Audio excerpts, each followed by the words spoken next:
Dawa joka nyeto na penye dak ni biro gi Joyce gi Cleophas nyasi.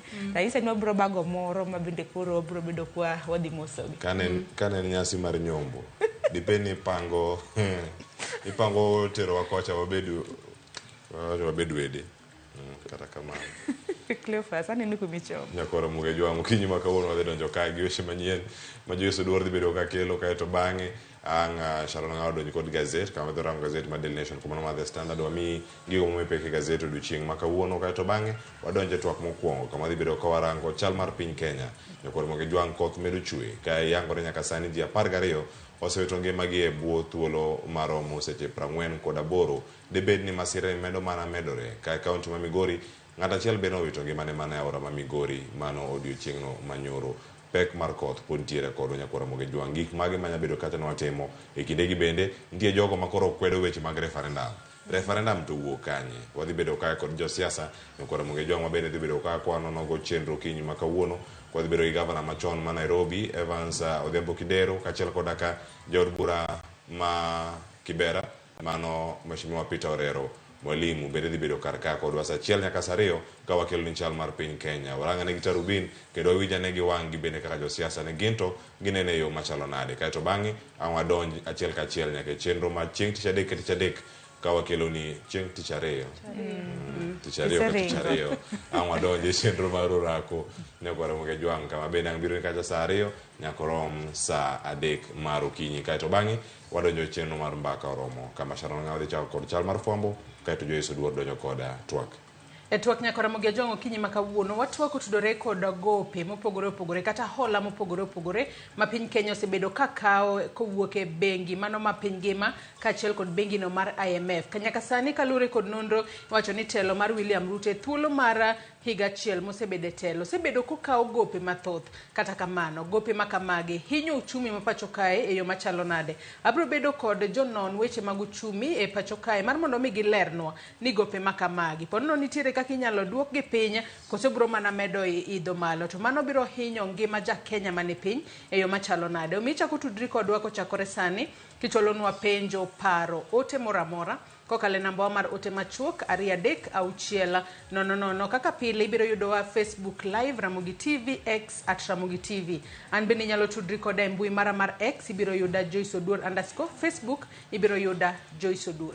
Nyakoro Muge jwang yude mbui mar X Facebook page kanyakla kod mano mar Instagram nyinga en Sharon Ng'ao. Nyakoro Muge jwang tudri koda mbui koduto Cleophas Watch machiegni nikech ma Endro Penya. We wakungwa yuda thuond weche manyien. Kwa sa idho yie to yie biro koro yie dwago to jomoko nyobedo gi chien koni ji adek to winyo ka nyiso jokwang' ni ywa uru ngai motegno yie no dhi gore e kor yath to kapodi to yie gore e kor yath mobarore ma pi oywayo baka dhi kodwa.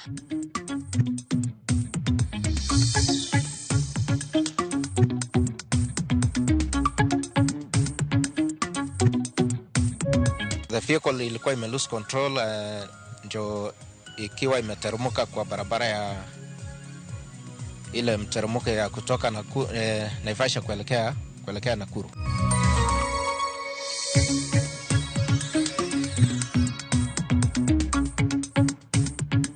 Teenage pregnancies and early marriages.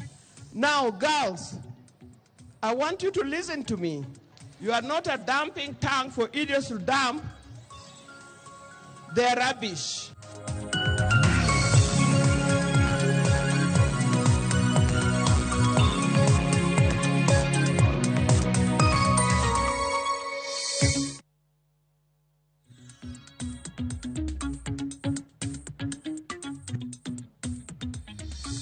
Nyakoro Muge jwang machiegni neno weche manyien okinyi ma kawuono nyinga Joyce Oduor. Ji 5 nyowito ngimagi bang' lori moro bayoyo kendo kelo masira e kar chiro ma Kikopey e apaya ma Nairobi kadhi Nakuru. Lori no nyobayoyo kendo gweyo ji 2 kanyo kapok nyodonjo nyaka e ot moro mar mabati kendo nego ji 3 manyorik nie budho margi. Ji mamoko manyo yudo hinyruok nyoring godo nyaka od thieth ma Gilgil. Komanda mar obila ma Gilgil Francis Tumbo okonyo obila nyaka gie sani dhi nyime kod manyo dereba kod tanda boy mar lori no manyo ringo molala bang' masira makamano. Niliweza kuona lori imeteremuka pale kwa ile mteremuko. Na wakati iliteremka iligonga karabati iko pale. Dereva na makanga wakarushwa nje pande ya mbele. Wakati walirushwa pande ya mbele ilikuja kama imewapita juu. Wakati iliwapita juu ndio ilikuja ikaingia kwa hii yard na pool table, ikapata watu wa pool table wakicheza pool. Na ndio iliweza kuwakanyanga wote, ikaua watu 3 hapo. So the vehicle ilikuwa ime lose control, ndio ikiwa imeterumuka kwa barabara ya ile mterumuko ya kutoka Naivasha kuelekea Nakuru. Wale watu ambaye waliumia tuliwapeleka katika hospitali ya Gilgil, Mathare Sub-County Hospital. Kuna garage ilikuwa hapo nyuma ya hiyo duka ambaye lori iliingia, na tuko na gari kama magari 3 ambaye zilikuwa zimekongwa huko ndani. Moja ilikongwa kabisa ambaye ilisuia hii lori isiendelee kwenda. Muhimu sana watu waheshimu sheria ya barabara, na pia drivers to avoid could drive under the influence of substances kama alcohol, so that to avoid mambo ya ajali ya barabara wakati wa msimu ya Christmas. Jiangweno witongi magi kajima moko ariyo olala kendo podi manyo e gwenge ma Taita Taveta kalure gi koth mapek ma osebedo ka chwe gwenge go kajima romo 5,000 bende koro donga maonge kuonde jota. Matimore e kinde ma migao mar somo ochako chenro mar timo nonro mar ng'eyo kwan skunde masani ok donjre kalure gi oula mapeka. Skunde mag jogo maonge kuonde jot odake kod kwan jopuonjre moyudo midhiero kalure gi koth mapek no kapok oyaw skunde e dwe mar achiel higa manyien. Midhiero mar koth mapek mar El Niño ma osebedo ka chwe pacho ka medo nenore e moko kuom gwenge ma Thurka ka ji 4 oyange ni owito ngimagi. Ka moko 2 olal kendo podi manyo e kaunti ma Tana River bang' oula mapek ywerogi. Tumeogelea katika hao maji, na kama si hao vijana tungeshikana nao hata watu wengine wangekuwa wamekufa. Kuna mama na watoto walikuwa na watoto wachanga, angeweza kutoka. Si ndio tumeenda tukamokolea huyo mama. Hali si nzuri kwa maneiba hapa wa mashambani, mali yao yote imeharibiwa. Hata kama unaona watermelon yote tunayakuta huku na ukuta zimebomolewa, kwa hivyo si hali nzuri. Jodak magwenge mamsambweni kod Kaloleni e kaunti ma Tana River wacho ni oula mapekno na omonjo gi saa 9 mar otieno bang' aora ma Voi pong' ma omuomo kendo weyo ji mohewo 5,000 maonge kuonde jot. Muda wa saa 9 usiku nimeshtuka usiku tukapata maji tayari yako hapa.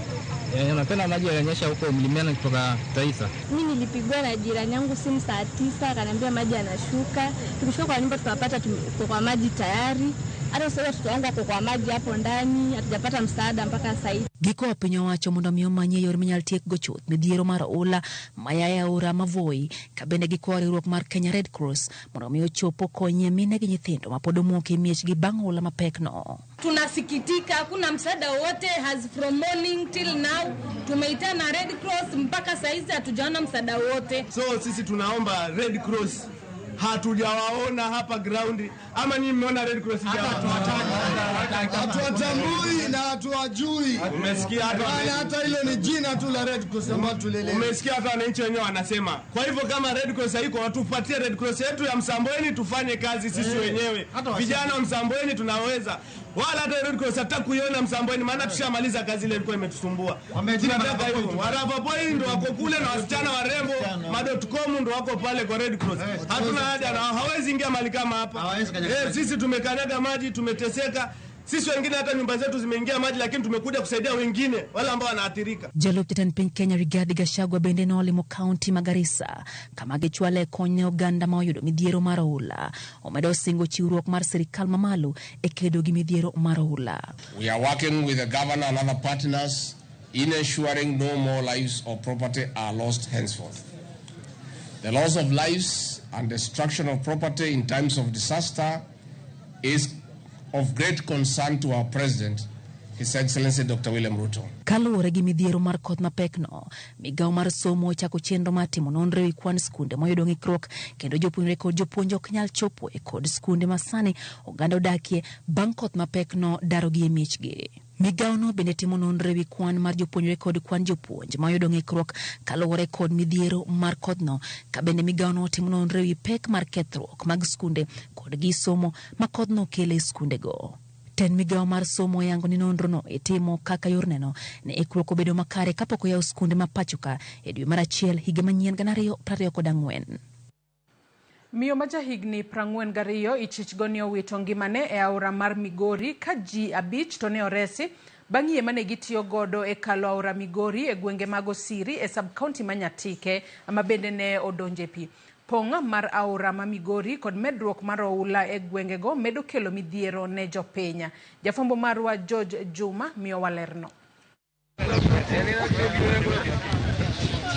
E kinde mar dwe achiel nyaka ne koth mapek mar El Nino chakre pacho kae, kwan ji maromo 11 osewito ngimagi e kaunti ni ma Migori auche ma opogore opogore, kawe kod lipot ma ogol kod migano mochung' ne kedo kod midhierogo mag apoya e kaunti ma Migori. Lilian Natino ma jigi 42 ma bende nyaka sani ringre mare pod imanyo e aora ma Migori en e kwan ji 11 ma iwacho ni osewito ngimagi. Yan yo dhi gi pi no dhi kode pok oyude nyaka samo bi wawuene to rescue team osebiro ma the county government okelo. Nyaka sani ji 11 nyaka nyocha kodhi ni chakre ngimagi oselal kendo ok en gima ber kwa wito ngima kata mar ng'at achiel. Atieno ne piyo ywayo e kinde mane okalo aorano mar Kuja ka otiyo kod yie e gwego mag Osiri e sub-county ma Nyatike e okinyi mar tarik 3 mar dweni. Ne entie kod ji mamoko 5 mane oresi. Kanyo ma gikedho piny wayudo ka pi opong'. Koro ka pi opong' wayudo kanyo jokwang' obedo gi chien to nyo wan gi buo kode kata jokwang' kombiro to waidho. Kwaseidho yie to yie biro koro yie dwago to jomoko nyo obedo gi chien koni ji 3 to winjo ka nyiso jokwang' ni ywauru ngai motegno yie no dhi gore e kor yath to ka podi to yie gore e kor yath mobarore ma pi oywayo baka dhi kodwa. Kane gichiegni go oka yie no muoch kaluwore ga paka mapek manyo pi ni godo manyo yie obarore ma joma ne nie yie ne pi oywero. Kuom hawi maber kata hawi marach ji 5 nyo kony. Anyuola mare kod osiepe pod ogoyo kambi e genga aora ni ma Migori ka chendo mar menyo pod dhi nyime. Abedo dala nyaka saa 6 eka ayudo report ni jaoda yiego piny gi pi. Kwaneno dwoko moro amora kendo wasenindo kanyo. Pok waneno dwoko moro amora, koro an awacho mondo sirikal ong'i kaka nyalo konyowa. Waora team mag divers kendo adwa duoko erokamano kane giriwore gi local divers maka kane gichako manyo ringre mama manyo pi odhi godo. Jodak ma Osiri ka otelnegi kod chief ma Mikei location David Oula wacho ni kama ne masira ne otimore onge olalo kendo kwan ji maromo 10 osewito ngimagi e kinde mokalo. Yie gikelnwa footbridge gigernwa ka okony jogo ma loka cha kabiro matanda giwambe kwa kone kwadhi kocha mondo maafa ni thogne we wuok kila sehemu ne ka koth chwe ka pi pong' nyaka wawit ji. Jatend migao ni kedo kod midhierogo mag apoya e kaunti ma Migori Kalibu Pondi wacho ni koth mapek osekelo midhiero ma oting'o dar familia mathoth e kaunti ma Migori. Mwalo Nyora kaachiel gi Kabuto kaluwore gi koth manyochwe nyoro dhano 550 koth odaro e mieregi. Dwa promise ni kaka county government pod wadwa tero negi chiemo kanyo kaachiel gi kony mowinjore. Lipot yango ni malo familia 100 pi osedare miechgi e gwego mag Central Kadem kendo gintiere e kuondego mag jot. George Juma, Ramogi TV, Migori. Doho mamalo koro chungo chenro mar piny owacho mar uso moko kuom bede migepe mag sirikal koting'o od romo maduong' KICC kod bede migepe mamoko 10. Ma en kaluwore kod bura mochwal ne doho gi duond bura mar ODM. Jayal buche Chacha Mwita ogolo chik makamano bang' okil mar ODM Jackson Awele koni jopiny ne okomi thuolo mar golo pachgi e wi chike kata chik makoro miyo sirikal yot e uso bede migepe ne ji giwegi. ODM koni moko kuom mwandu ma sirikal chano uso koting'o KICC, kambi mar odundu mar Mauta Kenya Pipeline, kar goyo buge chapa Kenya Literature Bureau kod kambi kothe mar Kenya Seeds Company gin nyadhi mar piny Kenya kendo inyalo mana usgi bang' jopiny golo e pachgi kokale ombulu mar paro. Joma omako bura koni chikni kelo yot ne jatend piny uso mwandu kod bede migepe mag sirikal koting'o koda ka bede manyiso kata bede migepe manyiso nyadhi mar jopiny. Wach magi koni dhi ataro mar chika. Chenro no ochungi nyaka tarik 6 dwe mar 1 higa mar 2024 ma ibiro chak winji e bura no kendo.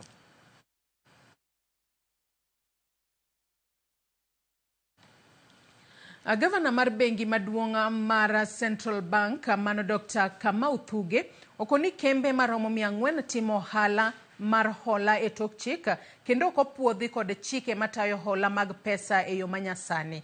Thuge ne oduoko penjo e nyim kamiti mar Seneta kama bende olero ni Kenya oduoko chien hola mawuok e pinje maoko kendo keto maino e hola mapachoka. Walter Nyambaga miyo mathoth. Ka oduoko penjo nyim kamiti mar Senate marango weche mag omenda, Gavana mar bengi maduong' The Central Bank of Kenya CBK, Dr. Kamau Thuge kod jalupne Muge Wambua ne oyudore tago maliet kama ne gibedo kod tich matek mar lero gimomiyo kembe machiwo hola mag pesa yor simbe kokalo e mbui manyasani ok oseluwore kod chike ka oyango ni nitiere kembe mok tin ne 400 mosebedo ka chiwo hola ataro mar dwaro mar chik. People like Watu Credit Chair record a turnover of 3 billion in a year, and yet CBK cannot detect 3 billion. Chair, are we even safe from money laundering? Looking at the issue of the Watu Credit, to Gende Credit, the Progressive, but especially these two that you say that they have not been licensed to carry out. So do you want to tell this committee that I can today wake up and open a Mutinda microfinance, and since I've not come to you for regulation, I still continue? Some of the entities mentioned there that have not been licensed, and there are others that have not even applied for a license, and there's only one of them that is licensed. Dr. Kamau Thuge okoni kembe machiwo hola koro ni kod nyaka dweche 6 mondo lure kod chike. Senators go bende ne ywak ni tiere kembe mang'wano mandu mag jopiny mangrem duoko hola. Are you aware, Governor, and what are you going to assist us? Because most of these people are lending mostly border borders, and you have had situation where border borders are being recovered illegally. I mean, a number of border people have their border assets being recovered, even having equalized principal plus the interest that is remaining. As I said, we've licensed the 32, and I think there's about 400 that actually applied before the deadline. And indeed, if they did not, then according to the Article 59 that you read, they were given 6 months. Or they're also investigated by the DCI. And we have had cases where the DCI or the BFID has come to us and said, we have come across this, are they regulated or not? And we say they are not, and then the normal criminal process will take place. Governor ma CBK bende okone kamiti no ni Kenya koro keto maine hola maitimo pachoka kendo jwang'o hola mawuok e pinje maoko kaka yor tego chumi mapachoka. Bende okoni nengo mag dola pod medo idho ne siling ma Kenya. I expect the second half of the year to be fairly benign in terms of pressures on the interest rates and also pressures on the exchange rate. Confront the Treasury that where we need to stabilize the economy is by stabilizing prices. And of course, the highest prices have said is interest rate. But this other idea that IMF will bring money and then this money away from IMF will ease the dollar, is not going to happen. Komiti no bende dwaro ng'eyo gimomiyo joket mwandu dunyo ng'wech kendo wuok pachoka kendo giyiero mar timo ohala oko mar Kenya. You know, thousands of innocent public are falling victims to these people, you know, in terms of finance. So the processing of the application is one thing. As much as we welcome foreign direct investment into the economy, we must also have a way of ensuring our local investors also thrive, as well as retaining foreign direct. Walter Nyambaga, Ramogi TV. Kenya chopo e winjruok gi sirikand India e chenro mopogore opogore bang' lalruok e kind pinje ariyogo. Achiel kuom winjruok ma Kenya oketo gi India en yawo bengi mar Exim e pachoka. Kenya bende ochopo e winjruok mamoko e wi weche mag somo. Jotend migepe Musalia Mudavadi en achiel kuom jodito ma otelo ne romo makamano. Jatend piny William Ruto ne odhi India odiochieng' manyoro e limbe mar ndalo 2 kama ogeno keto winjruok buora mag dongruok.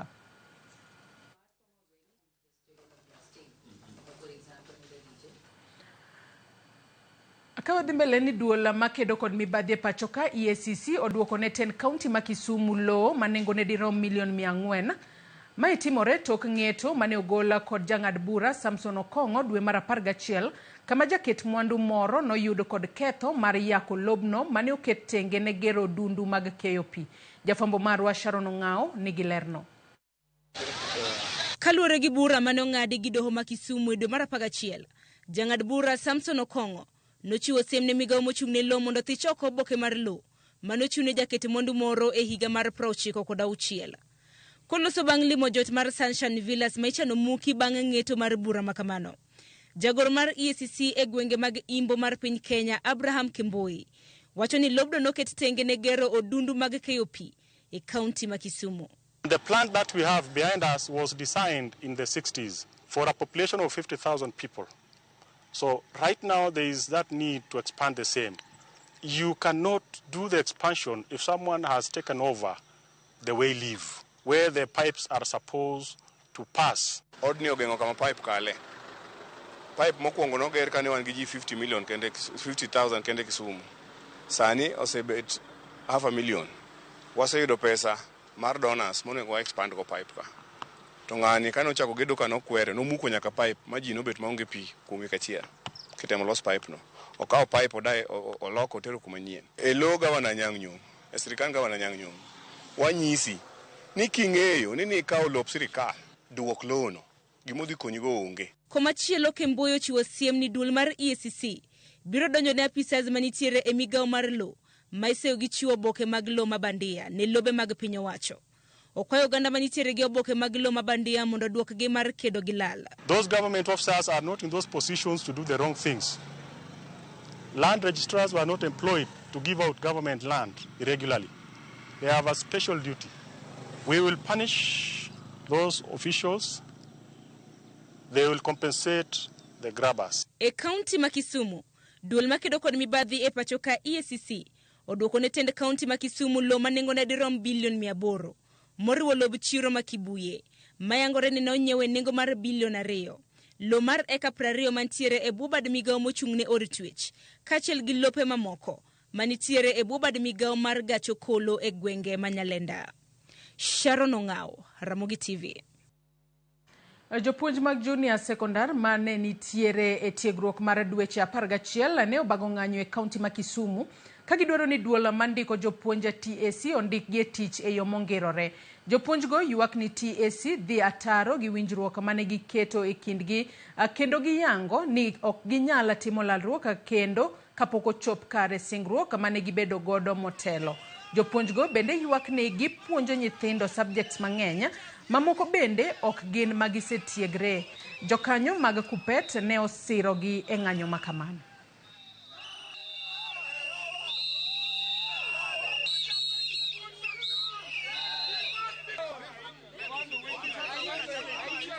Wawacho ni skundi ok bi yaw Januar ka jopuonj miluongo ni intern ok oket gi permanent and pensionable, ok gibedo confirmed. Ok wanyal wacho ni onge omuom michulo go jopuonj, yet CAC gi government osebet ka miyo barupe mek ndiko jopuonj to MPs gi jomoko manie sirikal. Wadwaro ni sani jopuonj manie interns duto obed employed on permanent and pensionable. Kochopo Januar kik gi report e skunde gigo. Parents kata jonyuol be kik ter nyithindo e skunde go. The students who are in JSS, Kochopo January, they go to the nearest secondary school. Yes. We are trying our level best. We have tried our level best, but you cannot teach with anger. You cannot teach while you are angry. You cannot teach while you cannot put food on the table. You cannot teach while you have not paid fees for your children. And we also have other people who are depending on us. What happened with the TSC strategic plan that was launched in July this year? Yes. According to that strategic plan, TSC was to employ 22,000 teachers yearly until 2028. What has happened? Madam Macharia, you are shifting goalpost. Is that fair? Nyakwara Mugajo ngagi kanye mochopo godo e giko mar weche manyien okinyi makawuono kata kamano chenro magwa podi igilach benda neno ka moko kuomu osechako ndiko nwa e Facebook kacha kama wantiere live okinyi makawuono adona som ote matin kende Moni Monica wacho nwa ka entiere Rongo Migori Andrew Katolo kata Kotolo wacho ni koa Nakuru aneno umakare okinyi masani Vitalis Ochieng Wood Game Karari bende wacho ni Joyce Odur amor kodu pinyoru maber gi joga kanyakla ane chenro nyaka giko matimore piny sani e malich koro wakwayo Nyasaye omaki masirni mawanenogi owe timore e kinde mag Disemba kama wajaneno kama sirni makamaleta to duto kuom duto ruoth dhi timo ng'uono weche mag oula mabende wacho ni obedo oula mayuero ji kachiel gi thoe mopogore opogore to wuodhe ker dongruok mokelonwa kaka jopiny okwane gi sani gi uchumi moidho ni otek kendo oteka Nyakwara Mugajo med chwalo pachi kotudore kod chenro magwa duto mag odiochieng' makawuono wakaw yueyo madundo tok yueyo tibiro yudo nonro mar gazeti imedo mana kete e Ramogi TV.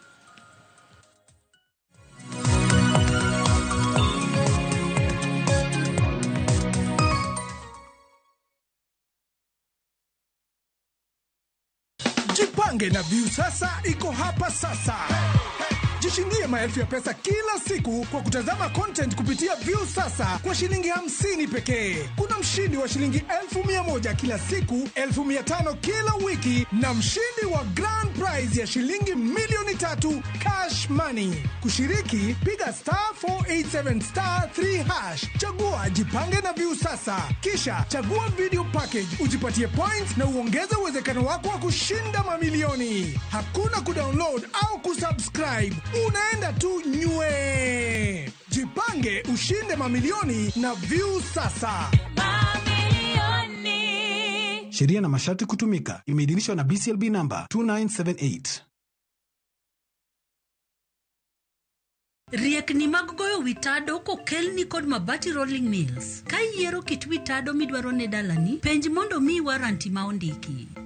Odak na lubura kapok oloko rangi kendo en kod waranti. Seche mibiro ikori ne gedo. Abotiri kum dila mar MRM.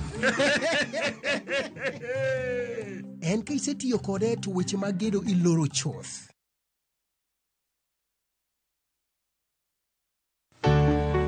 Pur mar maua, pidho jamni, magite gin yore mag pur. Be inyagori kod kute e puodho. Mchele nigi value addition. E pur gi ohala, walimo jopur ma opogore opogore.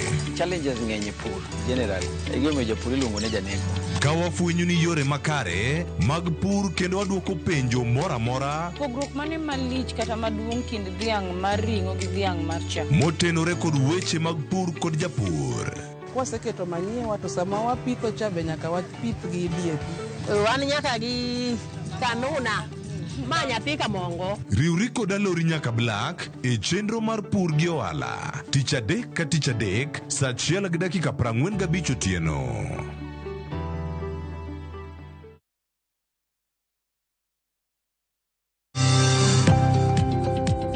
Ohala gi mwandu. Wakelo ni jolony e weche ohala. It is important mondo wan kaka joluo wabed gi dongruok. Wafwenyo ni adiera matut mag timo ohala. Tijni kidwa time en mana mashin mar luoko to gi kuminya yude pi. Wawuoyo e wi yore makare mag timo ohala. Kisechopo e level mabedo brand, ono bende gimoro amora mitimo en gima timo makelo pesa. Wakonyi dongo handi ka wami yore mag kano mwandu. Investment group kawache mana gi nyinge no en choko pesa kasto ikete kamoro kasto golo nyinyo. Mabiro konyi e kinde mabiro. Omiyo wakwayo ni ji duto ket pesa gi e savings mondo wapuonji kaka gibiro tiyo kodo. Riuri kodwa chieng' tich ang'wen saa 1:45 otieno. Mana e Ramogi TV.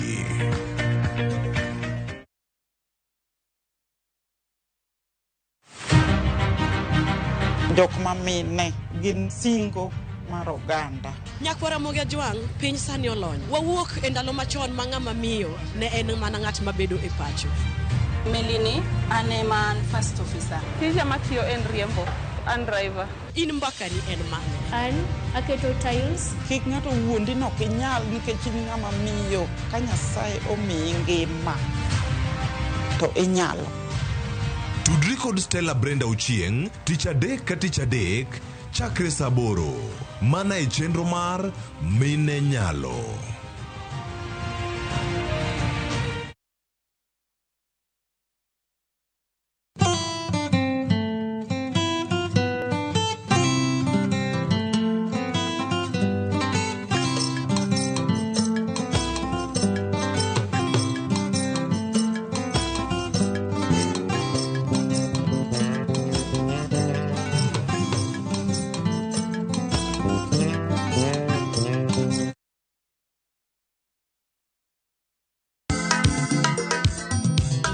Ma e chenro makelo ni danji malie. Kik od belo bai. Wakelo ni be. Ang'o miri? Alie ju. Fuata. Ma e chenro makelo ni duond yawuoto nagi. Apuro puoth ngima, apuro puoth poetry bende apidho kodhi. Duond mine. Mine Nyalo. Kod ohala. Ng'at mochako ohala nikech ng'ane no ochako. Gino gi bende. Mbak ndalo. Wuoyo go ganda mar onagi ka jiwo gi kik gibedi gi luoro. Kod Stella Brenda, Lynn Ramogi kod DJ Kolo. Wuok tich nyaka tich abich saa 8 odiechieng' nyaka saa 10 odhiambo. Mane Ramogi TV.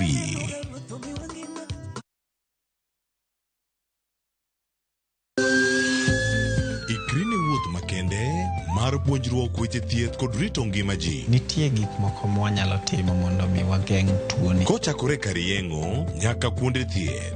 Muony yath moro kapok daktari opuodho. Wabiro wuoyo gi ji e yo mabiro mulo chunyi kendo miyo pachi yawre. Awuoyo about cerebral palsy. Anyalo nyiso jonyuol mamoko ni gimbe kik giluor. Ng'eyo en teko. To kodok korka ngima mar del, bedo gi ng'eyo nyalo kelo lokruok maduong'. Wach chanjo ma jomadongo ng'eny ji ok dhi nikech ng'eny ji kia. Bende wariwo jowinjo wa e mbaka madhi nyime kokalo kuom nonro matimore e lela. Nitie program moro mabiro miluongo ni penj laktar. Ober ahinya nikech opuonjo gik mang'eny. Koda ka tudruok e yor mbui. Riwri kod Ruth Otieno e penj laktar. Wuok tich nyaka tich abich saa 12 odhiambo mane Ramogi TV.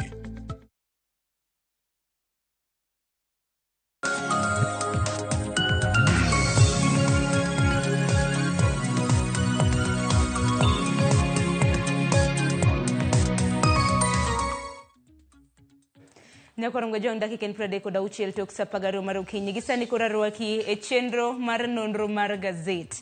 Wago namba ka kaluore kod thor weche mabendo mi gazet okinyi makawuono. Antiere ka gi Daily Nation gi The Standard. Bende antiere gi Nyasiaya mabedo sikiloni weche manyien. Joyce Dwar. Yes. Ipimo nang'o? Aonge wach Sharon, wado malidho gazet, wang'is jopiny gigo ma gazet ni ondike kawuono mar mondo mi ging'e. Koro ng'ato kowuok kata e ot, to koro ose ng'ado bura ni anta dhi nyiewo Daily Nation kata nyiewo The Standard. Nikech aneno ka Daily Nation gi The Standard thor wach mabende gimiyo pek chal machalre nikech gimiyo pek kaluore kod bura mabende koro duond od bura mar ODM nodonjone godo piny owacho. Dwaro mar uso kembe 11 mago mag piny owacho. Nyaka sani koro gai mar Azimio, mano kata duond bura ok Azimio, en duond bura mar ODM. Duond bura mar ODM kokale okil margi mano Jackson Awele nyaka sani koro nyiso doho ni kembe 11 mabende piny owacho mano mar William Ruto chano mar keto e lwet joket mwandu mag ji giwegi ni kembe makamago nitiere kod nyadhi maduong' e pacho kae. Koro ne ber kikawo pach jopiny mondi kapok okaw kata okang' mar uso kembe makamago. Ka bende koro giwacho ni mar mondo mi okaw pach jopiny ikawo mana kokalo e luto ombulu mar paro. To ang'e ni chenro mar luto ombulu mar paro e pacho kae Sharon en process mapo nono biro kawo chenro malach ahinya. Sani wang'eyo kata ni onge commissioners mag IEBC manyalo tayo chenro makamae. Mapo nono koro ka doho ng'ado bura ni ero koro wadhi e referendum akani biro tim e yo machalo nade. Kata kamano sani koro osechung chenro mar uso kembe makamago nyaka bura makamano biwinj kendo higa manyien. Wach makamano Nyakorongo jwango mipeke gazeti ari wacha kanigi gazeti mar Daily Nation. Ang'eni thor weche mopogore opogore wabro bedo kwa muloni. Kata kamano hie memo mipek inene kanyo kondike gi dholiech kanyo ni why Raila blocked plan to sell state farms. To wach makama Joyce omie pek e ite marang'wen. E ite marang'wen wabiro bedo kwa ng'iyo moko kuom kembe mabende gisani koro duond bura mar ODM dwaro mar mondo mi kik us. Nikech kembe makamagi ko usi ineno gin assets worth 200 billion. En omenda makore lach Sharon. To wang'e ni achiel kuom kama bende dwaro no osi en kar romo mar KICC.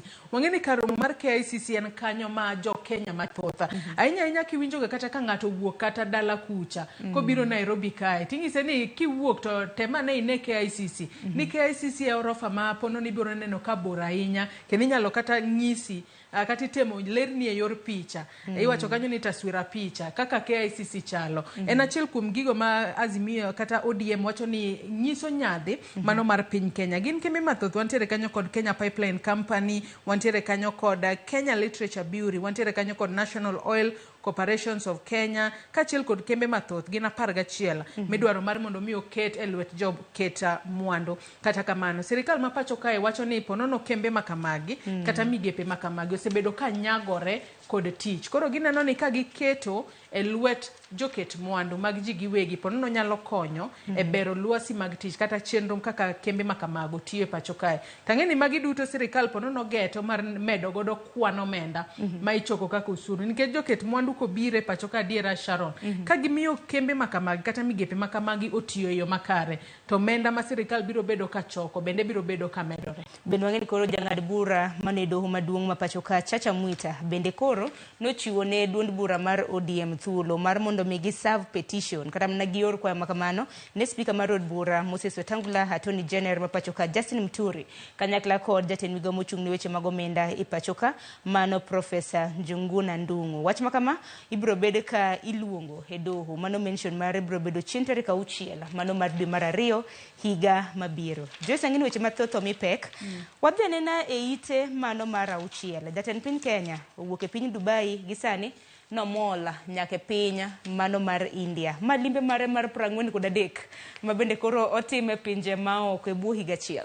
Nyaka sani koro limbe makamagi jatend piny Kenya William Ruto sebedo ni wacho ni limbe makamagi otimo mar mondo mi okel dongruok e pacho kae. Kuonde moko sebedo kodhi to wacho ni kadhi kucha to nitiere thuolo mag tije mathoth makelo ne jo Kenya. Ero wang'e ni mae koro timo no wuok e pinjego mag jo Arabu kuma nitiere romo mano mar lokruok mar chal mar kod lwasi. Sani koro entiere e pinyno mar India. Nitiere weche mopogore opogore modhi keto kata chenro mag dongruok mago moriwo weche mag somo mowacho ni ponono bro bedo ka oketo mar mondo mi ponono jo Kenya moko nyalo wuok kata e pacho kae kadhi India ka gitego wechego mag somo kata tudruok makare. Ang'eni lwasi mar ohala bende ponono inyalo bera e kinda piny Kenya kod pinyno ma India. Neno ka achiel kuom bengi mantiere piny India bende ibro bed kiyawo e pacho ka. Kata kamano oganda ma pacho ka to osebedo ka seyo limbe mage nikech iwacho ni jombetre kara timo ang'o nikech wantiere gi ambassadors e pinje ka pinje. Ambassadors go gin tijegi gin ang'o nikech neno kod odiochieng' manyoro oganda mathoth nacho ni dibed ni jatend piny en jatend piny to bende kendo en jambetre e pinje maoko. Kata kamano ineno kaka jalup jatend piny Kenya Rigathi Gachagua dok ne jatende William Ruto kowacho ni aseneno ka joma thoth goyo koko ni jatend piny wuotho mang'eny ahinya. Wacho kae ni jatend piny oken jalimbe mano miluongo kanyo ni kod dongere ni tourist. Wacho ni en odhi e limbe makamagi e yore mag tich. Yore mag tich ponono mana kaka waseneno ponono keto ogirimiti e weche mag dongruok achiel kod thuolo mag tije. Kata kamano mana kaka iwacho ni jo Kenya osebedo ka ng'ur nikech adiera Sharon limbe 43 nyaka sani ponono jo Kenya pok oneno ber moro amora kowuok e limbe makamagi. Nengo mar ngima pod medo mana idho onge ber moro amora. Kiani ponono ka wanyalo kata temo timo nonro ka e pinje ma jatend piny Kenya William Ruto sedhiye thuolo mag tije ma koro wacho no yudo ne jo Kenya kuro bende nitiere ja Kenya mosewuok e pacho kae ma ponono nyalo nyisowa ni kaluwore kod limbe mane jatend piny otimo e piny makamae no yudo thuolo mag tije makama. An kaka ja Kenya amba yudo thuolo mar dhi tiyo e piny makamano. Koro puoch gi pak ne jatend piny mar wuok e pacho ka kodhi limbe e pinje mapogore opogore. Kata kamano pok wawinjo wanyalo timo nonro mondo wang'e ane ka adiera en yor tich adier. Nikech anyalo paro kinde mokalo jalup jatend piny Kenya Rigathi Gachagua noyango ne jopiny ni obro bedo kolero ne jopiny ni limbe ma bende jatend piny Kenya osebedo kadhi yuto mane ma bende oganda ma pacho ka biro yudo. Anyalo paro Isaac Mwaura jaul wache lo piny owacho bende notemo ngeko moko. Kata kamano wang'ene na moko kuom pinje ma bende osedhiye nikech wang'e nitiere pinje mosedhi nyadidek, moko osedhi nyadiriyo. Kata kamano ka nipimo gi jatend piny Kenya machon Uhuru Kenyatta limbe manotimo e kinde thuolo mar higni 10 e pinje maoko iwacho ni no clock 158 trips. Sani jatend piny te buo higa achiel ose clock 43. Ineno ko nyalo kata mne buo higni 5. Aparo ni odhi kalo kanyo. Onyalo kalo kata e buo higni 5 koro. Aya, wang'ene moko kuom pinje ma bende osedhiye. Wachre ni ma okang' mokwongo kaka jatend piny Kenya ma bende odhi e piny mano mar India. To pinje ma bende oselimo nyadi 4. Oselimo piny Tanzania nyadi 4, piny Ethiopia, France, Uganda, USA gi Dubai, mano United Arab Emirates bende oselimo nyadidek. Ineno pinje mamoko ma oselimo nyadiriyo kaka Burundi, Republic of Congo, wantiere Saudi Arabia, United Kingdom. Pinje mamoko bende neno moselimo nyadichiel nyalo ngeko matin. Aya, pinje moko ma bende oselimo nyadichiel oting'o kanyo pinyno mar Belgium, China, Comoros, Democratic Republic of Congo, Djibouti, Egypt, Eritrea, German, Israel, Mozambique, Netherlands, Rwanda, Senegal, South Africa, South Korea, Switzerland, kachiel koda Zambia. Kata kamano nyaka sani koro we wawinjane kata warita neno ni ponono bro medo limo pinje mag kaka magi. Kata kamano wan kaka jo Kenya wantiere mana kod geno ni wuodhe makama biro bedo ka kelo nwa ber. Sharon to kata kapok wadhi mabor it gazet mar 7 mano mar gazet ni mar Daily Nation bende wang'eyo ni romo mar lokruok chal kor lwasi dhi mbele e pinjego mag jo Arabu mano UAE. Nyaka sani koro iwacho kae ni boma ma Nairobi kata Nairobi City en achiel kuom bombe adek mayudore pinje mag Afrika manyaka sani koro biro bedo ka yudo omenda mago maderoma bilion 4.5 mibiro bed ka itiyo godo e bero lwasi mano mar boma ma Nairobi. Wang'e ni ponono nitiere kembe mopogore opogore mosebedo ka ketho chal mar kor lwasi e boma ma Nairobi. Kata kamano boma ma Nairobi sani koro oyuto e romo makamano. Makmana ni nyaka gi sani Shannon gino mwanyalo bedo ni wakwayo omenda makama ko biro to kik tere e ponono sectors mamoko otitije e yo makare mar mondo mi waked kod lokruok e chal mar kor lwasi mahinyo jopiny. Nikech tijo omenda makama mano bilion 4.5 wacho ni nego bed ni ikelo lokruok mano mar yamo kata mana ma wayueyo mwagamo mano bura Nairobi ka bende wang'eni bura Nairobi nitiere kod kembe mopogore opogore. To parno ok mana bilion 4.5 ma bende kore miyo boma ma Nairobi. Parni piny Kenya bende romo mar kor lwasi mano COP28 madhi nyime e pinje mag Arabu bende no ayudo siling bilion 680. Penjo en ni kinde ka kinde kigolo pesagi nyalo kata mana paro e kar romo mano mar KCC bende piny Kenya no miwa omenda more kinde ma bende piny Kenya no bago romo mano mar lokruok mar kor lwasi.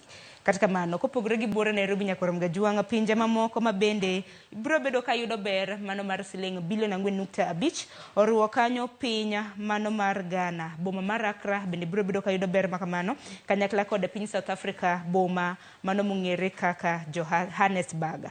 Kapok owuok kanyo Joyce bende poch gi pak ne ja Kenya moro ka nitiere ja Kenya moro kama bende no mi mich mana ko nyalo dhi malo matin no mi mich e romo mano mar lokruok mar kor lwasi madhi nyime e pinje mag Arabu. Nitiere jal ma bende noloso ambulance matiyo gi sola ma bende no mi mich iluongi kanyo ni Daniel Kimemi wacho kanyo ni a Kenya working with Amref Health Africa ma usebedo ka oriembo ambulance ma en koringo to teko mano mar chieng kata mano mar sola ema ponono wanyalo wacho ni power gari kacha to gari no ringo. Wang'eni magi achiel kuom yore mosebed ka ijiwo jopiny mar mondo mi oti godo kaluwore ni teko mar chieng ok nyal ketho kor lwasi. Magi achiel kuom gigo miwacho ni akeni magi achiel kuom green energy manyaka sani koro ing'iso mar mondo mi wati godo e konyo kod e rakruok gi lokruok mar chal kor lwasi masani hinyo jopiny. Kata kamano ma en okang' makare ahinya wang'eni osebed ka inyayo weche mopogore opogore mag tiyo kata kod pikipiki matiyo kod teko sitima kaachiel kod nyamburko matiyo kod teko sitima mago ma ok gol gas moro marach kata kwiri moro marach maketho alwora. Omiyo en puoch gi pak ne Daniel Kimemia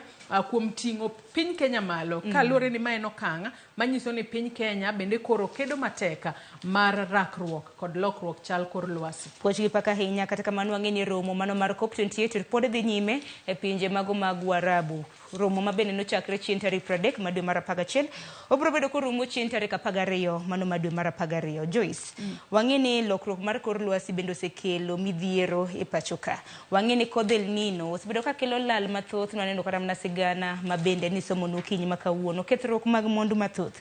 Ka nyaka sani jo Kenya mathoth nyaka Ramogi Tv oselalo ngimagi. Wachore ni ji madirom 154 chakre ne kodh El Nino chaki pacho ka oselalo ngimagi ka moheo nus milion mag oganda ma pacho ka osedar gi oula mamol. E ite mar ariyo wabiro bedo kwa neno wach motenore kod El Nino kama bende jalup jatend piny Kenya Rigathi Gachagua bende nolimo gwenge mag Garissa odiochieng' manyoro ka bende nodhi chiwo kony. E kinde ma magi duto timore, Sharon, en wach malich ahinya kaluwore ni wach mar El Nino en wach ma jogo ma koro chal mar kor lwasi nonyisowa ni El Nino biro. Kata kamano jo Kenya nokawe kaka gimoro mwanyalo wacho ni oken gino mar adiera. Nyaka sani koro waneno ka joma thoth wito ngimagi, familia mathoth dong maonge kuonde jota.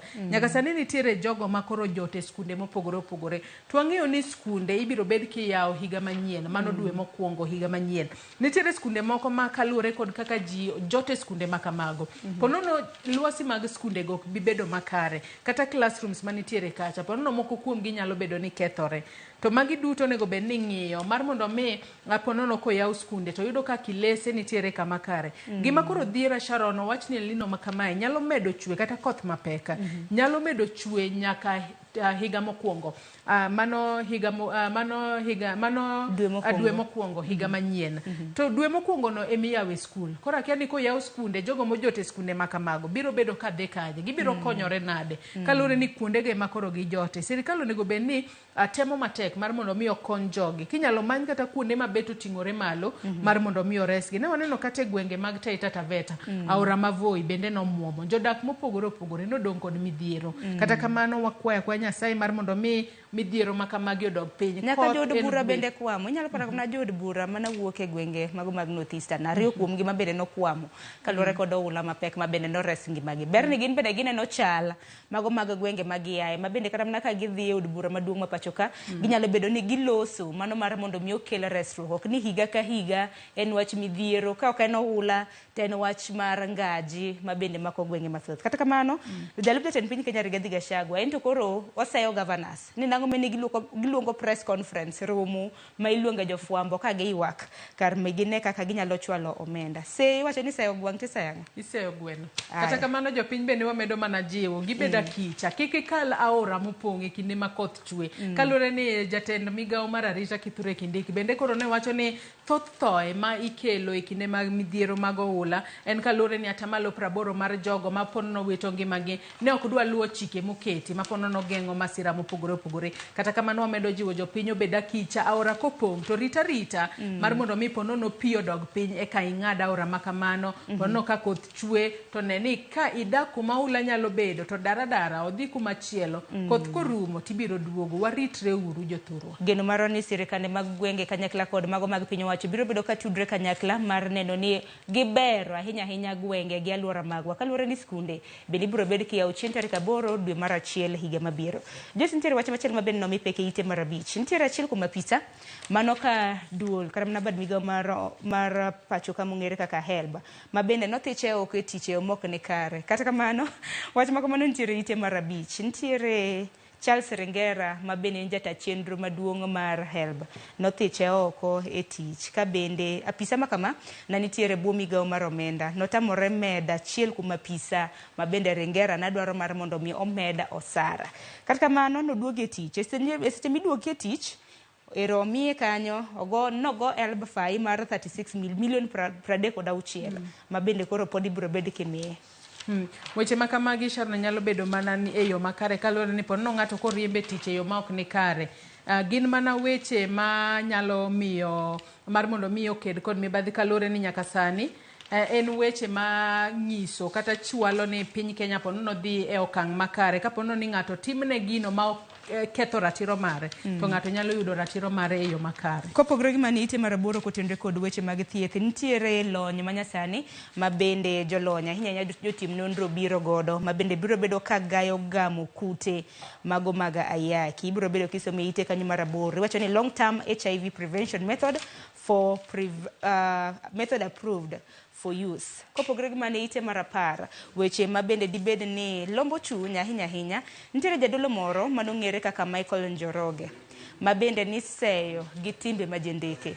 Jadolo makama nolalo ngimane e kinde thuolo mar dweche 3 ma osekalo. Kata kamano timbege ne njore nyalo paro nyakora mga juanga kinde mokalo ka ute mag fwambo nokelo sigana moro mar miyo moro maniluongo kanyo ni Esther Mwende ma bende ne wachore kanyo ni puonjogi kaka ginyalo chopo e nyim kanisa to girendre ni ochiwnegi wacho ni blessings dhoge ni neno kano bam to losi to kare nen mana wuondruok. Kata kamano jadolo makama ne nitiere kanisa moro mong'ere kaka Fire Gospel Ministries wachre ni no otho e kinde thuolo mar dweche 3 mosekalo to tho mare familia mare no pando.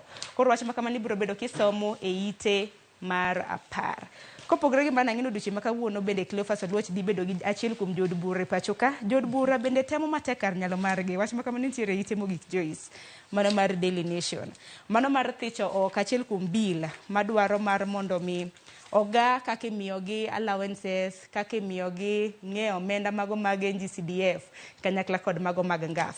Wach makamano wanisom e ite mogi kangeni Cleophas nyalo bedo ni mule kaluore ni oduchi makawuono bendo dhi bedo gi jaod bura ma Kibra mano sa achiel. Jesu aringane mapiyo nikech aneno ka odong' mana dakika 6 mar mondo miwatek nonro mar gazet welo sechopo. Wadonje gazet machielo mana ma The Standard. Standard bendo chiwo thor weche mopogore opogore mana kinyalo miya thor wach mokwongo wabiro bedo kwa muloge bang'e to koro watiek nonro mar gazet. Weche mathoth timore Daily Nation mane Standard ang'ene wach ni unwa sembule gazet ma Daily Nation ahinya dwaro mano mar uso kembe 11 mago mag piny owacho ma bende koro duondo bura mar ODM no seringe doho ma odinnegi.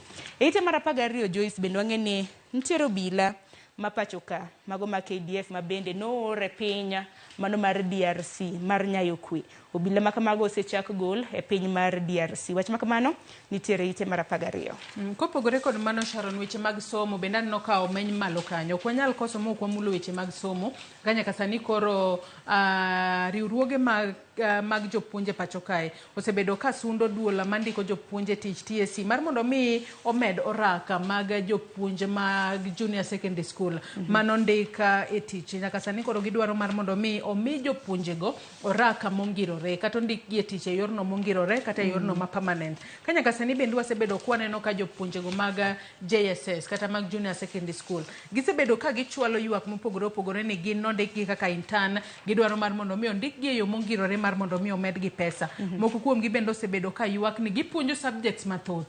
To ang'eyo ni subjects mag CBC CBC en gino manyien ma bende obiro giywak ni nitiere kata subjects moko ma ok notieggie nyaka sani koro nyaka gipuonja somo makamano. Kata kamano wajiwo migao mar somo e pacho kae mar mondo mi ononane wach mar somo e skunde mag sekondar madundo. Ka kamano to ka ochopo dwe mar achiel higa manyien to ponono chenro mag somo nyalo bedo gi ng'ukni ka jopuonje koro ogomo ni wan to koro kwa bi puonjo nyaka dwachwa duto bi winji. Koro wach makama onego bed ni kawe motegno ahinya gi sani ka weche pok odhi marach. Research bade bambe dado ne mar mondo miwatie goden kaluore kod romo mar lokruok mar kor lwasi ma bende dhi nyime e pinje mag Warabu. Mano romo ma bende nochakre e dwe mar 11 biro bedo karumo chieng' tarik 12 mano ma dwe mar 12. Koro kaluore kod romo makamano thor weche mopogore opogore ujalosi. Ing'ene romo lokruok mar kor lwasi bende kelo midhiero nyaka ne ute mag thieth. Nitiere od thieth achiel kuom od thieth e pacho kae iwacho ni 1 in every 12 hospitals worldwide is at risk of shutdown due to extreme weather conditions. Achiel kuom osuptende makamago nitiere buora Nairobi ka mage gwenge mag Huruma. Ong'ere kaka NCCK Huruma Clinic. Ma bende wacho ni kaluore kod lokruok mar kor lwasi bende nyalo bedo ni nyalo lore kaluore kod midhiero ma bende nyalo kelo ne oganda. Sharon, wach mar lokruok kor lwasi en gino momako ji duto. Wang'ene piny Kenya nyaka sani osebedo ka timo weche mopogore opogore kata ka okenge mopogore opogore mar mondo mi wakeda kod lokruok mar kor lwasi. Wanyalo mana jiwo jopiny mar mondo mi wamakre lwedo waduto waked kod lokruok e chal kor lwasi. Kaluwore ni midhiero kata mar El Nino mwaneno sani, Sharon, en kaluwore kod weche mag climate change.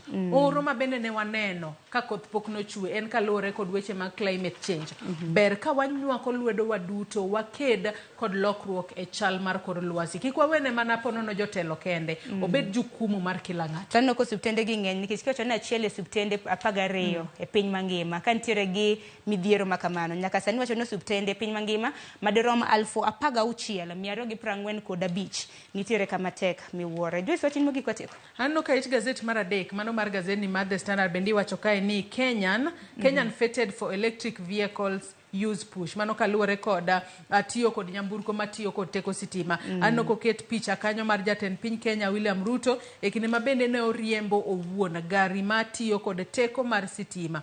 Mano mabende ne owuok godo kanyo e kar jot mare mano mar State House e kinde mano dhi KICC. Mane kinde romo mano mar Youth Africa Climate Change Summit mano timore boma ma Nairobi. Magi achiel kuom okenge makoro piny Kenya goyo e rakruok kod lokruok chal kor lwasi. Aparo ni poch gi pak ne piny Kenya. Kata mana kopogre gi nyamburko. An ka wuotho buore Nairobi kata mana seneno nyamburko matingo jowuoth PSV mabende wacho ni gin electric cars. Okwiny kata mana kumur. Geno mara ni jopiny biro bedo kata mana katiyo kata mana gi motorbikes. Wacho ni joriemb boda bende. En mana ni achiedh nade osebedo kaluwore kod battery kaka ichajo. Jose dwaro to kamana inya kuom bedo kod nonro mar gazet. Nyakorom gajuang sa achiel oseromo kanyo. Gazet mumori e kinde Daily Nation gi The Standard e dhi som. Thor weche opong' e gazet makama. Nitiere weche motenore kod siasa, weche mag ohala, weche matimore pinje maoko kanyakla kod weche mag tuke. Ka wanido thuolo wan isom. An gi Joyce Oduor waselidhoni wasemi siso. Donge ber. Kokamano mabiro en twak mokwongo chenro mar piny gi nyawadwa Cleophas Oluoch obiro bedo kong'iyo chala mano mar piny Kenya. Wende bende osechopo. Warad kendo saa 3 e chal mar fwambo.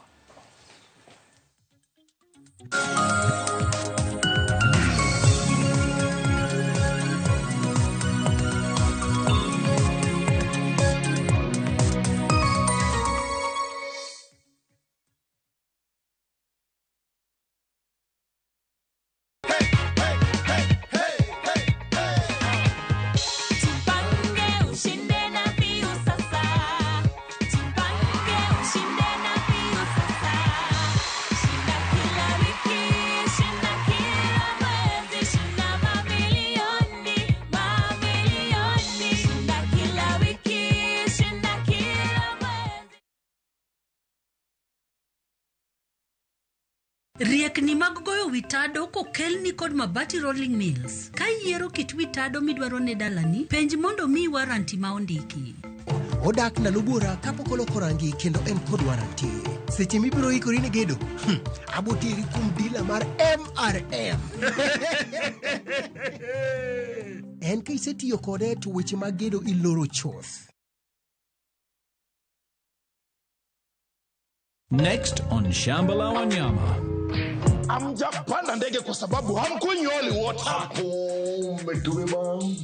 You live a sad, pathetic life. Between food and tithe, which is more essential. Hana, what your husband did is illegal. The bishops are ganging up against you. Sisi sio kama serikali. Mungu aongezangi ushuru. Shambala Wanyama. New episodes available every Saturday, only on Viusasa.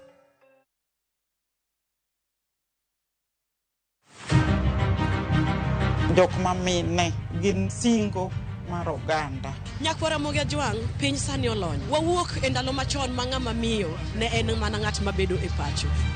Melini, ane man first officer. Tija matiyo en riembo, an driver. In mbakani en mane? An aketo tiles. Kik ng'ato wuondi no kinyal nikech in ng'ama miyo ka Nyasaye omiyi ngima to inyalo.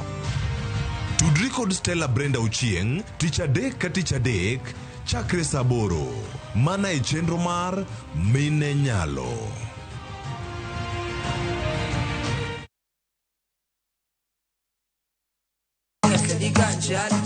Kit thumbe mawakelonu otenore e ndhadhu maggi. Herana winje dwonda nina makiko gi makare.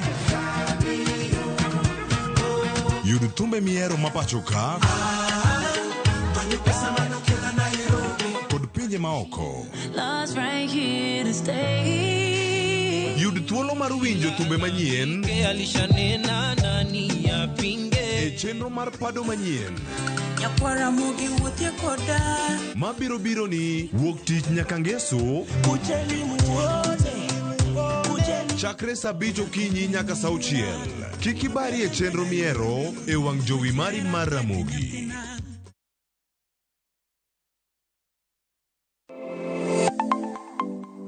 Nyakorom gajuanga ginengo mar ngima mamedo hidho. Ben ngeni pok mari nyalo kelo ni yuto mari. Talent ni no nyaka sweti. Ok ni en talent ni kori rietiendi ni talent kuru biro no. Ng'ato ka ng'ato nitere gi pok mare mana Nyasaye omiye. Iyudo kata mana nyuola kwiri ni kik idhi nyis ji, to kok inyiso ji ng'ama biro ng'eyi onge. Chieng' tich ang'wen chakre saa 2:30 nyaka saa 3 mar okinyi mar mondo mi wami jip makare kalure kod pok mabende intiere godo. Omiyo tudri kod an Sharon Ong'ao. Chieng' tich ang'wen chakre saa 2:30 nyaka saa 3 mar okinyi e TV mar Ramogi. Kwa kilo ni chenro mano mar pok opogore.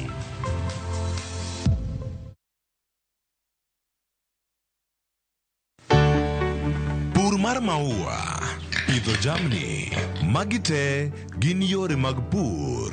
Be inyagori kod kute e puodho? Mchele nigi value addition. E pur gi ohala, walimo jopur ma opogore opogore. Challenges ng'eny pur generally. Egime jopur iluongo ne janeko. Ka wafwenyo ni yore makare mag pur kendo waduoko penjo mora mora. Pogruok mane malich kata maduong' kind dhiang' mar ring'o gi dhiang' mar chak. Motenore kod weche mag pur kod japur.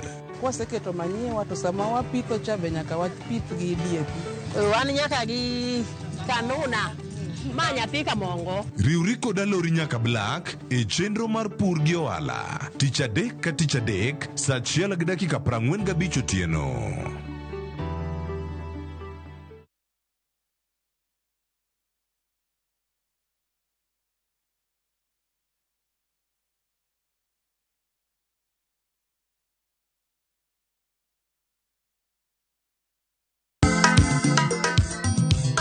Ma e chenro makelo ni danji malie.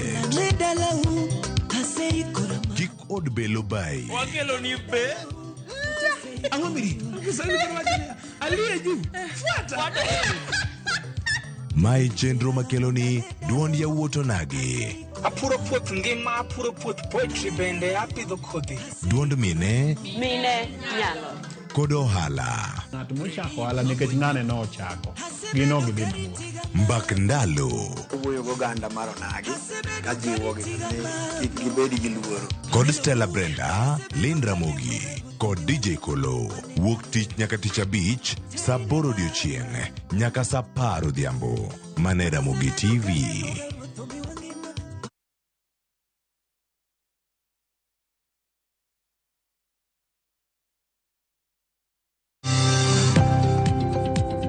Ohala gi mwandu. Wakelo ni jolony e weche ohala. It is important mondo wan kaka joluo wabed gi dongruok. Wafwenyo ni adiera matut mag timo ohala. Tijni kidwa time en mana mashin mar luoko to gi kuminya yude pi. Wawuoyo e wi yore makare mag timo ohala. Kisechopo level mabedo brand, ono beni gimoro amora mitimo en gima timo ang'o makelo pesa. Wakonyi dongo handi ka wami yore mag kano mwandu. Investment group kawache mana gi nyinge no en choko pesa kasto ikete kamoro kasto golo nyinyo. Mabiro konyi e kinde mabiro. Omiyo wakwayo ni ji duto ket pesa gi e savings mondo wapuonji kaka gibiro tiyo godo. Riwri kodwa chieng' tich ang'wen saa 1:45 otieno. Mana e Ramogi TV.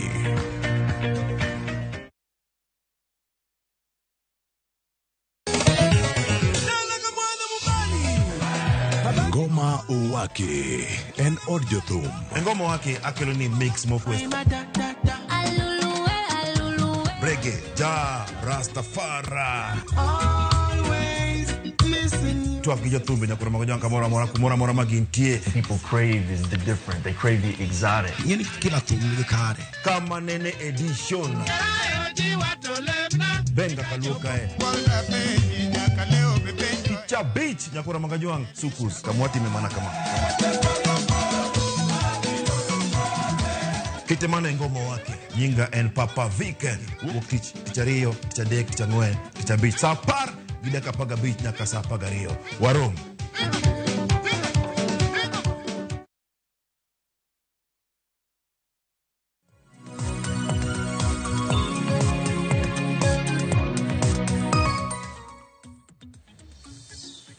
Oyarenyo kora moge jwanken machiegni kiny makawuono e chenro mar piny kama yudo thuolo mar menyo gik matimore pacho kae kod konde mopogore opogore. Okinyi makawuono wantiere kae e chenro mar piny kama darango chal mar piny Kenya. Arwakni machiegni bed kodo nyaka giko ni marwa ni chenro maye lach ahinya ka wadarango ane chal mag oula koth mamedo chwe koth mar El Nino mabende dhi nyime pacho kae kod gwenge mopogore opogore. Angwaranga ne gwenge wa makalu bende osetimo ganda yo machalo nare to kaka jotelo mabende an go studio kinyi makawuono gigolane pachgi ni ere kaka ginyalo bedo kod paro manyalo reso oganda e kinde magikale midhiero machalo kod mae. Wadhi bedo kae nyakora mogi jonka watwak bende wechego motenore kod doho chungo uso mag bede migepe mago mag piny owacho kata mag sirkal mano kalore kod bura mano maki kod duond bura mar ODM owiyo kacha okil margi mano Jackson Awele bende noloso gin gik mage mantiere iye kanyo wadano wanone kendo warang ni chal mar piny Kenya kachiel kod akagigo makoro tenore kod weche maga loko pen chike mapacho kae kokalo ombulu mar paro bende ni gimoro mantiere osechakre ochopo kanye to gigi duto wuok kama chalo nade kato bang' warangane chal mar uchumi e pacho kae mano ka watieko to okinyi makawuono arwakni machiegni adhi bedo kata e chenro makawuono nyinga Cleophas Oluoch ja Kisumo kanyakwar ma okeo nyaka Chisango machiegni ahinya okinyi makawuono antiere ka kod welo yawuot luo mabende yudo thuolo mar biro e Ramogi TV ka e okenge mopogore opogore to sani wantie ka chenro mar piny arwaku ni machiegni duto okinyi makawuono. Erokamano. Nyakora moge jwan kawuono antiere kae kod manen gavana machon e county ma Nairobi Evans Kidero kachiel koda ka mwalimu Mheshimiwa Peter Orero jaod bura ma Kibra okinyi makawuono. Ng'ata chaka mondo gikonwa ka wachako rango chal mar piny Kenya gin to girange e yo machal nade jomo osebedo marabora gin ginyalo kete e kidieny machalo nade ena mondo mi achako kodi mwalimu Peter Orero osechako kodi e yo machalo nade wan ka chieng' tich ariyo chal mar piny Kenya kodi ochal nade machiegni kendi mose oganda. Erokamano ahinya kuom luongo kawuono mondo watwag jopiny e Ramogi ka. Mokwongo adwa wacho ni an nyaka ne nyuola pok na neno ka piny Kenya chalo kaka koro chalo sani. Kisungu wacho ni deplorable state moro ma ok nyal kony sani makia ni koro kwa dhi mbele ka to be odhi konyore. Mokwongo ok adwa wacho gik mang'eny ahinya lakini jopiny winjo marach nikech bech gik moko idho nyoro na dhi ng'iewo chubi mana ng'iewo siling achiel sani en 14 to achodhe Magadi ka achaka dhi ang'iewo sukari ng'ena anja ndhiwa nyaka ng'iewo manda sukari molos ndhiwa kilo ariyo ang'iewo 430 nyoro gotieno. To magi gik makoro jopiny ywak ni ok ginyal dak fuel to kadwe wuoye nikech kigoyo sani an ga gache wat berber to siepna madaktari ni apani gache boringo kogoyo 7,000 to kilomita par tiende ni koro sani jo Kenya sama bech mafuta ni malo kamano to bei mora dhi mar transport dhi mar health dhi omiyo sani wan kaka jo Kenya state marwa ok ber wadhi piny nikech pesa onge kuom lwet jo piny mane gima nyalo wacho kapok wadhi mbele ahinya nikech wan gi sandruok ahinya kaka koro wan mbunge ma Kibra ing'e kaka wan informal settlement kuma ji live by hand of mouth ji ok nyal kata chiemo gokinyi saa 6 kendo odhiambo nikech piny osebedo matek ne jo Kenya omiyo kaka an ja-Islamu wan gi thagruok miwuoro koro omiyo sani nyaka wang'i kaka jo Kenya kuma wadhiye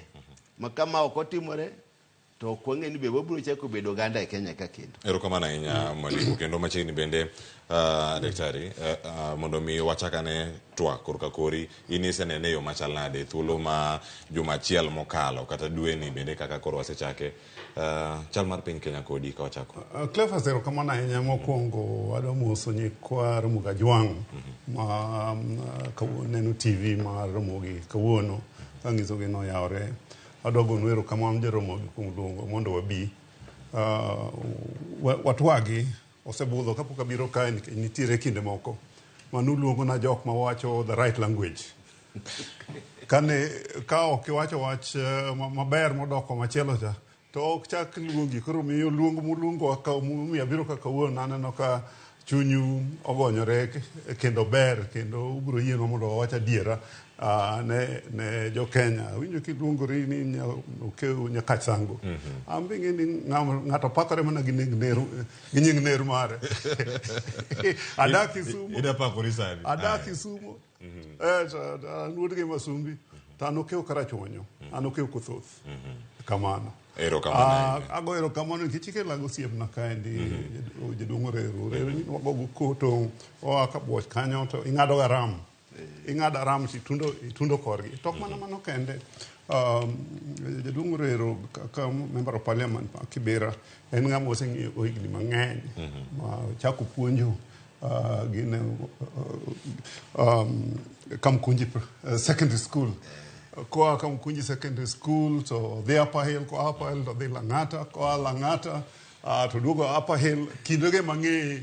Actually en chairman mar the secondary school mar my election campaign.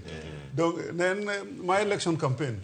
En chairman ka ogine ne ko keto na jopuonj. Makoro sani uyudoru bang' mano odhi Dagoretti High School. Inya paro rambe mana go Dagoretti High School. Mano golo pesa tara gi gana. Ma be ine mani kelo pesa jopuonj. Erokamano ahinya kendo nyakoro ang'eno bro twak maber. Tapani tek mar piny. Ok ochakre mana sani kende. Kidok gana achiel 1930 kanyo ne wan gi kech madede. Madede nochamo piny ma piny onge ji ne chamo mana lowo kata na itoboke ne onge. Ma piny osebedo ka dongo to bedo matek. Kata teko ma wan go sani ok en mana Kenya ka kende. En teko ma wasebedo gi chieng' ma piny pok ochiek. Higni 4 ma wang'ni winjo kwa wacho nubro wacho weche mag koth, weche mag oula, weche mag El Nino kaka ketho gigo. Higni 4 pok wanwang'o keyo maber, omiyo chiemo ne onge. Ma pesa ma wasebedo kwanwang'o en temo wakelo go chiemo mondo kendo. To wang'ni wago Nyasaye erokamano nikech chiri nyicho chiek maber. Jok ma paro ni maybe ok nonweng'o maber gin jok ma kar dhi puodho ni ting'o sufria e wigi.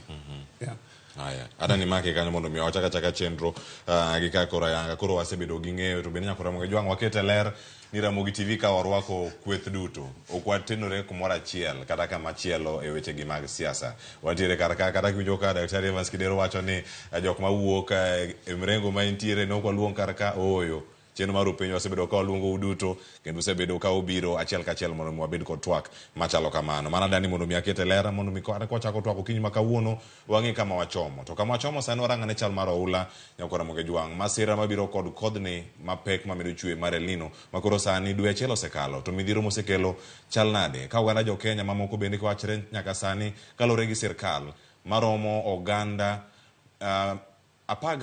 12 osebeto ngimagi e bwo seche 48. En ang'o mosebedo ka timore? En ang'o mnyalo tim e yo mopogore mondo mi okelane resruok? Ang'o bedane kod penjo kachal koda kaduoko kawuok omwelo mantie gi studio okinyi ma kawuono to sani wawinjane sigana molosnwa kod nyawadwa mantiere e kaunti ma Migori Jojuma kotenore kod koth ma bende okelo masira ne jodak e kaunti ma Migori. E kinde ma dwe achiel nyaka ne koth mapek mar El Nino chakre pacho kae, kwan ji maromo 11 osewito ngimagi e kaunti ni ma Migori auche ma opogore kawe kod lipot ma ogol kod migano mochung' ne kedo kod midhiergo mag apoya e kaunti ma Migori. Lilian Natino ma jegi 42 ma bende nyaka sani ringre mare pod imanyo e aora ma Migori en e kwan ji 11 ma iwacho ni osewito ngimagi. Yan odhi gi pi pi no dhi kode pok oyude nyaka samo bi wawuene to rescue team osebiro ma the county government okelo nyaka sani ji 11 nyaka nyocha kodhi ni chakre ngimagi oselal kendo ok en gima ber kwa wito ngima kata mar ng'at achiel. Atieno ne piyo ywayo e kinde mane okalorano mar kuja ka otiyo kod yie e gwego mag Osiri e sab-kaunti ma Nyatike e okinyi mar tarik 3 mar dweni. Ne entie kod ji mamoko 5 mane oresi. Kanyo ma gikidhe piny wayudo ka pi opong'. Koro ka pi opong' wayudo kanyo jokwang' obedo gi chien to nyo wan gi buo kode kata jokwang' kobiro to waidho. Kwaseidho yie to yie biro koro yie dwago to jomoko nyo obedo gi chien koni ji 3 to winjo ka nyiso jokwang' ni ywauru ngai motegno yieno dhi gore e kor yath to ka podi to yie gore e kor yath mobarore ma pi oywayo baka dhi kodwa. Kane gichiegni go ka yie nomuoch kaluwore ga paka mapek manyo pi ni godo manyo yie obarore ma joma ne nie yie ne pi oywero. Kuom hawi maber kata hawi marach ji 5 nyo okony. Anyuola mare kod osiepe pod ogoyo kambi e geng aora ni ma Migori ka chendo mar menyo pod dhi nyime. Abedo dala nyaka saa 6 eka ayudo report ni jaoda yiego piny gi pi. Kwaneno dwoko moro amora kendo wasenindo kanyo. Pok waneno dwoko moro amora koro an awacho mondo sirikal ong'i kaka nyalo konyowa. Waora team mag divers kendo adwa dwoko erokamano kane giriwore gi local divers maka kane gichako manyo ringre mama manyo pi odhi godo. Jodak ma Osiri ka otelnegi kod chief ma Mikei location David Oula wacho ni kama ne masira ne otimore onge olalo kendo kwan ji maromo 10 osewito ngimagi e kinde mokalo. Yie gikelnwa footbridge gigernwa ka okony jogo ma loka cha kabiro matanda giwambe kwa kone kwadhi kocha mondo maafa ni thogne we wuok kila sehemu ne ka koth chwe ka pi pong' nyaka wawit ji. Jatend migawo mochung' kedo kod midhierego mag apoya e kaunti ma Migori Kalibu Pondi wacho ni koth mapek osekelo midhiero ma oting'o dar familia mathoth e kaunti ma Migori. Mwalo Nyora kaachiel gi Kabuto kaluwore gi koth manyochwe nyoro dhano 550 koth odaro e mieregi. Dwa promise ni kaka county government pod wadwa tero negi chiemo kanyo kaachiel gi kony mowinjore. Lipot yango ni malo familia 100 pi osedare miechgi e gwego mag Central Kadem kendo gintiere e kuondego mag jot. George Juma, Ramogi TV, Migori. Nyakoro Ramogi Jwangi isewinjo kanyo mano masira makoth bende okelo gi pi oula ma bende koro timore kacha e aora ma Migori. Sani waragane masira mano makoth bende medo mana kelo ka wantiere kar kae kod welo Nyakoro Ramogi Jwangi atema ne winjo sani Daktari Evans Kidero angloso ka elo sirkal kata kwethno mantiere koka sirkal mwalimu Pitorero antiere kwethno mano mara Azimio kata kodi nyime benda mucho acha opachu bende kaka jo Kenya acha kodi mondo miyangi lerno ane korka kori gigi timore to oganda bende kale chirna dimo pogore nyalo bedo nyaka sani kiwacho ni sirkal mondo chwalane kony sirkal ochwal kony sirkal bende osetemo timo kar magi nyalo koso ma nyalo bedo ni en mana pach jopiny kama gintie. No, mokwongo wago mos ne families mowito jogi ji 11 nolalo ngimagi Migori to ok mana Migori kende en Kenya mangima chakre sani nyaka nchakoth chakre chiegni ji 154 mosewito ngimagi wito ngima ma ok ochanore kata maneno tuo nikech wach mar koth en wach malit. Wago mos ji madhi 12,000 ma gigegi osekethore, utegi osemukre, mosedar, modak adaka e kuonde ma temporary. Kaka sirkal osebedo ka chiwo kony, winjo ka County Commissioner wacho kanyo Migori ni ginene Ministry mar Interior kata juma mosekadho ni PS Omolo osebedo ka timo lead gi kaka nyal konji jok nyal mi chiemo jok nyal mi ongede jok nyal mi lewni skunde ma mane od nyithindo dare no kama itero gi kunde mo koro nitie gik ma sirkal timo to gima bro wacho ni nyicha wang'ega ni gine ni koth ne biro wang' ni uneno ka koth jadaro ga ang'e ni koro chiegni gi Kano kama koth osebedo ka dare ga ji ahinya to wang' ni sirkal ochako chon moyawo aoche machalo aora ma Nyamasare wang' ni neno ka oko omol mo oketho gige ji kako oketho ga pile. Nitiere oganda mathoth mantiere kar ka kendo wanyalo loso ka warango iga ka iga ka koth chwe midhiero ma kama nitiere gimoro ma sirkal masani nyalo timo inyalo pare godo ko wach ni nogeng'o chuth nikech kata kiwacho gwenge ma kaluo kama koth ni medo goyo moko pod oganda medo mana dara gwenge ma iwacho ma Nyamasare kanyo gwenge ma Kapuothe mantie kaunti ma Kisumu pod nitie kachiedh nade gwenge ma Ombaka nitie kar kanyo gwenge ma Kabuto kata sani bende ywak pod nitiere mana e kaunti ma Migori e kaunti ma Homabay ka bende wasewinjo koth mapek mane goyo North Karachuonyo gino mantiere kar kanyo en ang'o ma sirkal masani nyalo timo minyalo pargo nikech ma ok en midhiero miwacho mabiro mapoya en gimoro ma inyaga landi to oganda obed kod ikruok ma midhiero ma ne wang'e ni biro to ne ok wang'e ni biro marom nade ma be seche moko nolewo maparo ni nyalo bet ni ok obi to chakre na ka sirkal nogolo jo NYS modhi moyawo kuonde mo uli kadhe mondo kolo biro to mondo kadha maber ni ka ji nowacho no ula oriek da kumol kuchomo got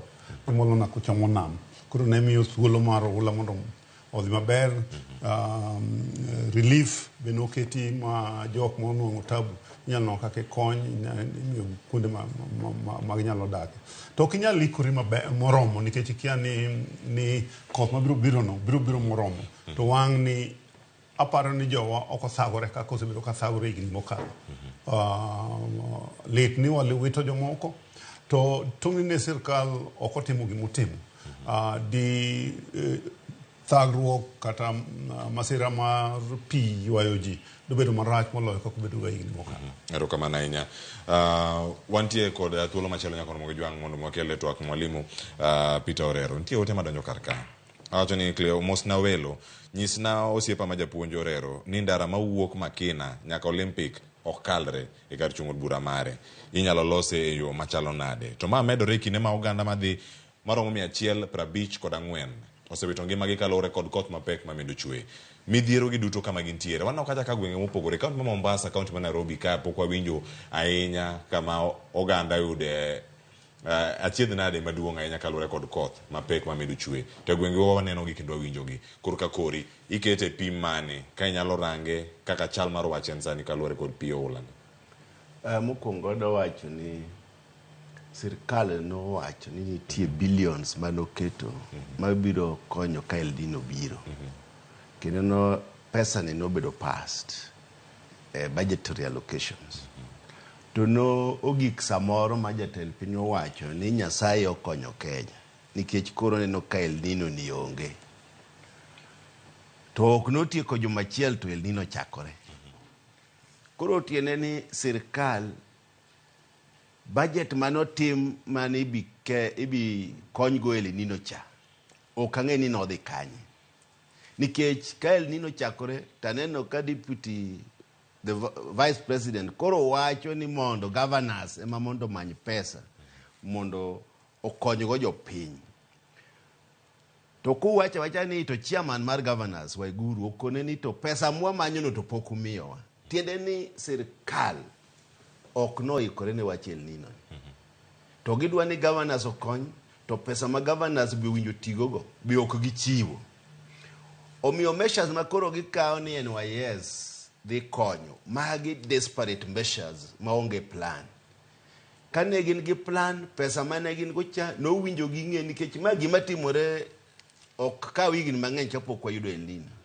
owinjo wabed gi plan jojeshi ma Kenya na iwacho ni mondo kony jeshi ma Kenya are trained makata olalo ginyalo gero gi juma achiel omiyo deni sirkal nigi dwaro konyo jo Kenya jojeshi godine gigolo kon midwaro lalo aneno ka Migori mine ywak ni to ok ugernwa kata mano lalo ka wakal owinjo gidhi giger kata olalo go mondo okony to winjo waikre dikes gini ma winjo keti omomiyo flood gi kik wuogi sirkal nyaka kony to in ja od bura intiere od bura kacha chike gi ukalo omenda gi mipuodho gi mag budget gi upuodho gi kacha kendo gi kalo ka uneno ka gichopo ne counties e kinde madwarore un kaka jod bura gi tich maru mar timo oversight gi duto monego bed ni sirkal mamalo bende timo okenge mage ma isekawo kaka ja od bura kata kaka jod bura kata mondo mi twak makama bende odhi e nyime chenro mag kawo jolweny mapacho ka mondo mi oger chenro makamagi mage ma osekawo kuom aparo kata kapok imiyo jaduong' Orero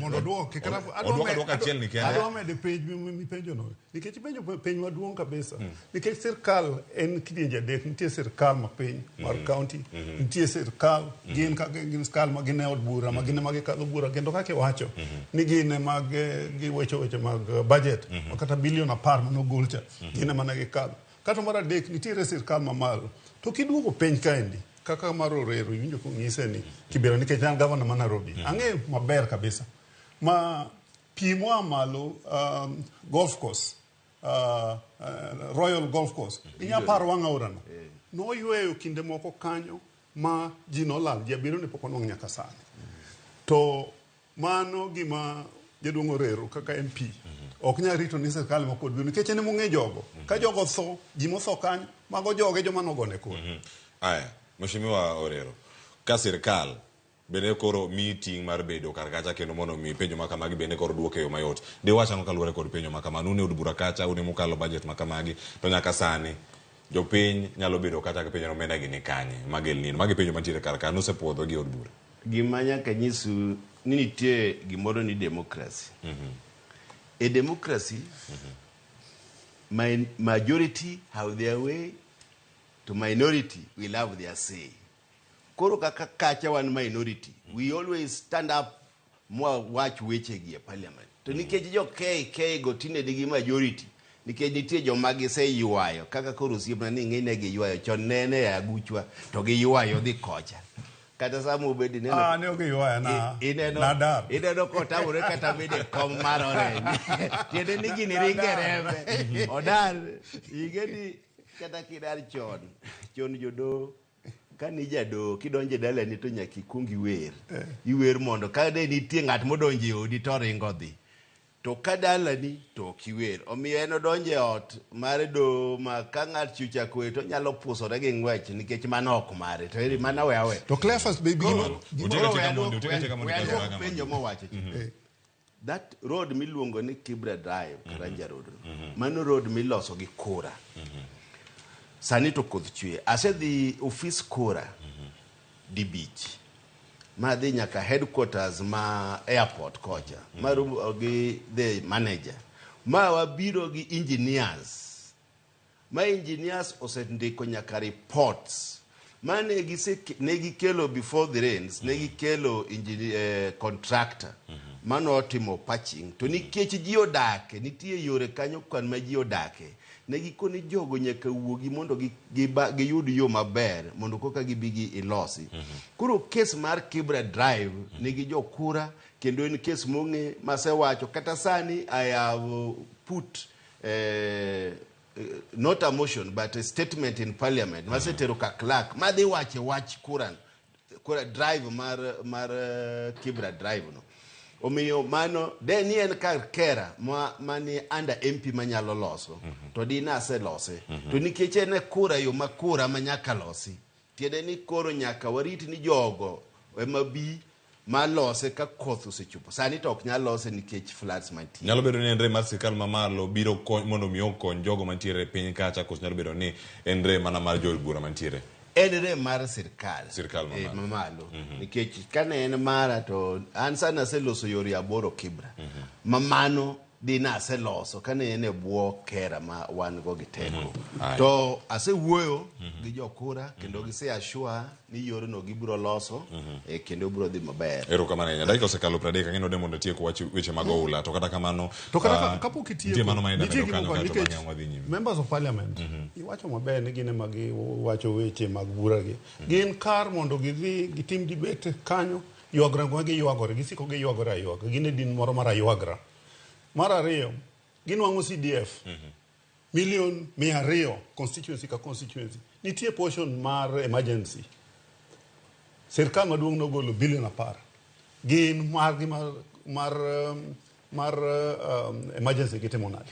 Adwana nikech en sani nen ga governor chon to nosewuok koro adwana nyise gima timore nyaka no pass budget ntie pogruok onge pogruok sirkal pok oketo kata nduru en gi CDF nyaka sani wadhi e third quarter first quarter serumo second quarter rumo koro sirkandni ginyiswa ni to pesa mar jo CDF mowacho no kata mar emergency pok odonje CDF is a fact koro tiene ni sani kata MPs onge MP mosemi pesa nyaka ne this financial year chakre koro wan kako wacho ni wan gi emergency no waonge go jaduong nikech sirkal masani ni gidage miyowa to omenda mitiyogo mondo los apeni gi duto losi e county chenro mopogore opogore mag yaro oula gik matimore e kindegi ang'eni mano paro mabende ang' akaw kuom Dr. Evans Kidero to koro ka kori omenda giwuok kanye giwuok e kiti mar county koso giwuok e sirkal mamalo mosebedi sani kiyawogo olalo mondo pio ula osodgi magok mag wano kwaloso ula golalo pesa no wan tiyo gi jo kera levy mabedo charged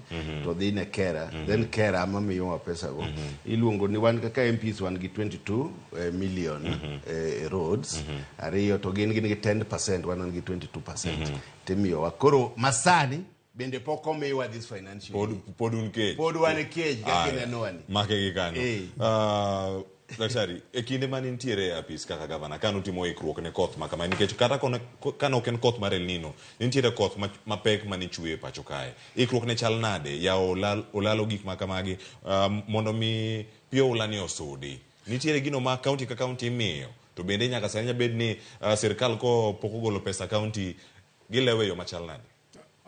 Wach mar El Nino kochakore sani. El Nino mokwongo notimore ga prochiko gaberio, prochiko gaboro.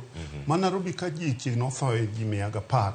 Kindego ne county governments kobiro, the county Nairobi City Council ema ne ng'iyo weche mag drainage, ema ne ng'iyo weche mag ndara. Kendo chako timore higa 2009 kato 2014 be otimore ma unya paro yori no dinore yo madhi Mombasa to kinde chande wan kaka county ne waseikore mane wayao ulni mondo pio mol kaka Nairobi River kaka Ngong River mondo dhiyo to wang'ni manyoro ni agone nyaka wagone sirkal ma county ero kamano nikech niwinjo ka jaduong' Sakaja nochako wacho chon wan waikore wan ni kapio biro nyaka sani kata onge kata ng'ata achiel mosetho Nairobi kato bang'e kinde kato ne ji tho nitie pesa ma county nitiego allocation mar drainage nitie allocation mar barabara mar yore mar yawo lelni kuonde manyalo bedo nodinore mondo pio mol maber mondo kik pio bed mang'eny manyalo lal gi ngima ji.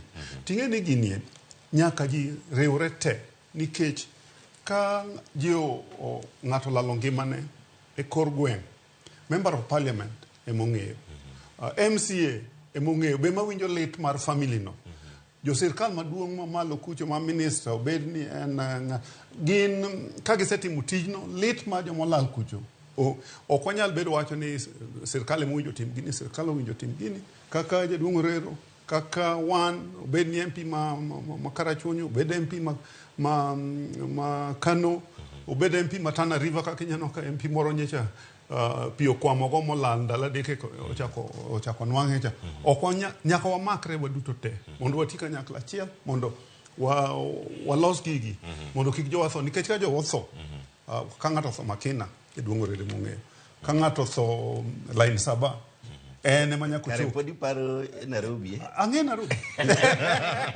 aya enani mak paro kanyo koro mo jwang kendo koro sani nadiri ni uwinjore ni ting nitiere ne jotelo duto obed ma county obed mago mag jod bura mondo mi one ni jopiny biro dak e yo moro makare ikidiny machope sani nyakora mogi jongo da loko tanga kendo koro waranga ne weche mamoko kotenore koda uso mag kembe sirkal kata bede migepe ma opogore nyakora mogi jongo nyaka sani koro do mamalo ochungo chenro mar piny owacho uso bede migepe makamagi kendo koro sani wanyane nena kaka kit ng'eto ne nitiere mag achiel kuom jotelo kata okinde manochopo kar kacha mar penjo gi e doho Jackson Awele mano okil mar ODM ne Chacha Mwita owache e yo machalo kama. Iwacho ni kembego mantie kar kanyo na odoge ng'eto makamano. Kembego ting'o KICC mantie kar kanyo, mar pipeline nitiere kar kanyo. Iwacho ni joma odonjne gi bende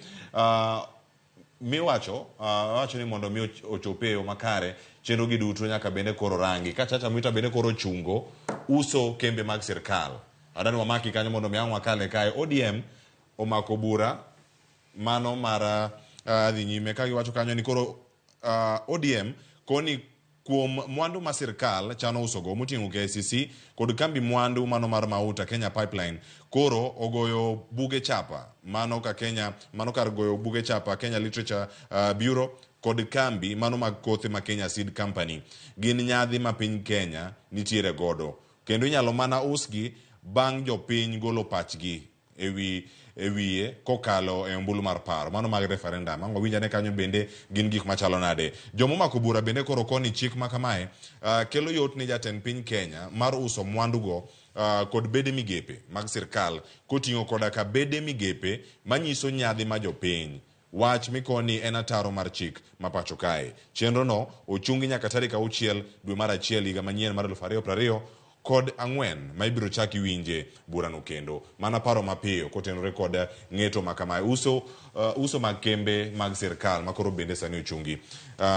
Daktari Evans Kidero, diwache ang'o mokwongo? Ma en chenro ma sirkal ne dhiro ahinya mondo ne ni chenro ni bende odhi nyime. Bende ni gi paro ewi ni gima kama kotimre odhi chalo nade nyaka sano ka dosi chunge nyaka tarik 6 dwe mar 1 odhi chalo nade?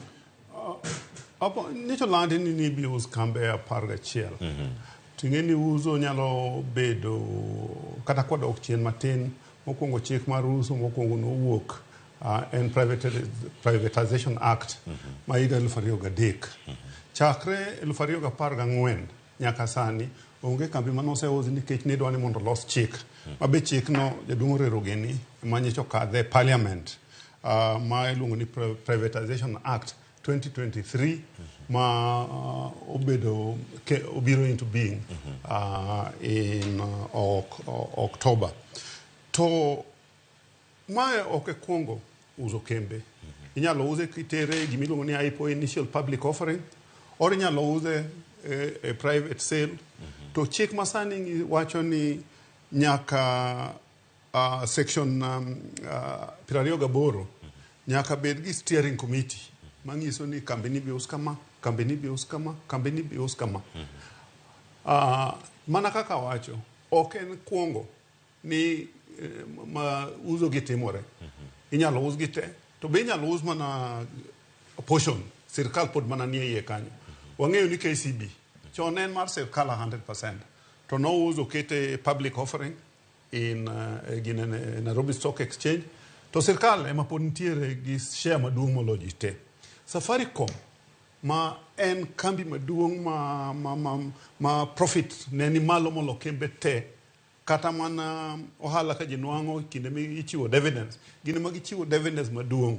Tong'ni ne bet sirkal ene mane goyo ohala no. To kendo en a strategic investment kech en communication, en simu madonjo makata inyal wache weche moko ma ni neno ka iwacho ni sani okadh chik ni mondo sirkal owinj gik ma ji wacho. To ma en a strategic investment. Kanyo nitie sirkal nitiere gi share atamalo 35. Chenro mar uso ni kani winje ni use ne ng'ato owuon koso ni use ne bede sirkal mamoko. Jo sirkal gi ema chak dok nyiepo. Sirkal nya wacho ni ero koro kesi kuom ranyisi wa us Daktari Evans Kidero mane governor county ma Nairobi to bende kikawe wang'eyo kaka KCB the majority shareholding sirkal ponego.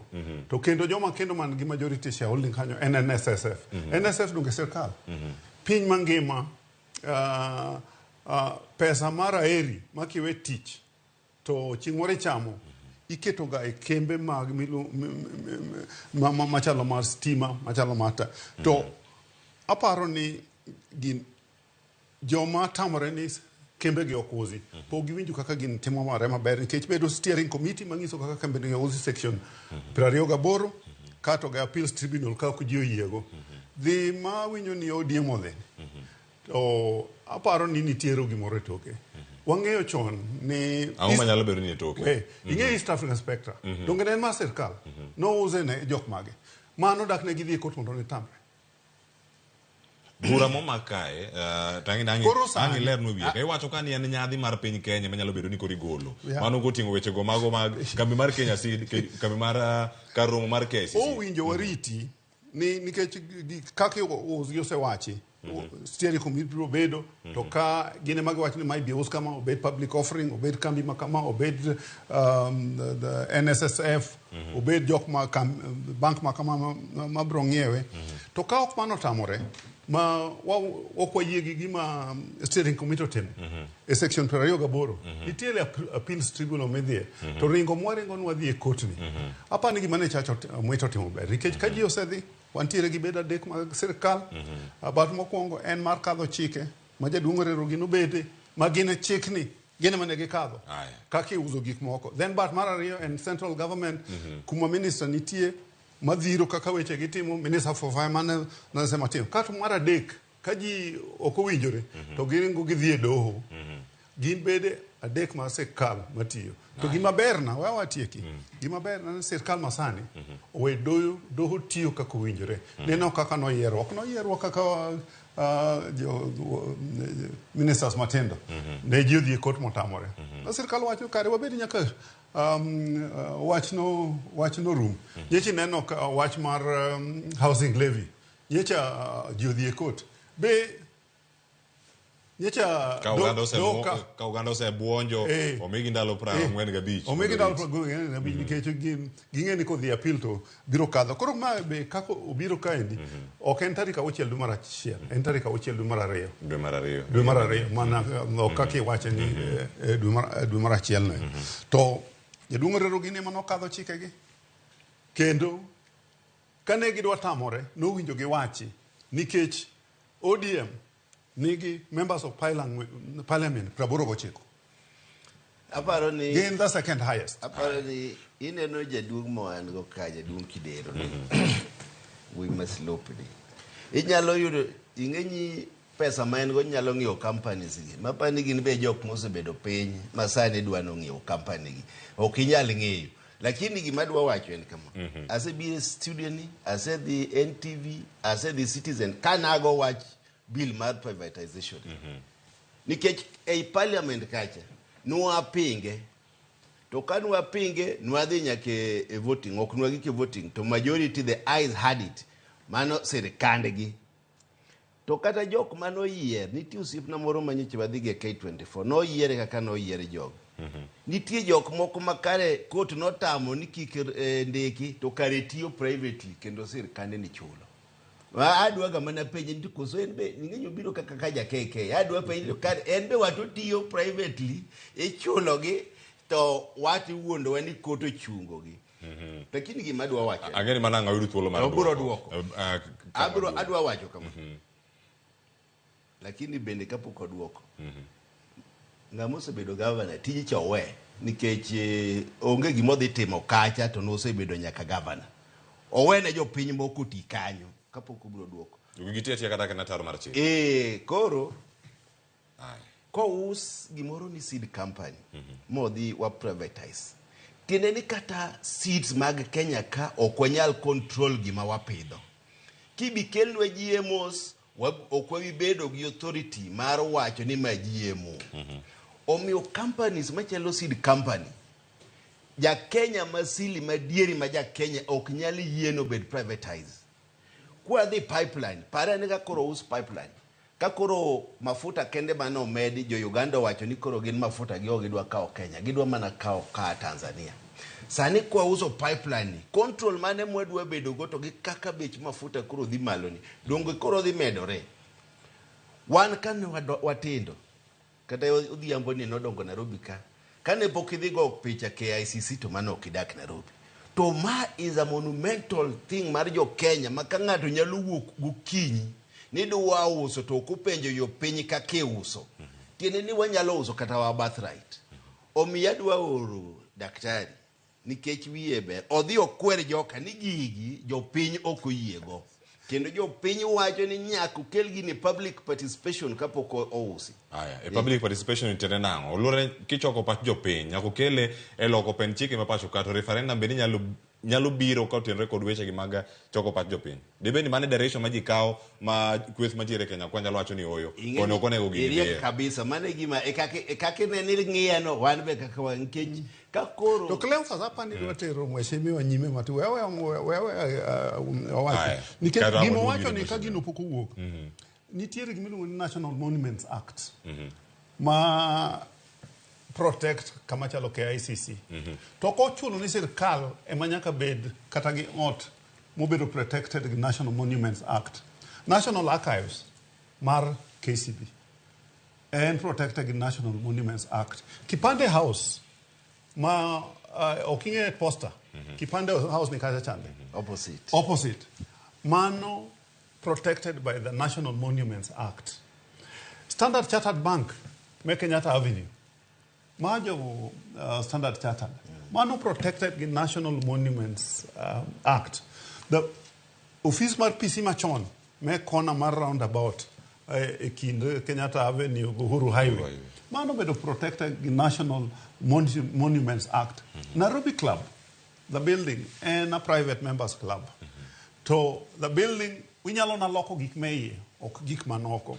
Koro gimoro wacho ni ko uze to gik moko bro kethore ok kamano nikech chik mar kano kata rito gik ma chik mag National Monuments Act okadho pok oloki to kata ka iloko to gin kaka members of parliament gin manyaka gidhi gilo gima pok odwoka ni East African Spectra ne mar sirkal no uzi kinde go dak ne gidhie nikech jatend Azimio ne member of parliament kinde mano ong'iewo East African Spectra.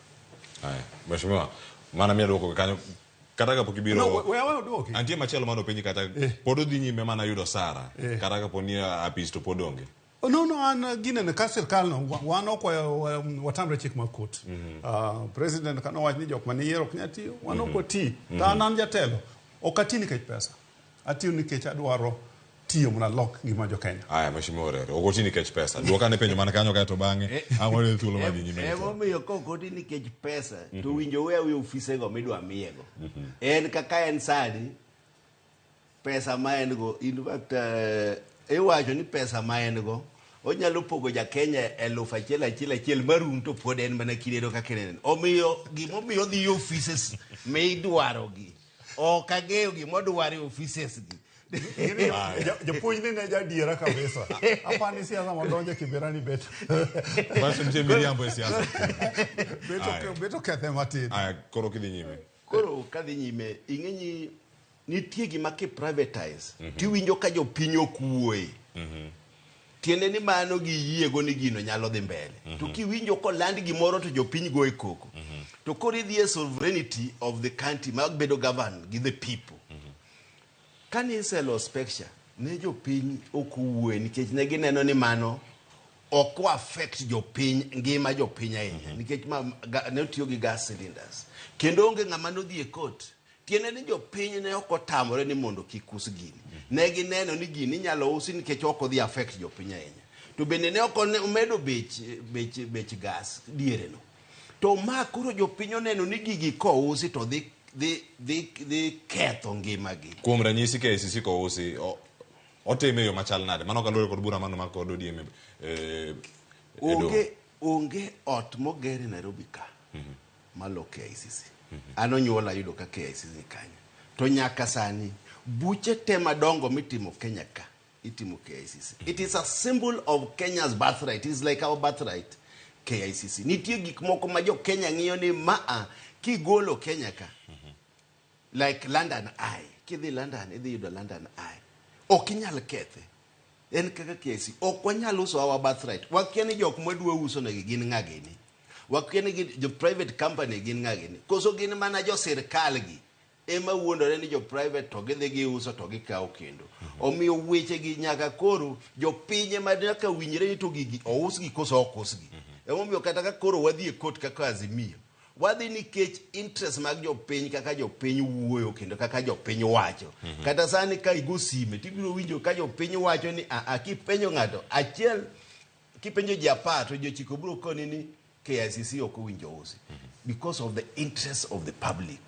Omiyo jogi, an bende nyaka na abede sirkal. Ne pok aneno the appetite ma sirkal nigo mar uso kembe malodhe sirkal masani. Chungo chenro makama mag uso mag bede migepe mag sirkal. Debed ni ka uchungi nyaka tarik 6 dwe mar 2 higa manyien mar 2024. Unyalo bedo chenro mondo miyo mi sirkal olos odeyo makare mondo mi giduog kode kata koro ka giduogo dhi nyime koro giwach ni oyo gigi duto waseketo yo makare kendo chenro nego bene dhi mana nyime. Koro ka kori ng'eto no ikawe yo machal nade mano chiwo kod Chacha Mwita. Chacha Mwita respect judgments mage always kechen ng'at maparo kapok otimo gigo. To one reasons mane wadhigo king'iyo ne yudo ka wele wacho ni mokwongo jopiny ne okonyis wachni. Mano reason maduong' ahinya kapok notim gigi. Omiyo okapar ni Mwita no miyo sirkal time mondo ikgo gigi. Lakini wan kaka juazimio waneno ni gigi kitimo to nyaka otere public participation, oternwa gi mane referendum mondo jopiny oyie ni kare gigi ousi koso kiko usi. Maka okoter gi referendum to court corridor gi nyalo keto maus gigi to jo Kenya madhi safa. Mane gima waparo. Cleophas inge matimore. Chik mar the amendment manotim ne the Privatization Act mochako tich October no ter through public participation. Kane toni ne okotere dine okokadho. Makata sani gidhi kotni en mana ketho sa nikech gine binong ni public participation notim. Chik bende constitution wacho ni nitie gik mowinjo tere referendum. Uzo kambi ok nyal tere referendum. Gik ma affect duong' mar chike mag piny emi nyalo tere referendum. Kane osiepna Morero gi osiepege ne rwako ga sufuria wigi to gidhi gigo koko e ndara kato ji mondo bed piny mondo losi. Ne wawacho ni mano en ketho sa nikech wang'eyo ni gino kamano onge kumano bidhiye. Kata mana dhi modhi e kotni en mana mar ketho sa onge gima bro timore nikech ka nitie gima nowinjo giwache e parliament mabe president kawacho negi ni minority kata opposition utim tich gi parliament mar keto sirkal mondo owach maber gik magitimo, calling the government to account on their decisions and actions. Mano mokwongo. Ang'e mar ariyo bro wacho.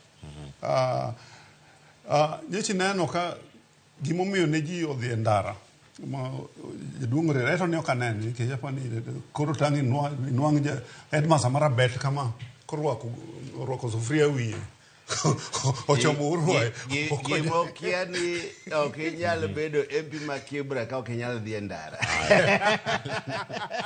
Mono bido thuolo mar neno ang'e ni kidhi mbele mana lero point wewe tiek man nikech ne en wach mar mogo ne nengo ne tek. Kinde cha ne mogo ne ogorogoro ne 200.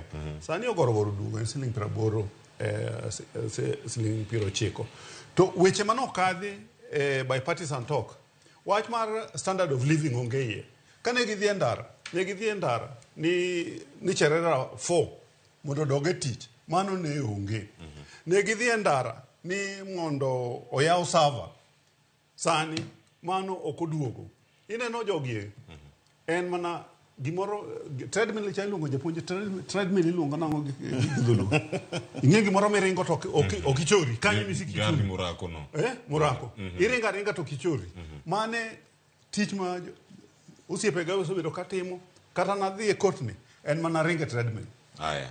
Mana kanyo gani kapok wakawo kata yueyo masani ma yuni biro kanyo kar sario kar kae. Dr. Evans Kidero mana iri kanyo podi. Iwacho kanyo ni dhi e do ni dhi bedo mana ketho sa. Nyalo bedo ni kata do bende koro nitie geno ma oselal. Makata gimoro minyalo ket kata paro malong'o e wiye kanyo ni wadhi ka mondo mwayud ratiro ma kalore timore ni doho masani e doho moriere doho mawinjo wach. To ka ng'ato biro gi wachne to nyaka chiki iti mondo iwinji nikech kitiri adira ema winjo omigi nikech sani wadhi e Christmas dino winje mapiyo nikech notime under certificate of urgency.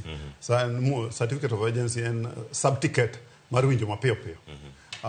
to otere nikech ji duogo dwe mar achiel judges dhi e rusa to koduogo to ibi winje to kibi winje en penj mibi penj ni to public participation kani kadho chik ni be notime emomiyo awacho en mana ketho sa nikech kot biro nwang'o ni public participation notim ma ok gima winjo dhi e referendum sani ne ang'e ni wabiro wacho referendum toke kae to osiepe ka gin gigoga koko nikech owinjo gigo koko ok nikech gidwaro nikech kuma owinjo giwache weche gi mondo winji gin ji 89 e parliament Ero kamana ya mana ka bila mede kar kanyo bende ni gigeno kochopo tarik 6 dwe mar 2 higa manyien jasiasa nyaka bed gi geno ni nyabedo mane mar mondo mi olok chik kata chik matayo weche gi mag uso mag kembe gi koso owegi yo machal nade geno ma wan go ni court biro stop sale mag these companies mane momiyo wan gi geno nikech de waonge reasons to mwita de oko owacho ni mondo bi owinj court e cases ni lakini adwa kwero osiepna ma daktari asebudho kapok aromo kode ahinya tayudo ni kare nolokore aloka chuth marembe tinde ringa oluongo mane jokoja ten jokoja kata tacha ni ok onyal tweyo ma ok chal yelo koro gima dwa nyise daktari ni dhi mane wadhi ge ndara ok nwa ketho sa nikech nitie winjruok ni wadhi loso IBC the constitution of the commissioners mar IBC sirkal noseyiero jogi ochiko to waketo gi magi yie ni koro nyaka wan bende wayier jomoko eka wabedo gi level playing ground e 2027 election ochako wacho ni court mwadhie ni waketho sa ten ma wacho ni judiciary bet tiende ni ong'eyo ni waonge independence of judiciary emo mi wacho ni waketho sa waten gi gimoro moparo ni court bro dhi wito cases wagi ok onyal wacho ni waketho sa to cases wani ni court omiyo independence mar judiciary koro omiyo wa question to are they really independent kaito owacho kendo ni bipartisan talk ne waketho gosa to magi ma kata jatende noyie wachne tiende ni kata jatende be opingo Ango duogo penya ne kopingo jatende kata kotene kod weche gi mag loko katiba kokalo e ombulu mar paro kata mago mag referendum. Nyakora mo yang do na ka chiel to sa ariyo chopo kendo sani inomono mwaka uyo mokonge cheno mar piny ka waduogo waraga ne paro mano mar referendum ni owuok kanye ikwede nango to ka ikwede benen twak mosechako to kosechako osechopo kanye to adieri mar wach nyalo bedo ni en mane en sa ariyo do mandai ka chiel kendo chopo kar kanyo wakaw uyo masani kikidhi mabor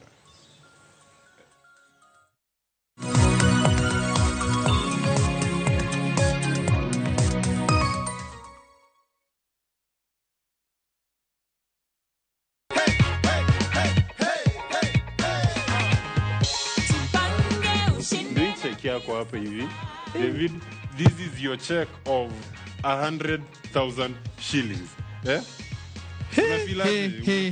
nimefurahi sana hiyo cheki ni yangu. Unazambia nini watu wa nyumbani juu ya story? Ninawaambia wajipange na view sasa ni ya ukweli. Kuna zawadi nyingine hapa tena. Unaona vile inakaa fiti? Hata ndakwambia leo taksi ya kunibebea mzigo mpaka nyumbani. Nimeshukuru sana, ndaendelea kujipanga na waendelea kujipanga wakiwa wote huko nyumbani, ore kwele, Lukurto. Wote wajipange. Wajipange.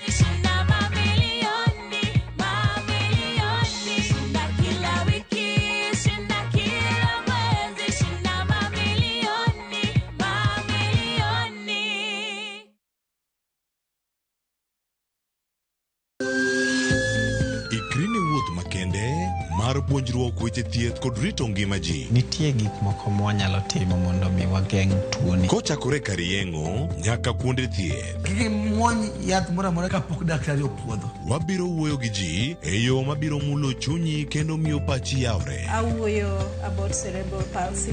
Anyalo nyiso jonyuol mamoko ni gimbe kik giluor. Ng'eyo en teko. To kodok korka ngima mar del, bedo gi ng'eyo nyalo kelo lokruok maduong'. Wach chanjo mar jomadongo, ng'eny ji ok dhi nikech ng'eny ji kia. Bende wariwo jowinjo wa e mbaka madhi nyime kokalo kuom nonro matimore e lela. Nitie program moro mabiro miluongo ni penj laktar. Ober ahinya nikech opuonjowa gik mang'eny. Koda ka tudruok e yor mbui. Riwri kod Ruth Otieno e penj laktar. Wuok tich nyaka tich abich, sa 12 odhiambo, mana e Ramogi TV.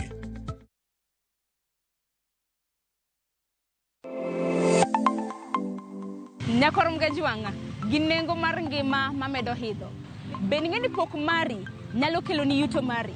Talent ni nyaka isweti. Ok ni en talent ni koro irie tiendi ni talent koro biro, no. Ng'ato ka ng'ato nitere gi pok mare mana Nyasaye omiye. Iyudo kata mana nyuola kwiri ni kik idhi nyis ji, to kok inyiso ji, ng'ama biro ng'eyi onge. Chieng' tich ang'wen chakre saa 2:30 nyaka saa 3 mar okinyi. Mar mondo mi wamiyi jip makare kalure kod pok ma bende intiere godo. Omiyo tudri kod an Sharon Ong'aw.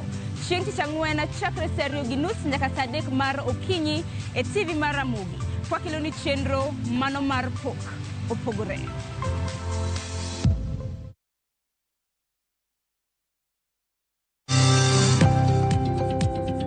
Ohala gi mwandu. Wakelo ni jolony e weche ohala. It is important mondo wan kaka joluo wabed gi dongruok. Wafwenyo ni adiera matut mag timo ohala. Tijni kidwa time en mana mashin mar luoko to gi kuminya yude pi.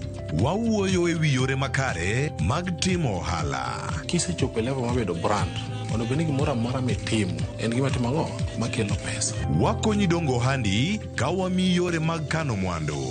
Investment group kawache mana gi nyinge no en choko pesa kasto ikete kamoro kasto golo nyinyo. Mabiro konyi e kinde mabiro. Omiyo wakwayo ni ji duto ket pesa gi e savings mondo wapuonji kaka gibiro tiyo kodo. Riwri kodwa chieng' tich ang'wen saa 1:45 otieno, mana e Ramogi TV.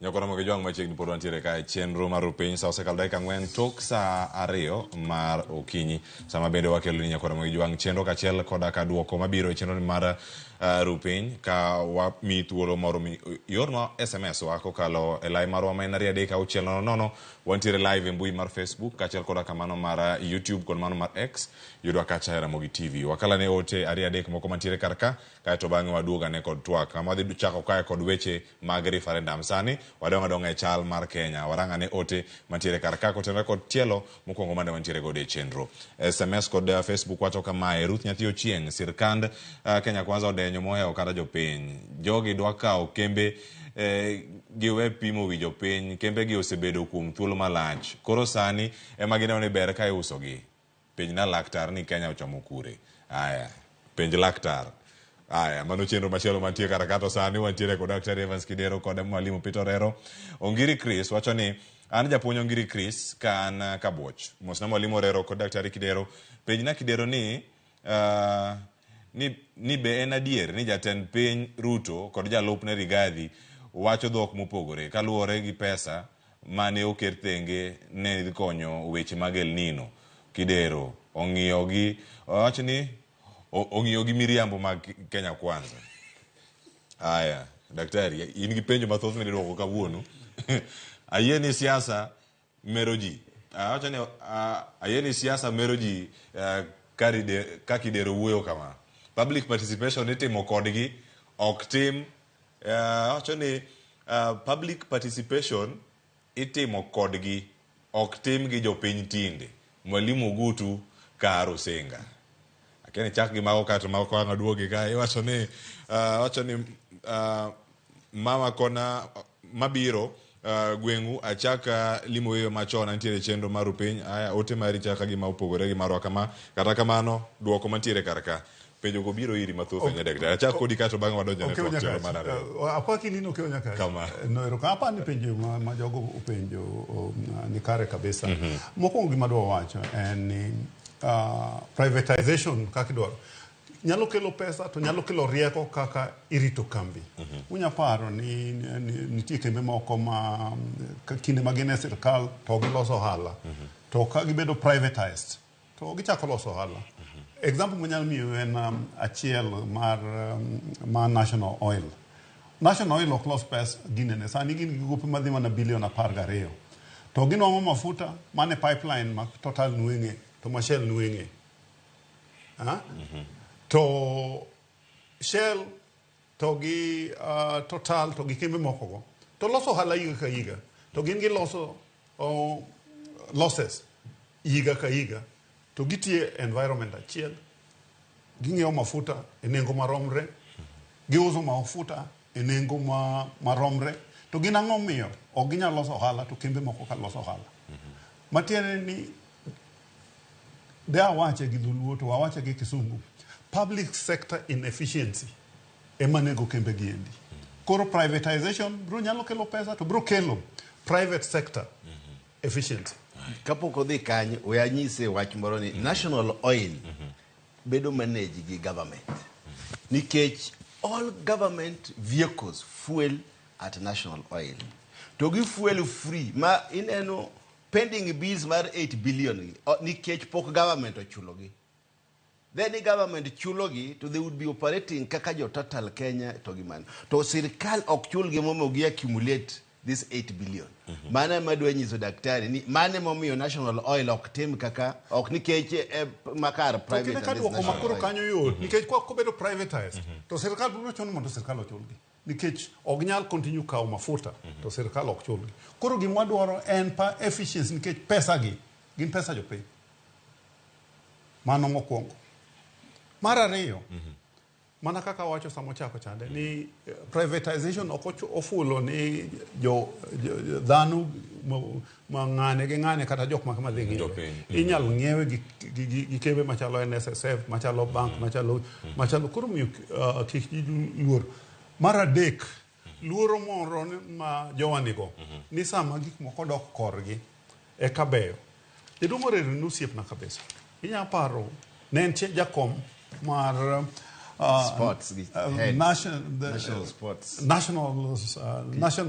Kenya National Sports Association and KSS mang'eny KSSA ok ne ka pod ang'eyo japuonj to kato jomopuonjo mowuok mugolo piny mane Oliech ene mogolo Mariga Brothers ene mogolo Jamal ene mogolo Olunga matin ni Jamani ene mogolo Tine kata to ne ok ang'ega ni kodonjo ginene jowa marwako orange ginene ochala siasa dibeni tegi matimore kanyo mapono nyakwara mag japuonja be ni watie mondo wadhi nyime twak machielo. Inya paro jowa kuma tinde jogi nitie ni gibere gimoro na siema gi lof. Ing'e siema gi lof? Mano tena na asiema gi lof matiende kata ka ji odhi yiero tiombo to inok miyi ma 2019 nochung mane omaye kose yombo isiemo ng'at machielo gi lof.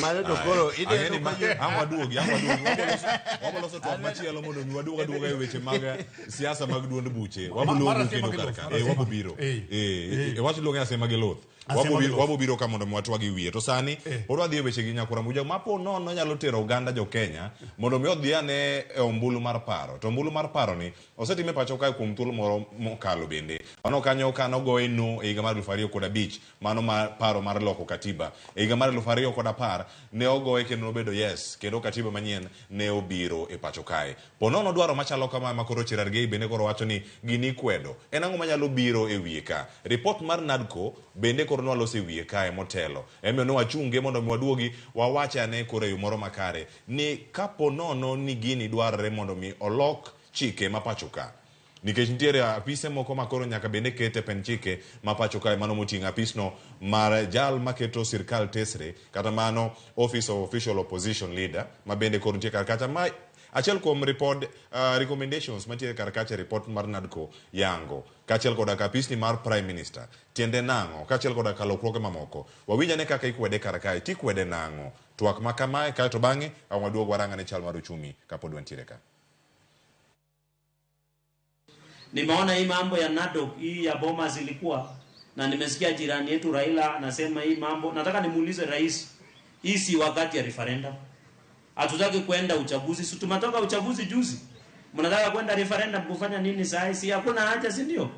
Kwa sababu anataka kujipanga for 2027. Lakini nataka nimuulize rais asikubalia watu twende referendum. Saa hii the country is in problems economically. We cannot go to a referendum now. And in any case we don't have a functional IBC in place. So hatuna IBC, unaendaje? Let us fix the cost of living. Tuachana mambo ya referendum kwanza na ile mambo ya siasa kwanza. Let us fix the cost of living. Wananchi wapate nafasi so that we can be. And I want to tell the country from Nandi as the leader of this region that as a country let us focus on more important issues. Mambo ya referendum na kujipanga na wale wenzetu waendelee kufanya oversight kwa serikali. Lakini wasitumie hiyo njia ya bipartisan to try and sneak into the government. Mwalimu Pitorero, ma senator Manandi, mabende untie godo ka che od bura, paro mopogore mienjo wawinjo kar report mar NADCO lokruoge mantiere kar kacha.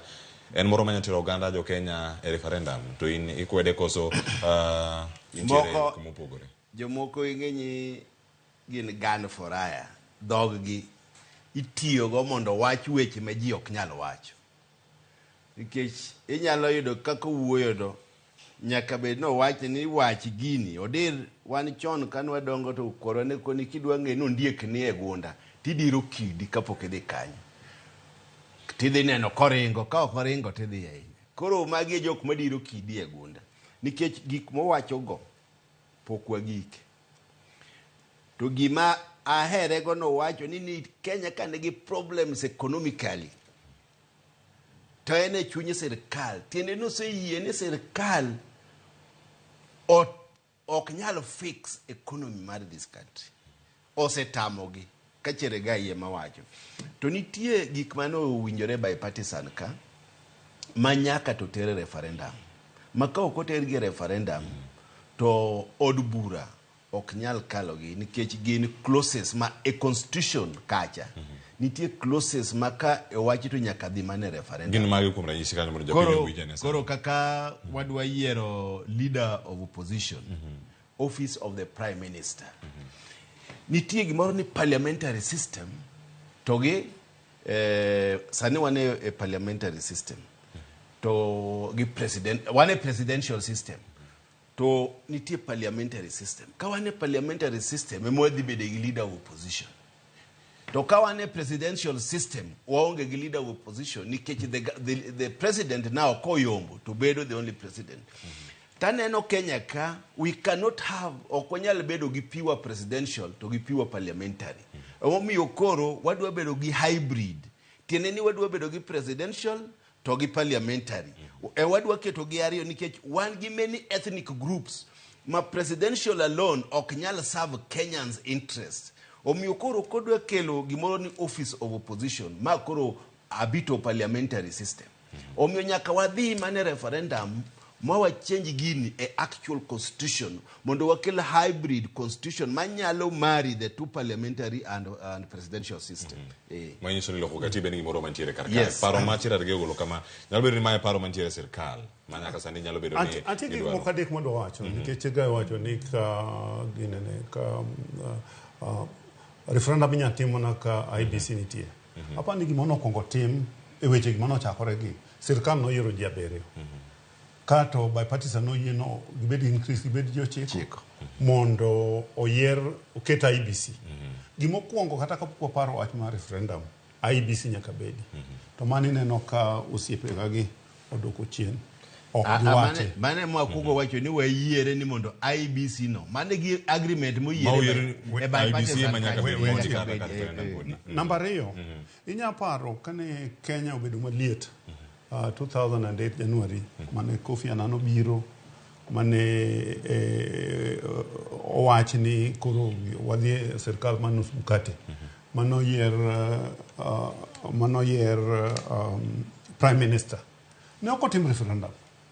Koro keto chief minister does ok require mondo tim referendum. Gin kaka gin e parliament, kaka notim macha chande, e kaka inyal time. Referendum nengo ne dwaro pesa mang'eny. Kenya sani ni kama tek ok wanyal afford timo kanto. Mar adek adwa wacho kama gik modongo te onge gimo chuno ne nyaka wadhi referendum nikech gik mose to nyeche neno kancha jakom oloso jakom ncha wacho wach mar referendum gima nowuok e bipartisan talks wach referendum ne ok wach. Ero kamano kapok ibiro mwalimu daktari nitie gino mewacho kar kae e kinde mano waneno ka apis prime minister nobiro mano kit Raila Odinga kaka prime minister mano bang' tulo mano muoch tok yiero mar 2007 gi kinde ma nitiere sani kapis ma kama kori dhi chuogi magi nitiere kinde ariyo kacha nitiere tulo mane rang mondo mi piny Kenya obedane kod kwe e kinde go Kenya lo rang kaka apis gi bende nyalo bedo kar kacha bende sama wantie Kenya ka sani bende wanyalo wacho ne apis ma kama kolosi en miloso mana e kinde yiero kata motelo ne yiero kata tok yiero tilose nang'o. Ingeni seche moko owacho ni prevention is better than cure. Tulo nyabe chakore chuny kato dhi e wich kato jigore. To ka gigi otemo geng' kapok otimre mane maber mane omiya paro ni bipartisan noketi. To sani onge nyaka to manyaka tim nikech koro to weyo maber nikech ok owacho ni waketho sa. No to kendo gima nyaka jaduong' nyaka wayiere ni role ma jaduong' Raila Odinga osetimo e Kenya ka onge ng'ama nyalo mosetimo. Kumusegolowa nyaka section 2A ma democracy kama wantiere kare onge ng'ama nyalo kawo historia mar Kenya.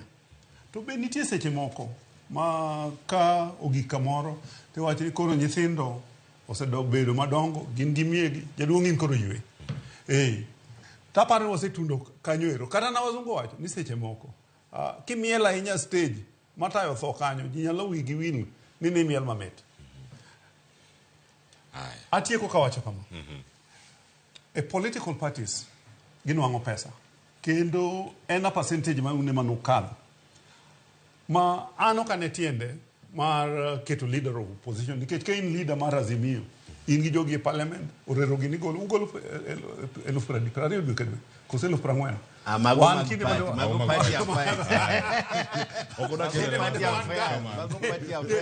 kaeto e national government ginene e budget magitimo bicha kimiyo gi apani ginene sani unwango bilion 2 higa ka higa koso bilion 3 magwaro no pepa onge mwasa yudo kata chiel nyaka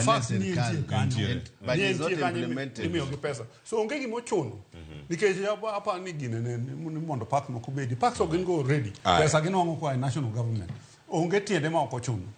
Koro miyo onge gima duong' machuno wan nyaka wadhi referendum manengo ne tek bro kawo pesa mang'eny bro kawo hela mang'eny. Ero kamano ahinya ng'eni dakika 15 modong kar wadapoge mondo wadhi twak mogik mabiro dhi bedo kar korango chal mar uchumi kachal koda ka e kinde kembe makoro ndikore mondo mi ochak chiwo omenda ne jo Kenya itimo giyo machalo mana kinde mabiro to sani wach mari mogik minyalo wacho weche gi mag referendum makoro winjo kawuok machalo wach mag jotelo maparo ni isia kod jotendgi mondo mi owuog oko chak chiwo parogi oko kinde madwarore nyaka sani.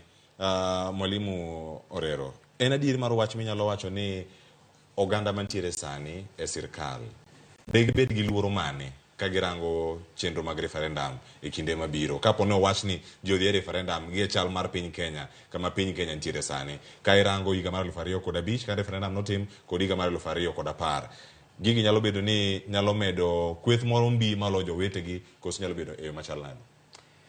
Ing'enye siasa ka mokwongo kidhir japiny to king'e kaka pach japiny chalo nyaka ibed gi luoro to nikech sani piny Kenya ok obedre prices mag gik moko ni malo sirkal ma sani oluor ni ka gidhi e referendum to jopiny nyalo lokore kodgi ma gimoro amora ma dwano timre jopiny biro kalo ting'enye referendum be gineno ni dhi miyowa ngufu nikech wadhi wuoyo gi jopiny to wan kaka sani jopiny oherowa Koro gineno ni oginyal tero wa kuma jopiny nitie. Ok en wach mar pesa. Nasomo gimoro e Citizen. Aken Citizen cha be en paper maru ka.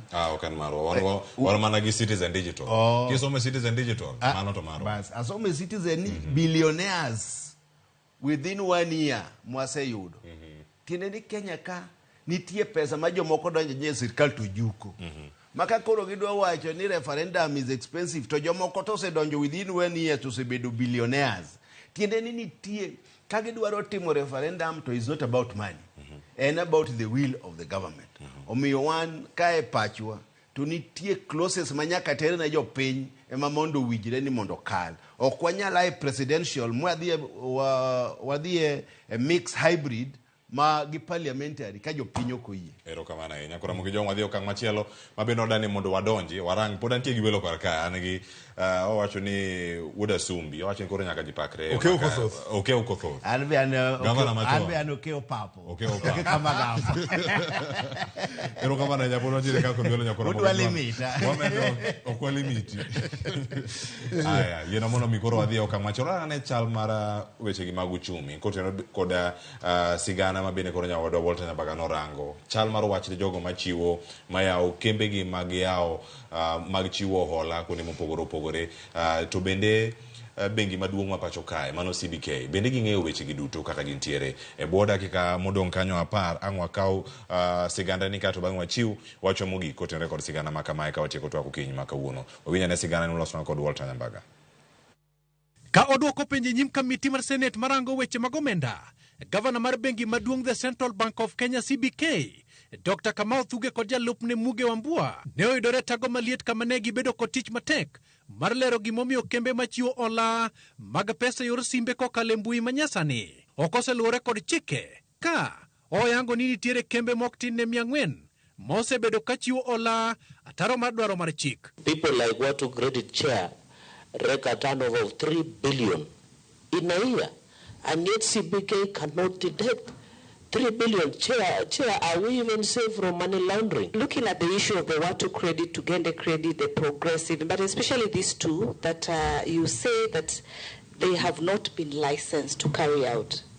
So do you want to tell this committee that I can today wake up and open a Mutinda microfinance, and since I've not come to you for regulation, I still continue? Some of the entities mentioned there that have not been licensed, and there are others that have not even applied for a license, and there's only one of them that is licensed. Dr. Kamau Thuge koni kembe machiwo ola koro ni kod nyaka dweche 6 mondo lure kod chike. Senators go bende ne ywak ni tiere kembe mang'wano mandu mag jopiny mangrem dwoko ola. Are you aware, Governor, and what are you going to assist us?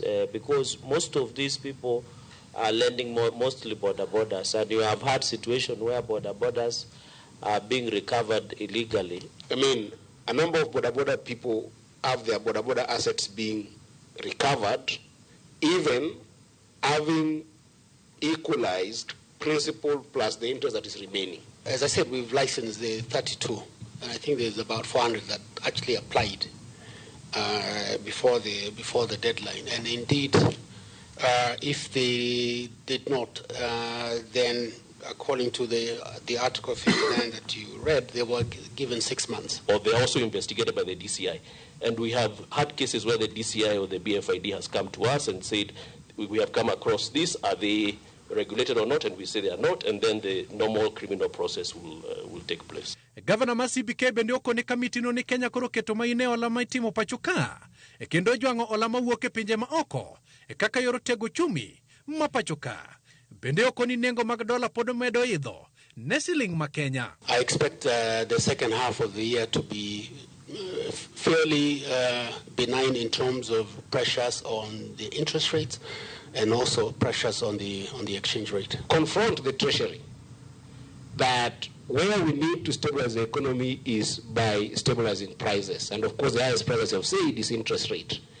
But this other idea that IMF will bring money and then this money away from IMF will ease the dollar, is not going to happen. Komitino bende dwaro ng'eyo gimomiyo joket mwandu dunyo ng'wech kendo wuok pacho ka kendo giyiero mar timo ala oko mar Kenya. You know, thousands of innocent public are falling victims to these people.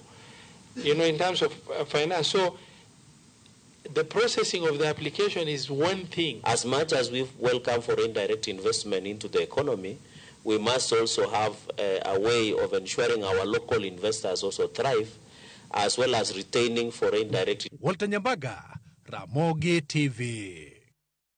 Nyakoro moja wasiwinja karakacha kembe manya bedo ka chiwo ola mago bende koro sani mosemisiem tiende nango ka warango chenro giduto kotende nyaka gi mago makoro liekore ka jod bura bende senators winjo kacha ka penjo nyabedo kacha weche gi maga luoko omenda mag wash nyabedo karaka weche gi mago maga money laundering gin mage mantiere karkae cha kodi Mwalimu Peter Orero kendo intiere od bura kacha chike gi une mukalo gi une mupuodho gi kendo gintiere karka kiwe gi machalo kama kembe turi ntie karka to giduto poko puodh gi kendo mawach mawuok kuom ogai mar bengi maduong' ma pacho ka CBK.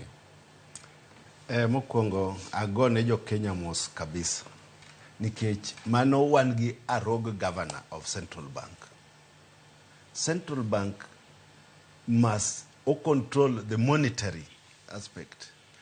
To your Ministry of Treasury, the Treasury control fiscal policies. To kakuru governor ma Central Bank, wacho ni nitie kembe mangi over 3 billion ma are lending people to poko bedo kata registered. Tiendeni this governor is condoning money laundering. Kakuru ngamu winjo bedi ni take the interest mar Kenya. Emo yie ni money laundering timore Kenya ka. Mo wacho ni 6 months go. Ochako miyo gi 6 months gi register. To ene governor. Oko wacho no loro kembe go kiki gidhi mbele gi register immediately. Ang'o miyo pod omiyo gi 6 months mondo gi register. To ka koro banks chaka bank kende giketo conditions makata small banks cannot operate, microfinance businesses nikech nyaki bed gi 3 billion mi deposit kocha a central bank kapok ichako kata bank. To sani to nitie kembe maging'eyo ni operate gi billions to are not even registered. Koro ka gin gi double standard kama to ere kaka gidhi control economy mar this country. Omiyo governor mar Central Bank should even resign. Wabro luonge owinjo waluonge parliament owinjo resign mana nikech gini kende ok wanyalo bedo gi governor ma cannot control private enterprises. Kamano bende akele twak Daktari Evans Kidero kama kamibete kiwinjo twak machalo kama kawuok jogo mochung' ne rango kaka omenda donjo kendo ringo circulation mar omenda e pacho kae e weche mag hola kembe gero koro semisiem oketi kama chal nade pachi wiye kata bang' gimane government central bank close in microfinance and adwana kaw thuolo matin nikech osiep na Orero ne japuonj koro weche mag finances gi commerce gi seche moko ne ok donje ne ahinya koro awe akawa puonje donje na kende age maber the banking act ema control weche mag pesa the formal banking sector to be regulated to the microfinance kidwa register miolo dwaro na million per ariyo kende minimum to kidwaro deposit taking minyala kao pesa ji mondo igogo ala dwaro million per auchiel. Section mar banking mar microfinance poko bedo regulated kendo bedo control an gima na kwayo nikech kae minwango ka central bank muwinjo regulate in interest rate o ala muwinjo kiolo pesa section 44 mar the banking act to mar microfinance oko bedo regulated. Gima da wacho ni members of parliament kaka une joma representwa nyaka overhaul the banking act mondo all these microfinances obed under control. Actually oken kata ni makosa mar Dr. Thuge, who's a good friend of mine, ongama ber kabisa. He's got a history of from the World Bank, from IMF and IMF Kenya matago. Yes, but there is no enabling law ma control microfinance. Gimada wacho ni members of parliament, especially joma juting sufria wigigi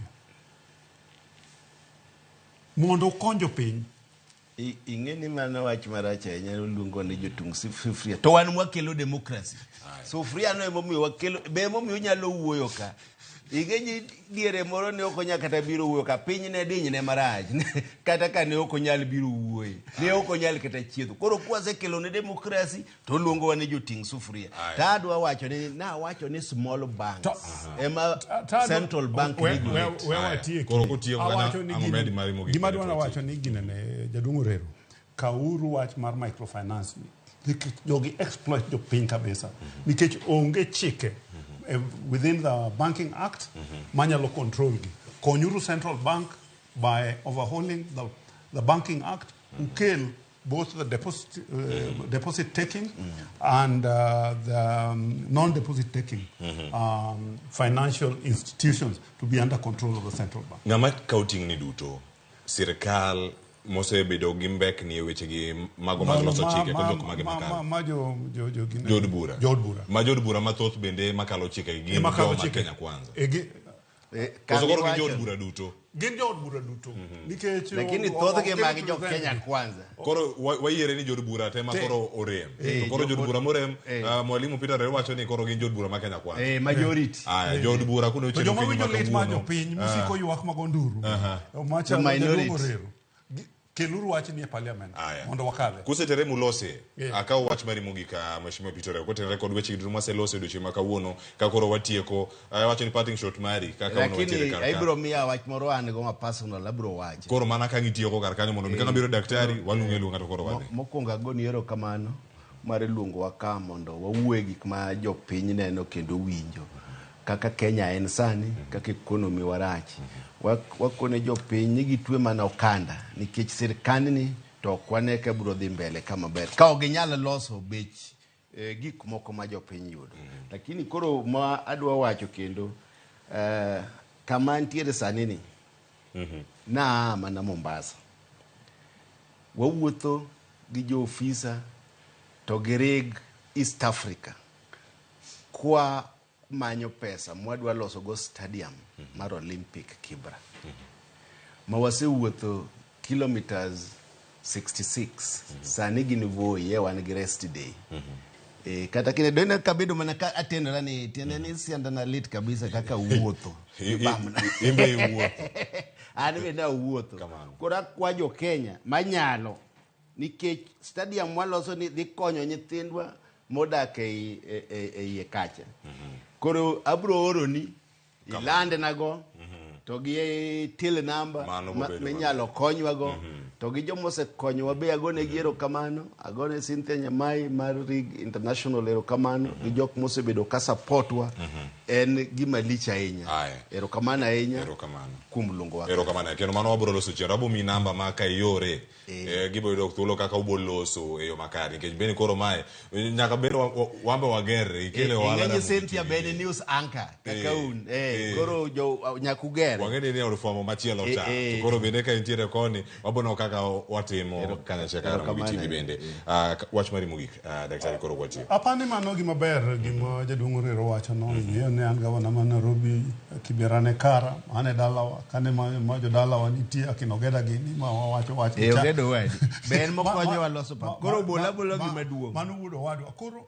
an doni okikwaya tana biro kod yie kod dagi nikech mano project ma nyaka participate kamano mara reyo aparo ni Kenya osebedo matek dwe mabiro ni dwe mapagareyo jo EPRA kan nuo biro ng'iyo wach mar mafuta wang'eyo ni nengo mar mafuta malo crude oil dok piny wabro neno ka nengo mafuta biro bedo maber to gima watim kaka wajo Kenya watigi sirkal wajol sirkal nikech ibed ni constituency ibed ni en county ibed ni en national joma waserve gin jopiny koro nyaka wamak lweto kanyien nyaka waher jowa nyaka waher pinywa nyaka watine jopiny to moduong' kaka wajotelo nyaka waherre Owe gwara dono kwa bedo gorero ka kwa gwara.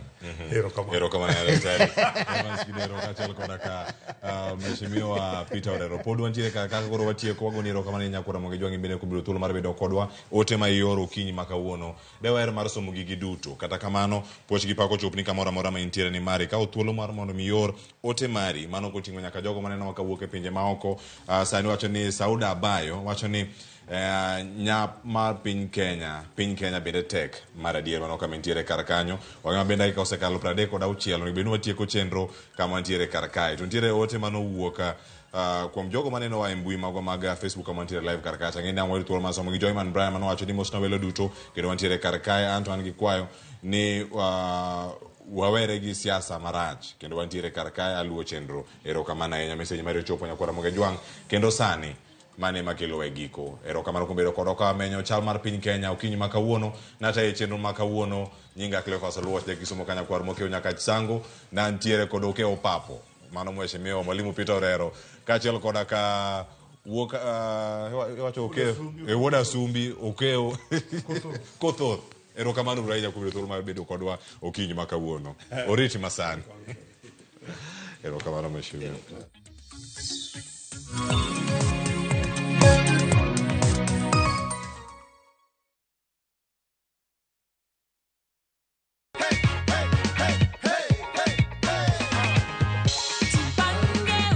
Sasa vile uliambiwa that umeshinda ulihisi aje?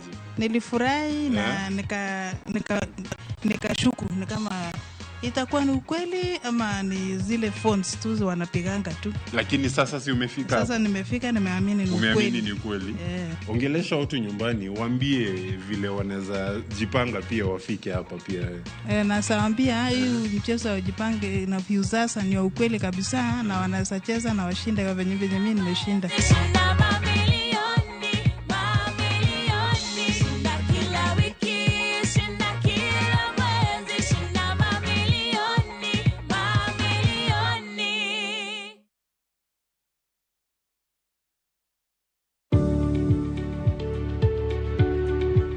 Yud chudo maromre kodi kaito iti kod omenda matin ne chudo miyudo. KCB ni yetu. KCB ni yangu. KCB is mine. KCB ni yetu. For people, for better.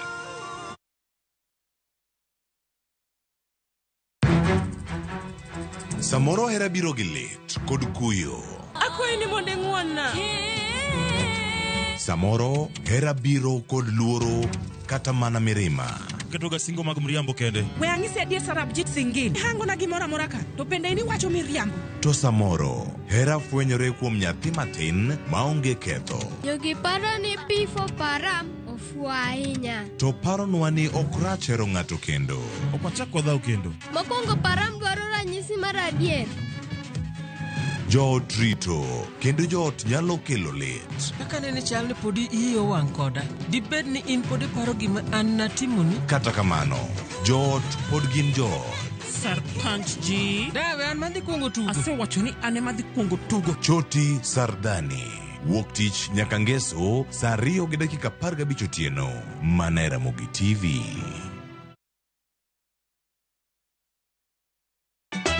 Ka osiep motegno kod johot moherore ritore. Yako chia. Timondo ndisori. Wayudo ng'eyo tonggi. Ipani akia gik mitimoga. Uro wengi donje matusi na ukweli donge. Yud mor e ngimani kokalo e gik matindo. Udogo shwag wene musajaka dala. Justice for all. Miane ngima Nyarkochia kod osiepene kaachiel kod joodgi. I am busy. Gima ruoto miyo kana wene jachien. Sama giromo gi pek mar ngima, joot kod osiepe. Nyasaye neno gi wang'i ma ok opimni. Akwaye ni maone mak tieja karibu to kopuodho tilew chunye. Ok ginyal weyi ma ok inyiero. Nyakocha irachna e joka. Koka ite to tegore mana ka ita puoyo maniego. Nyarkochia, tich abich ka tich abich, saa 1:55 otieno. Mana e Ramogi TV.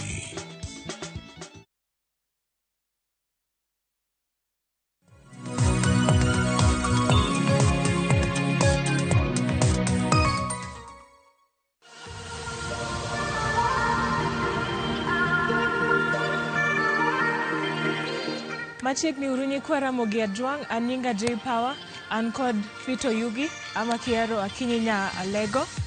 Kawuono wadwa timo lower body gi side core ama obliques. Wadhi timo sets adek gi kwano 12. Wadhi kao break mar 10 seconds kwa modho pi ama wayweyo. Mokwongo, let's warm up. Achiel, ariyo, adek, ang'wen, abich, auchiel, abiriyo, aboro, ochiko, apar. Kaeto idhi piny, achiel, kasi duogo malo, ariyo, kamano, adek, ang'wen, abich, auchiel, imako wi matin, mano abiriyo, aboro, ochiko, apar. Kaeto irich korka cham achich. Wabro dhi apar kendo. Kik wiyi wil ni mae warm up. Waikore mar chako main workout. Achiel, ariyo, adek, ang'wen, abich, auchiel, abiriyo, aboro, ochiko, apar. Warm up mar adek, imiya squat. Iketo tiendi ka ng'iyo oko. Kasti imiya soft knees. Chest up. Asti dhi piny. Iyweyo. Kasti iyweyo malo kae kendo. Wadhi. Achiel, ariyo, adek, ang'wen, abich, auchiel, abiriyo. Make sure ni chongi ok dhi mbele kama, kasto kik ikulri ni. Kamano. Mia ariyo kendo. Achiel, aeto ariyo. Teng' tiendi matin. Koro workout mokwongo, wachako gi leg. Mae muscle maduong'. Wabro dhi kamano endo nyaka muscle matin mogik. I-squat kaeto itap piny, kibiro malo tikik. Wabro dhi korka cham nyadipar. In ready? Let's go. Achiel, kasti goyo kanyo. Ariyo, i-squat, kasti ikelo chongi malo. Adek, ang'wen, abich, auchiel, abiriyo, aboro, ochiko, apar. Wadhi korka cham. Achiel, ariyo, adek, ang'wen, abich, aboro, ochiko, keep going, apar. Ywe kanyo, inyalo modho pi matin. 1 gi 10 seconds amedo. Exercise mar ariyo. Now machielo no, idhi piny, kasti ikelo chongi on the side. Mondo wa target side koe. Wabro timo apar on this side. Wadhiyo. Itap, kasti goyo chongi kanyo. Tap, mana ariyo. Udhi mana mos.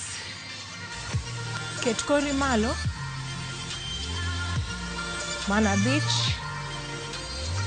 Mana auchiel. Abiriyo. Aboro. Ochiko. Apar. Waloko komachielo cha. Achiel, ariyo, nini dhi on the other side, Adek, yaw chongi on the side. Ang'wen, abich, auchiel, abiriyo, aboro, ochiko, apar. Ywe kanyo matin.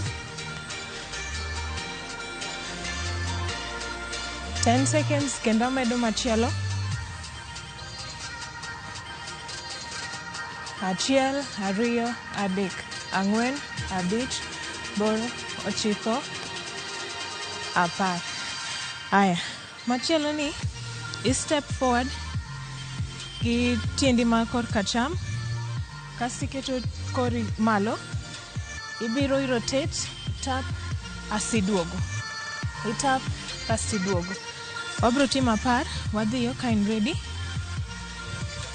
Achiel, ariyo, adek, ang'wen, abich, auchiel,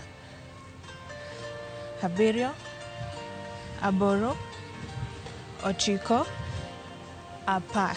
Waloko komachielo cha. Aya, wadhiyo.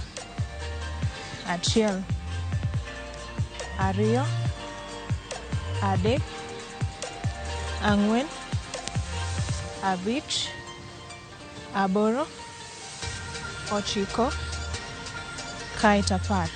Kasto koro wabro timo rotation, mae mar ang'wen. Wabro timo rotation, idhi ka gimiguom, asitero kot. Ma iluongo ni chops. Wabro dhi apar, wachako gi kor kacham. Wadhiyo. Achiel, imina ngum, ariyo, iket lweti straight, iguom matin, auchiel, abiriyo, aboro, ochiko, apar. Walok the other side. Achiel, ariyo, adek, ang'wen, abich, aboro, ochiko, aita apar. Ywe matin. Inyalo kawo pi matin. Ka duondi otuo.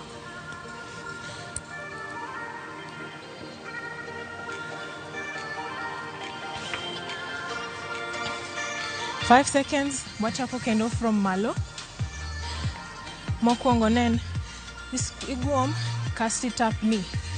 10 kwa on both legs. Aya, ka in ready wadhiyo. Achiel, ariyo, mos, kiyweyo maber. Adek, ang'wen, abich, auchiel. Make sure ni kori nitiere malo. Abiriyo, aboro, ochiko, apar. Waloko the other side. Achiel, ariyo, adek, ang'wen, kamano, abich, auchiel, abiriyo, aboro, ochiko, apar. Aya, ywe for 10 seconds. Mar ariyo wa crunch knee on the side. Kawa set up pin kai.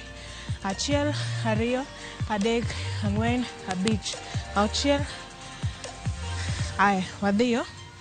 Hit up. Aiti crunch on the side. Odong aboro.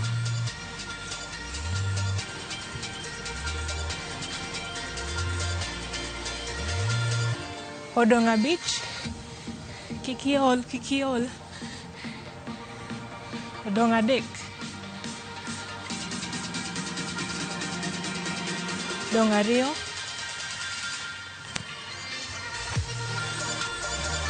Mogik.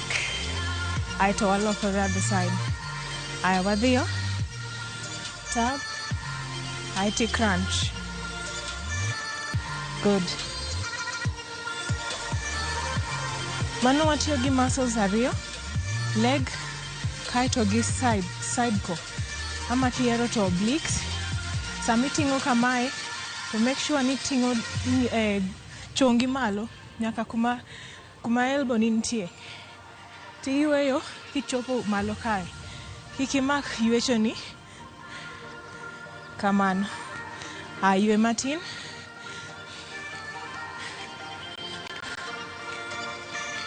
Mar adek, tielo achiel ne nitie mbele, machielo ni ne nitie soft.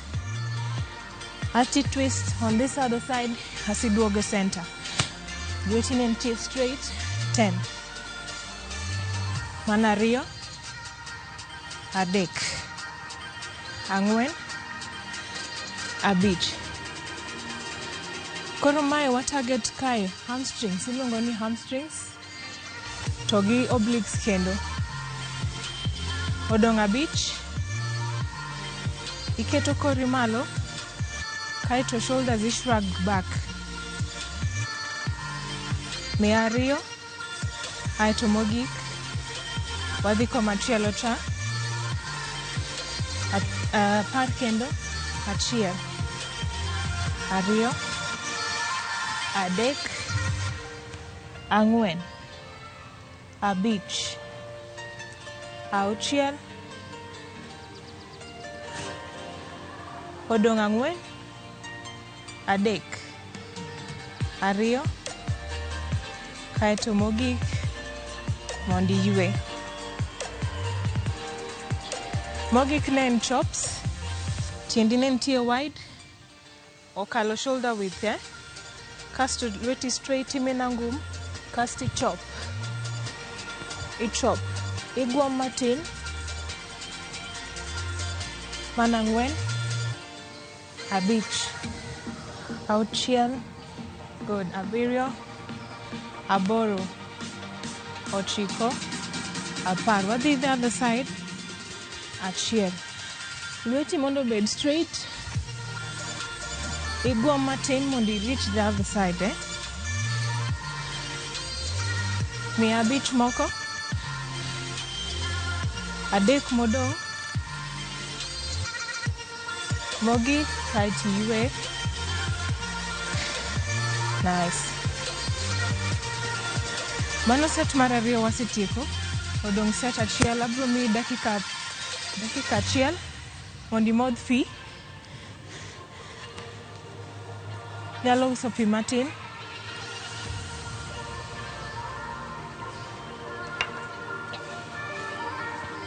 Wabro dhi set mogik.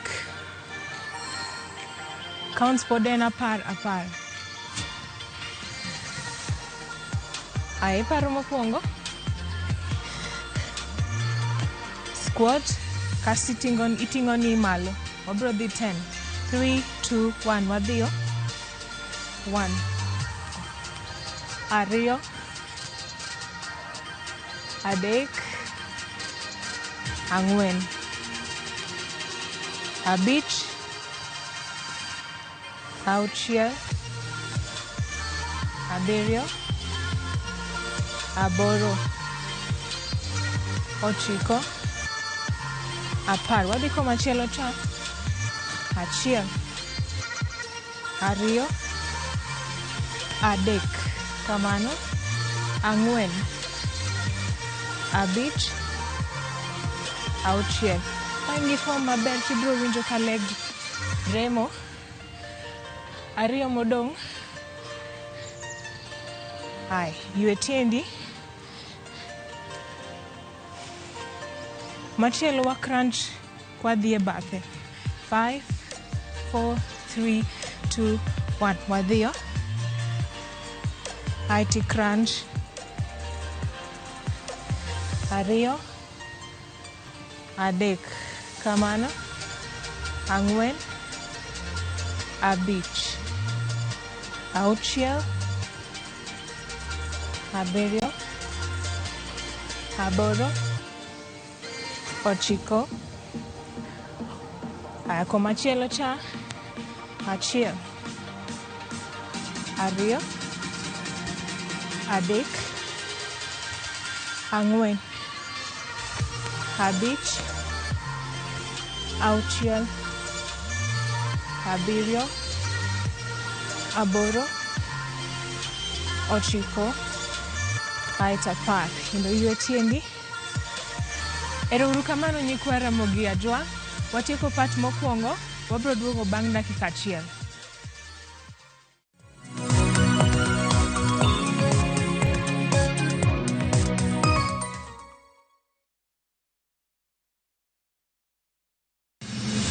Chieng' tich adek ka tich adek en oketho piny to pod ogoko.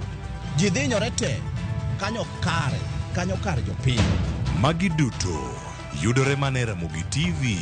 Yani ene ubiro ga bora ne ubiro to otengo abiro timo numa gima abiro timo ok no timo jo Kenya bu usaul gi wund ma pile buch jopiny to nitie kuonde moko bende japiny mano golo lo mondo losgo kembe gi eki ni sani koro kembe go eki ibro usi maduonde japiny ok uwinji e od bura miluongo ni parliament. Nyinga Trevor Ombija jandingo panga jo nyakach dendo nombija tai nyakwar guok kocha pesa. Tich adek saa adek otieno kik bayi.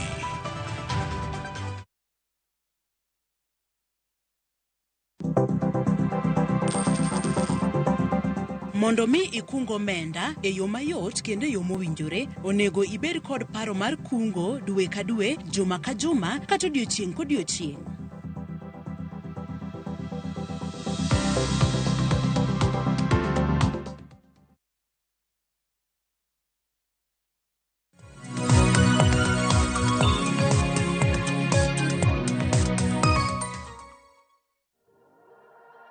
Machiegni uru kendo nyikwa Ramogi Ajwang'.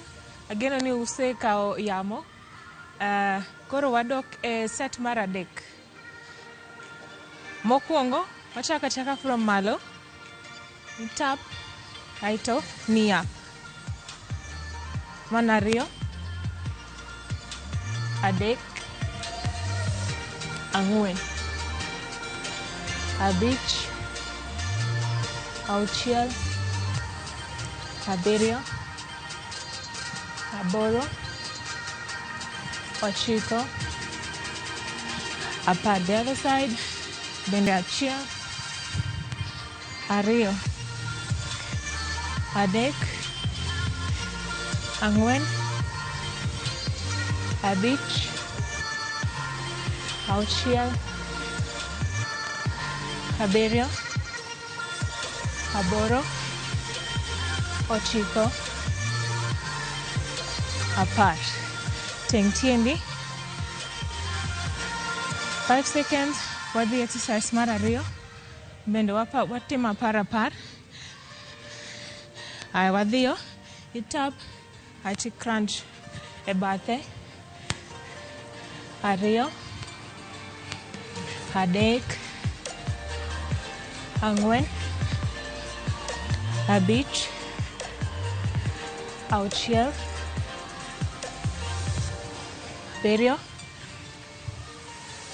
Aboro. Ochiko. Apar. Komachielo cha. Achiel. Ariyo.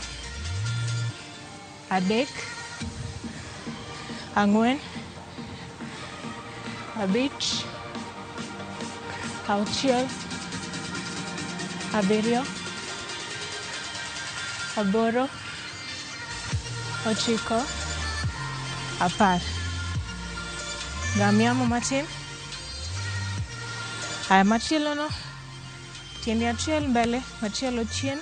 Aya tiket chongi soft Aya wadhiyo. Side. Aya tiduogo center. Lweti straight. Ket dirni ei mondo bed straight. Mana ang'wen. Abich. Auchiel. Abiriyo. Aboro. Ochiko. Apar. Komachielo cha. Wadhiyo. Achiel. Ariyo. adek, ang'wen, abich, igemo koni, auchiel, abiriyo, aboro, ochiko, aeto apar. Wadong' gi achiel mogik, chops. Tiendi mondo okarre. Aya, wadhi wachako gi koni. Iguom lweti straight, aeto twist.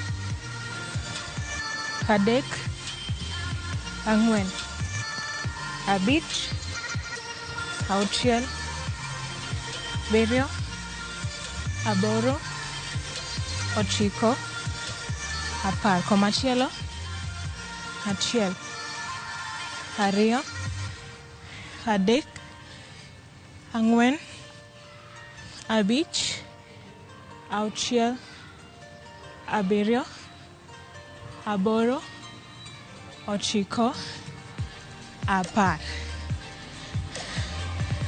Kapok watieko, wasetiyo matek, wabro duoko muscles wa mondo doge yweyo.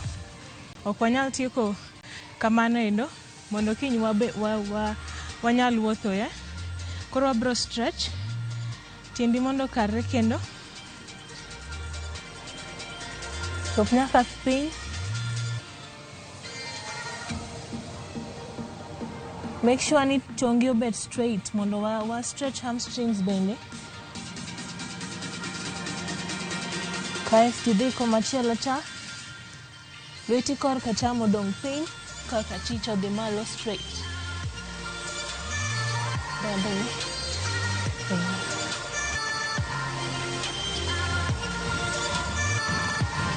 Wadok komachielo cha.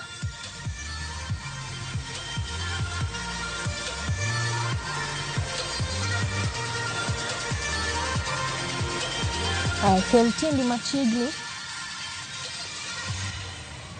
Knees ni mondo bed straight, kinyalo chopo piny kabisa, lweti obed piny. Kaeti biro malo ka goki, o shrug malo.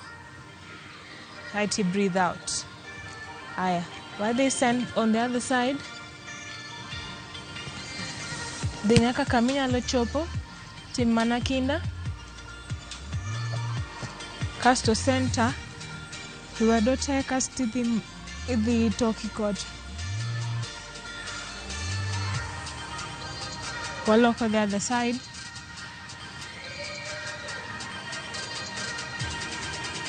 Mogik, ikaw back breathe. Kasto ikelo lweti e dho chunyi kama. Inyalo wacho nani namaste. Ero kamano kuom timo kinda, nyikwa Ramogi. Wabro nene oru kendo kiny sama chal kamae mondo watim kendo orako machielo. Ero kamano.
Nataka kuwajulisha na kuinsist kwamba we will only call our winners through the number 0709 767 000. That is 0709 767 000.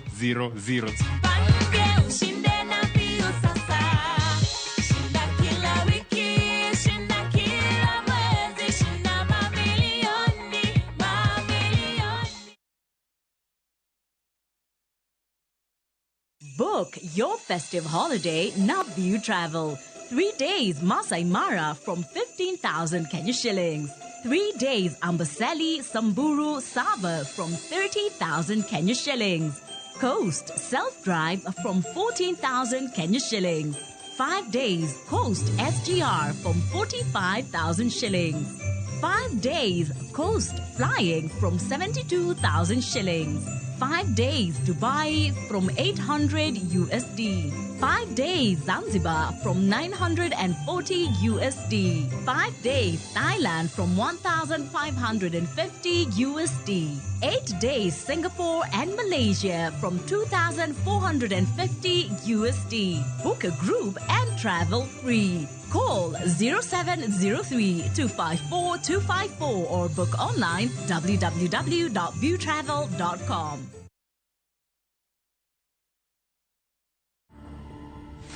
Explain the justification for the continued use of corporal punishment. I think my life has been very colorful, lots of twists and turns, nothing that I've ever expected. I never expected to go blind, to be honest, when I was young. When I was a teenager, I never expected to work at the BBC in the UK. I never expected to become, a nationally acclaimed, award-winning singer, songwriter. And I never expected to become a politician. That's when I went to an ophthalmologist, and then they told me something is wrong. It's not natural how your eyesight is declining year in, year out. So they did some tests. After a few tests, then I was diagnosed officially with glaucoma. I'm a level up a building. The water don't need to look for waves. Swim. I was the kind of kid who wasn't very expressive out loud. Yeah. I wasn't able to really speak my feelings and stuff. So I would used to write them down. And from there, having that sort of skill set, I then realized that if you just put some music to a bit of poetry, it's basically a song. Yeah. To watch this story and more, download the Citizen Digital app today. Kenya's #1 app, Citizen Digital.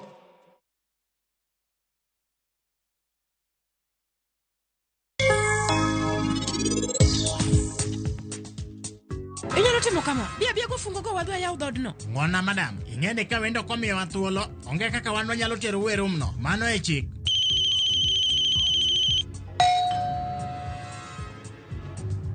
Aonge gima nyalo wacho kodi. Nikech Sarab Jit bende ok dwa winja. Kamoro achiel gi Halin. Ndo bedo maber ahinya ka gifwenyo ni mamwa ema nochano gimoro amora. Wachnane, sani Jino winjo nade? Ing'eni an asing'anu abiro timo nyasi mar ayie mana ka Jino osechango makoro ino nyalo wuoth.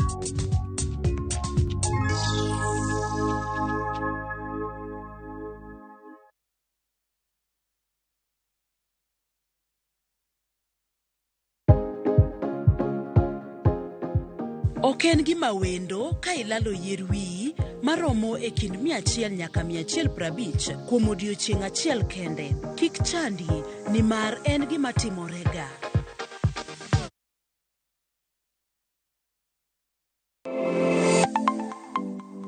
Nyakorom gajuanga, ginengo mar ngima mamedo hidho. Beningeni pok mari nyalo kelo ni yuto mari. Talent nino nyaka isweti. Ok ni en talent ni koro irie tiendi ni talent koro biro, no. Ng'ato ka ng'ato nitere gi pok mare mana Nyasaye omiye. Iyudo kata mana nyuola kwiri ni kik idhi nyis ji, to kok inyiso ji, ng'ama biro ng'eyi onge. Chieng' tich ang'wen chakre saa 2:30 nyaka saa 3 mar okinyi. Mar mondo mi wamiyi jip makare kalure kod pok mabende intiere godo. Omiyo tudri kod an Sharon Ong'ao. Chieng' tich ang'wen chakre saa 2:30 nyaka saa 3 mar okinyi e TV mar Ramogi. Kwakelo ni chenro mano mar pok opogore.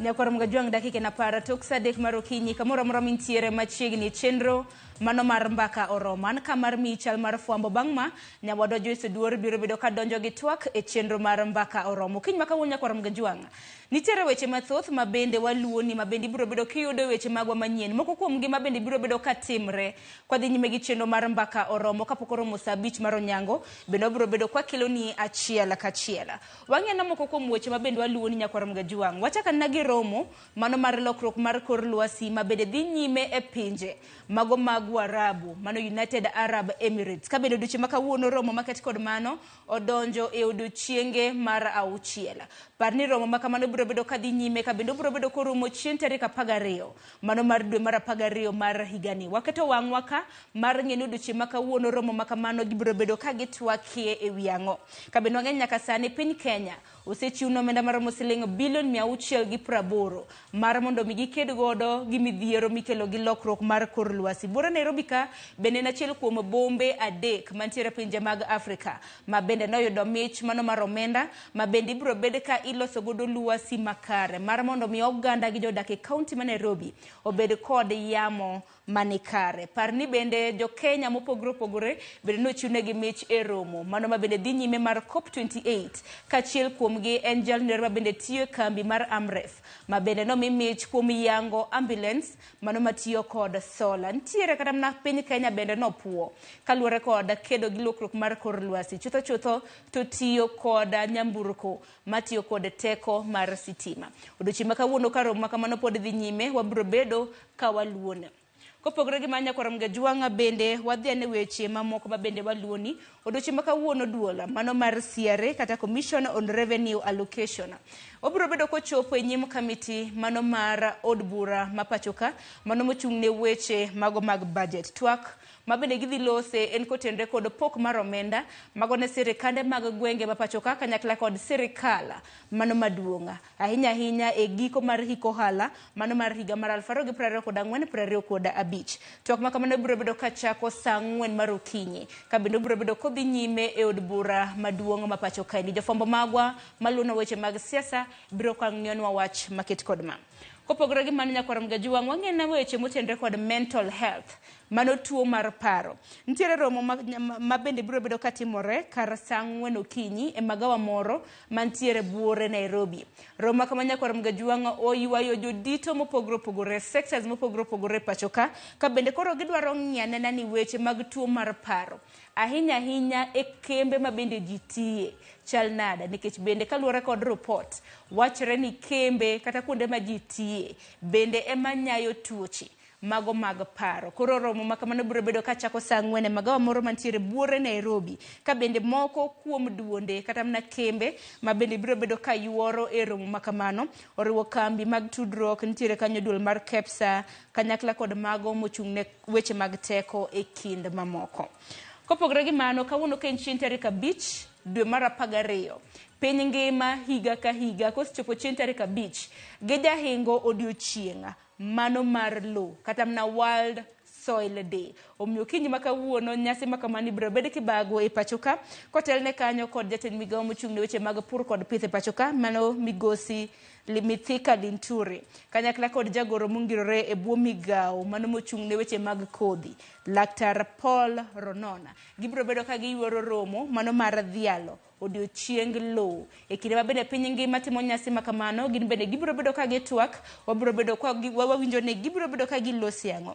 ka thoro wach maduong' e odiochieng' lo e higani gidholiech wacho ni soil and water a source of life gidholuo tiende ni lo gi pi ema chiwo ngima makare koro kamoro amora mintiere geno mara ne inyayo lo e yo makare kopogore gi mano atiere weche matimore sirikande mag gwenge achaki kaunti mano ma Kisumu e kaunti ma Kisumu ntiere romo mano mar bero sekta mano mar pith mar niang' ka riwruok kata mano mong'ere kaka Agriculture and Food Authority okiny makawuono gibago romo e magawa moro e kaunti mano ma Kisumu romo ma bende dhi ywayo jodito mopogore opogore e sekta mano mar pith mar niang' mano moriwo skunde mosebedo katimo nonro mopogore opogore moriwo nyaka kuonde timo nonro ka romo makamano obage magawa moro e kaunti ma Kisumu ntiere gi jofwambo magwa ma bende luonwa romo makamano achiel kachiel Kawuok e kaunti ma Kisumu nyaka Gajuang, ater nyaka weche matimore e kaunti ma Homa Bay,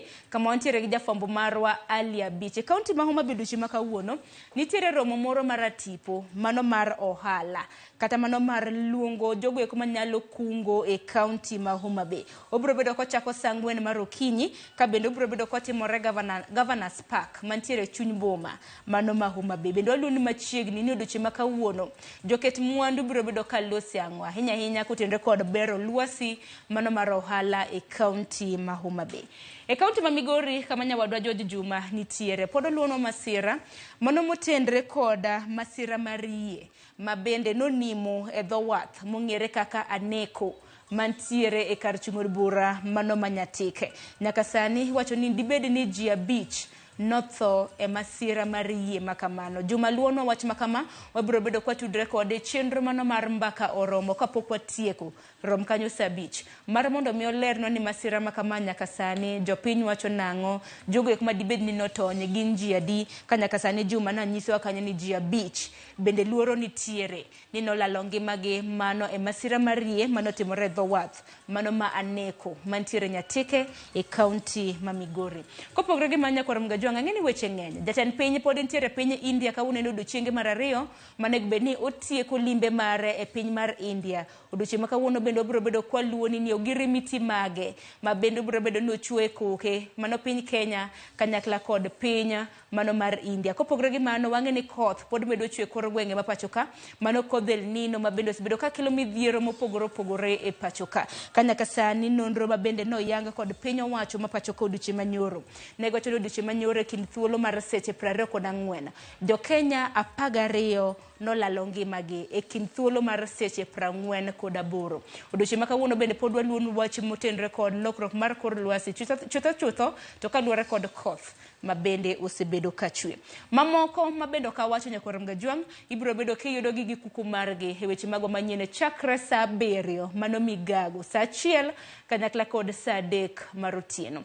Orituru masani manataye chenro ni, nyinga en Sharon Ng'ao, mabiro en Joyce Duore donjo kanyo gi twak e chenro mar mbaka oromo.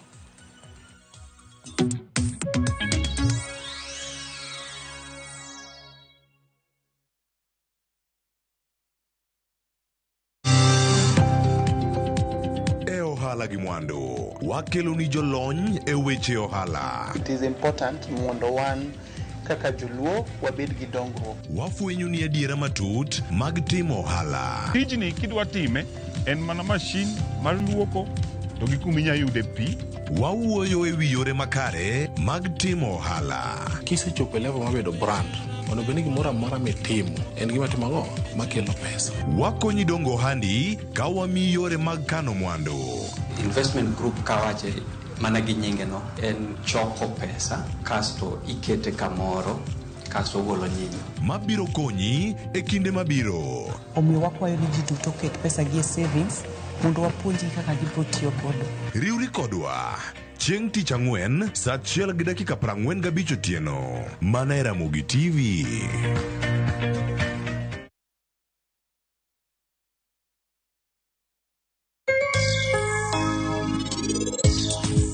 Laktar ka wawacho ni ngima en mwandu, tanto totieno kendo en ga morna mar bedo kodi odiechieng' kodiechieng'.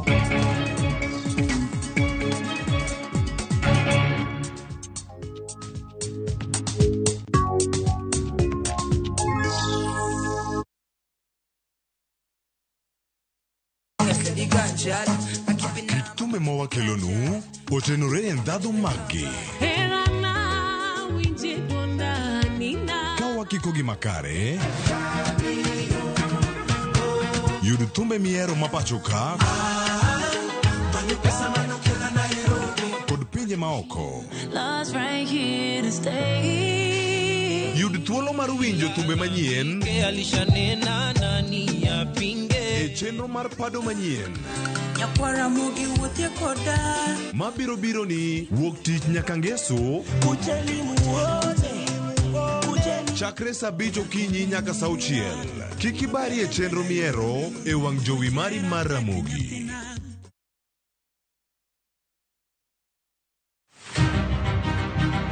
Jok ma mine gin singo mar oganda. Nyakwara Ramogi Ajwang, piny sani olony. Wawuok e ndalo machon ma ng'ama miyo ne en mana ng'at mabedo e pacho. Melini, ane man first officer. Tija matiyo en riembo, an driver. In mbakani en mane? An aketo tiles. Kik ng'ato wuondi no kinyal nikech in ng'ama miyo. Ka Nyasaye omiyi ngima, to inyalo. Tudri kod Stella Brenda Ochieng, tich adek ka tich adek, chakre saa 8, mana e chenro mar Mine Nyalo.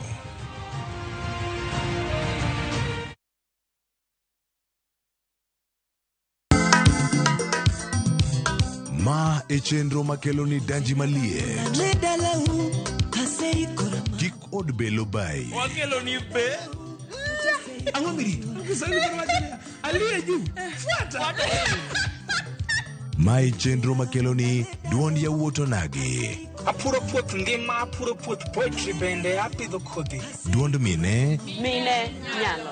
Kod ohala. Ng'at mochako ohala nikech ng'ane no ochako. Gino gidhi mamuol. Mbak ndalo.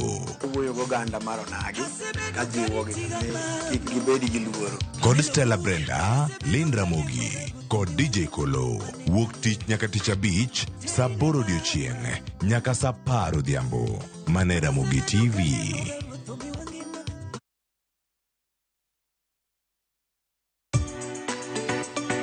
Ik milimili mar dhogi ne wuodh kid chiemo mopogore. Chenro ka chenro dhialo mit chiemo. Chiemo gi nyadhi mopogore. Rabuon ni apidha iluongo ni surambaya.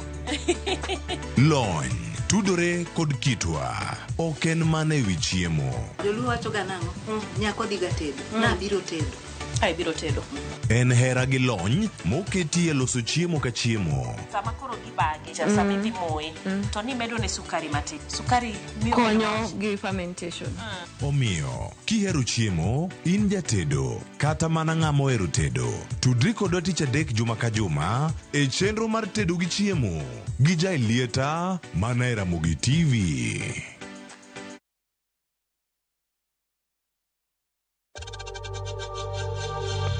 We know times are tough, so save money by buying airtime from M-Pesa to any network with 0 transaction fees. Dial *487*2# and get your airtime PAP with 0 transaction costs. Sasa kwa tao moja tu unaweza pata third party cover for your private motor vehicle valid for 30 days. Say goodbye to expensive motor vehicle insurance. Pata bima kutoka Direct Line Assurance. Kujisajili bonyeza *487#. Weka namba plate ya gari yako, ID namba yako, email address yako na ulipe thao moja tu. And your digital cover will be sent to you instantly. Collect your sticker at your nearest Total service station. Dial *487# upate third party motor insurance valid for 30 days. Pap, ni thao tu.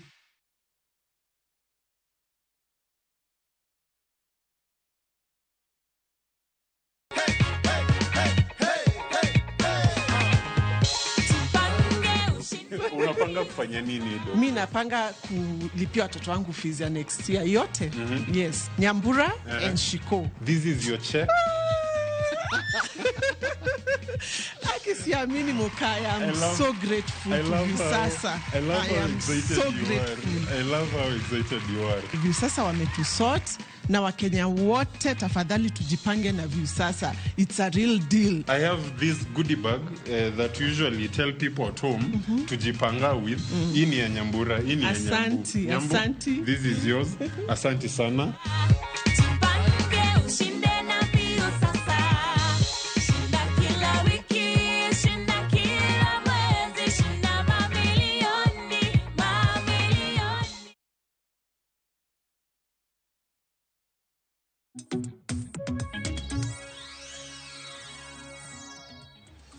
Nyakwara Ramogi Ajwang machiegni e twak marwa e chenro mar mbako romo kinyi makawuono. Ka mbaka modwa goyo Nyakwara Ramogi Ajwang kinyi makawuono Otudore kod hola mopogore opogore ma piny Kenya osebedo ka holo kowuok e bengi ma piny ngima mano World Bank achiel kod International Monetary Fund IMF.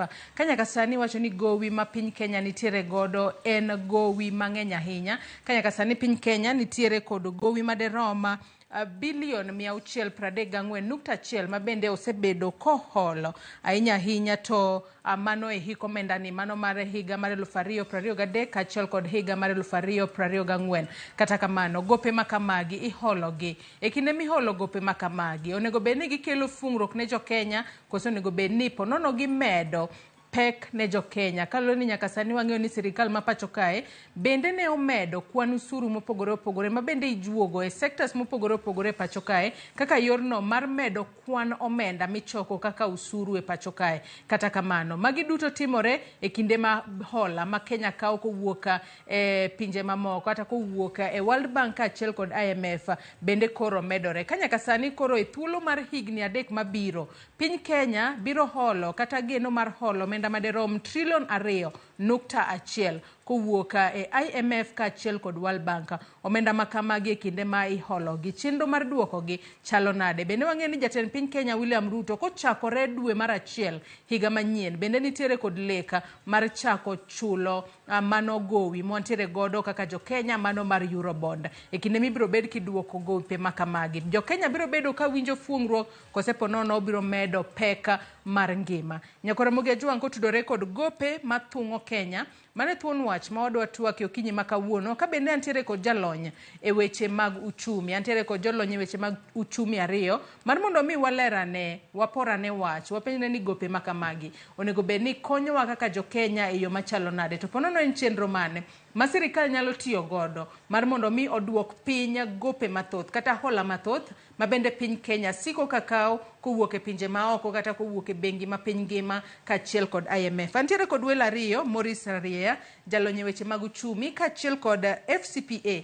Bernard Siero bende jalony e weche mag uchumi. Achak kodi Morris Rarie machiegni ahinya e studio mar okinyi makawuono ichiew nade? Achiew maber. Machiegni mae mari mokwongo mar chopo e studio marwa ka. Kamano. Machiegni ahinya wadwa goyo mbaka e yo makare. FCPA Bernard Siero machiegni twak mar okinyi makawuono ichiew nade? Achiew maber. Erokamano Joyce. Machiegni ahinya. Nyakora Ramogi Ajwang mana kaka iseneno magi welo ma bende antiere godo okinyi makawuono mar mondo mi wago mbaka wapenjre ane ni bende piny Kenya nyalo weyo akiane en appetite mamale ma sirikal nitiere godo mar kawo hola kosango matimore. Kata kamano Nyakora Ramogi Ajwang in bende kamoro amora mineno okinyi makawuono inyalo chwalonwa ote kata penjo moro amora kokale namba mar ote machuok 236600 kaka pile mbui marwa mar Facebook ibiro yudowa live Ramogi TV X @Ramogi TV. An bende nyalo tudri koda e Facebook page mara ibiro yuda Joyce Oduor, mbui mara mar X ibiro yuda @Joyce Oduor_. Kwa chaka yanga twak mar okinyi makawuono kwa temo ng'iyo historia ma bende osebede pacho kae.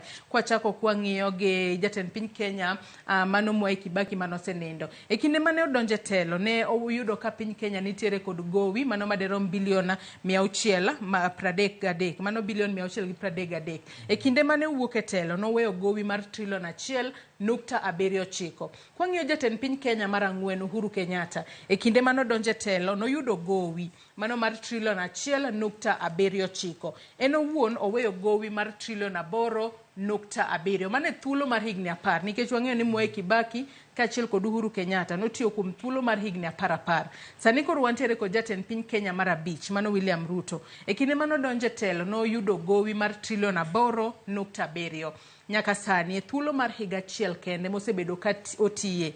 Sani koro piny Kenya entiere kod gowi maderom trilion 10.58. Kwa chako kodi Morris Rarie ang'o matimore ang'o momiyo gope makamagi siko ka medore kwa ng'iyo kochako kuom Mwai Kibaki nyaka sani wantiere William Ruto gowi sani koro en trilion 10.58 to mana tam mokwongo o kata tam mokwongo higa mokwongo pod odong kod higni 4 e tam mokwongo ponono kod die tam mar 2 gowi dong biro bembo Kenya ahinya. Gowi ma Kenya to dhi medore podi kalure gi gimomiyo government kawo loan en ni project ma government run nyako dhi mbele gi run gi to challenge mantie ni pesa ma government choko kuom uchumi ushuru ma ji chulo ok nyal romo gik ma government dwano tim.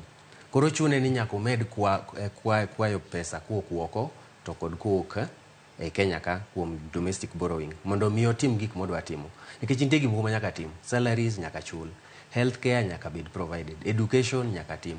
To gin gik mochuno nyaka tim to pesa michoko ok nyal romo timogi. Mane momiyo chuno ni nyaka giboro. No kaka ta Kibaki nodonjo, oyudo ka en piny to nyaka omed kwecho nikech gima timre en ni gima miyo piny nyalo dongre moko kwecho ken ka production kantie gik ma bende waloso kaka wan to watero oko to miyowa pesa. To gima rach gi Kenya ni en gik mang'eny wane mwagolo oko kwa kele Kenya ka. To sami gole oko kikele Kenya ka nyiso ni nyaka inyiewe. Tinyiewe tini wuon onge gima long'o migolo e Kenya ka kitero oko. Koro chuno ni nyaka imany pesa minyiewogo gik midwa nyiewogo nikech kaka koro medicine nyaka nyiew yien ma ji konyrego e Kenya. To sami dwa nyiewo yien tiongo pesa to in onge gimiloso minyalo uso. Chuno ni nyaka imed holo pesa mondo miyud kaka ikonyo gik matimre. Emomiyo ka go medo na medre nikech gik mwaloso manyalo miwa pesa kaka Kenya onge, lakini gik moko to nyaka wanyiew. FCPA Bernard Siero karwa ketwa kokinyi makauno wang'e ni gowi ma piny Kenya osebedo godo en gowi ma wanyalo wacho no nyuolore pile ka pile. Wanyalo mana chako twak mara ponono in kaka jalonye weche mag uchumi. Inyalo mana nyiso ni ponono en omenda maromo nade ma piny Kenya ponono osekawo kowuok e IMF wantiere kanyo kod World Bank kachiel kod kata Eurobond ma jatend piny William Ruto nosingo ni kochakore Januari mano higa manyien to jo Kenya kata Kenya biro chako chulo omenda makamano ka bende wantiere kod geno mar duoko omenda madiroma $300 billion ma onego bed ni duoko kacha mar Eurobond. Erokamano Joyce. Ka uloso wach mar gowi ma Kenya kawo ni. Ok ka sirkal wacho ni ka itimo budget margi wang'iyo ni pesa mane modhi choko, pesa mane modhi tigo. Koro gowi biro nikech wago budget ma pesa midhi tigo ng'eny moingo pesa modhi choko. Koro from the onset wabedo gi a deficit balance budget. Kanye mashida ntiere. Koro for as long as ni sirkal go budget ma pesa mitiyo go ng'eny moingo pesa modhi choko. Koro chuno gi nyaka deficit nyaka gidhi kawo gowi. To kinde ka koro nego koro penjre as a country and is it something sustainable in the long run? Wanyalo go forever, wanyalo go budget ma ni wago pesa mang'eny, wadhi choko pesa mang'eny moingo pesa ma wadhi choko. Wanyalo time for how long? Koro mane penjo maduong'. Tukech gowi in itself to crash as long as ni gowi mokaw no itimo kode ang'o. Ok ni mane mondo bende wang'eyo ni gowi ma sirkal osebedo ka kawo ni itimo kode ang'o. Aeto kod another issue ma sandi gino osebetie kaka obed accounted for. Kito kende ka sandi wakawo gowi to wachulo at a very high interest rate. In fact, king'iyo gowi gi ichulo ok ka ji wacho nang'o. Every year we budget for payments. To most of payments mitimogi ichulo na interest. Mane ji wacho ka ni okay. Ng'eny ji penjo ang'o miyo higa ka higa gowi ni podhi mbele to wacho every year to wacho ni gichulo be. Yeah. Matini ni interest kata nyinyo manyuolore cha emichulo. Ichulo ga mang'eny. Koro to the gowi cha principal cha to bedo ga roll over in most of the cases. Apart from kaka koro mar Eurobond ni ma iluongo na it's a bullet payment and ichulo tedi chiel. Yeah. To ng'eny bo gowi ma sirkal kawo gi ng'eny gi gin en ikawe to kar mondo chule mondo otieke igano ibo go timang'ono ichulo na nyinyo mare cha to gowi no pod meda nikech budget wa otimre nade budget wa pod ntiere gi deficit. Koro gima nyalo wacho ni as long as ni budget moro nigi deficit to gowi ni dhi medre. Yeah. Koro en gima nyaka make a decision as a country ni wadwaro gideni keto budget wanyalo live within our means or wadwaro live beyond our means. Kitanya paro ka last week jalup ker kata wane seminar Mombasa nowacho ni mondo kaka members wa Magis Park nundo watema ni wamigi paro kaka ginyalo solve problem. To kata kapo kini babor wang'e from the very basic mare nago budget wanyaka wang'e from the budget mwagoyo wanyaka wang'e ni wadago budget ma wanyalo finance koso wadago budget ma chuno nyaka wadhi waol. Koro pesa ma olo dwaro nyaka wang'e ni dhi tim kode ang'o. Wadhi timo kode project madhi bedo productive over a long term period madhi konyo nyaka the future generation. Kech go seche ma sirkal okawe sani ni en gima dhi affect nyaka the future generation.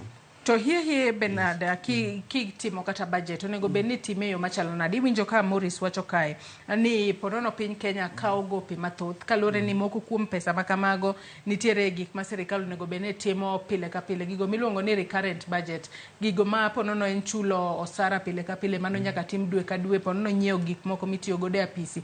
Budget kitimo onego bed ni itimo budget king'iyo ni magi ni budget makama kata ok kitimo budget ponono ka ikawo gowi makamano onego bed ni kawe ni chulo godo osara koso onego bed ni kawe mar ponono ni o finance chenro mag dongruok.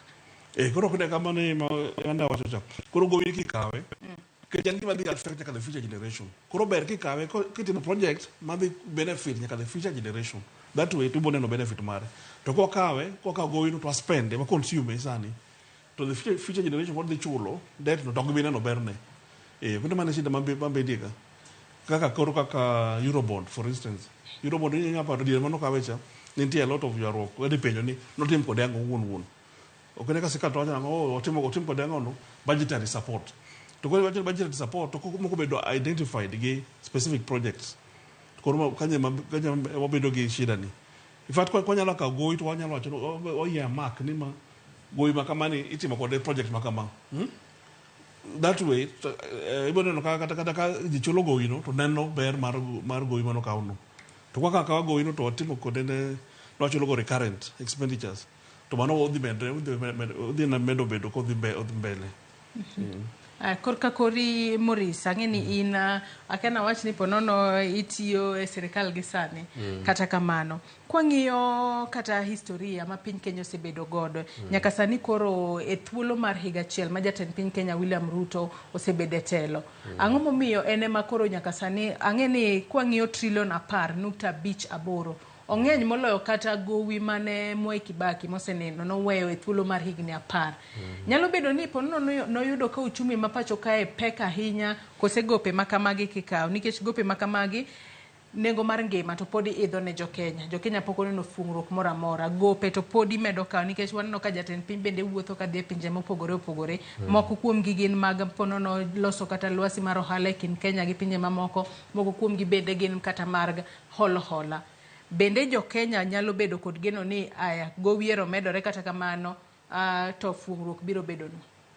Gima timre mino ka gowu medore to onego bed ni kaka Benado wacho gowu kikaw kata ka kuro duogo at the individual level in won kaka kuri woni kaw loan kikaw loan mar consumption tidhi neno peke chule nikech ikaw tinyiewo go mogo chiemo itieko mogo no odhi mana kamano to kikaw loan tiyawo go ohala no dhi chulo loan no okine pek shida mwan go kaka Kenya wakawo loan lakini pesa mwatiyogo no waketo go e infrastructure development mabe okrach emiyo neno ni gima nyalo konyo Kenya sani kama wachopeni adwa mineno budget deficit mowacho no entie nikech we are too ambitious to pesa to ongogo seche moko chopo makata gima government wacho en koro gi reduce on development ka oponu dwa gero ndara moro wuok Kenya ka Busia to ndara nitie rache morach lakini pod entie to uwe wach ndara no mondi economy grow onego bed ni government ko kawo pesa to invest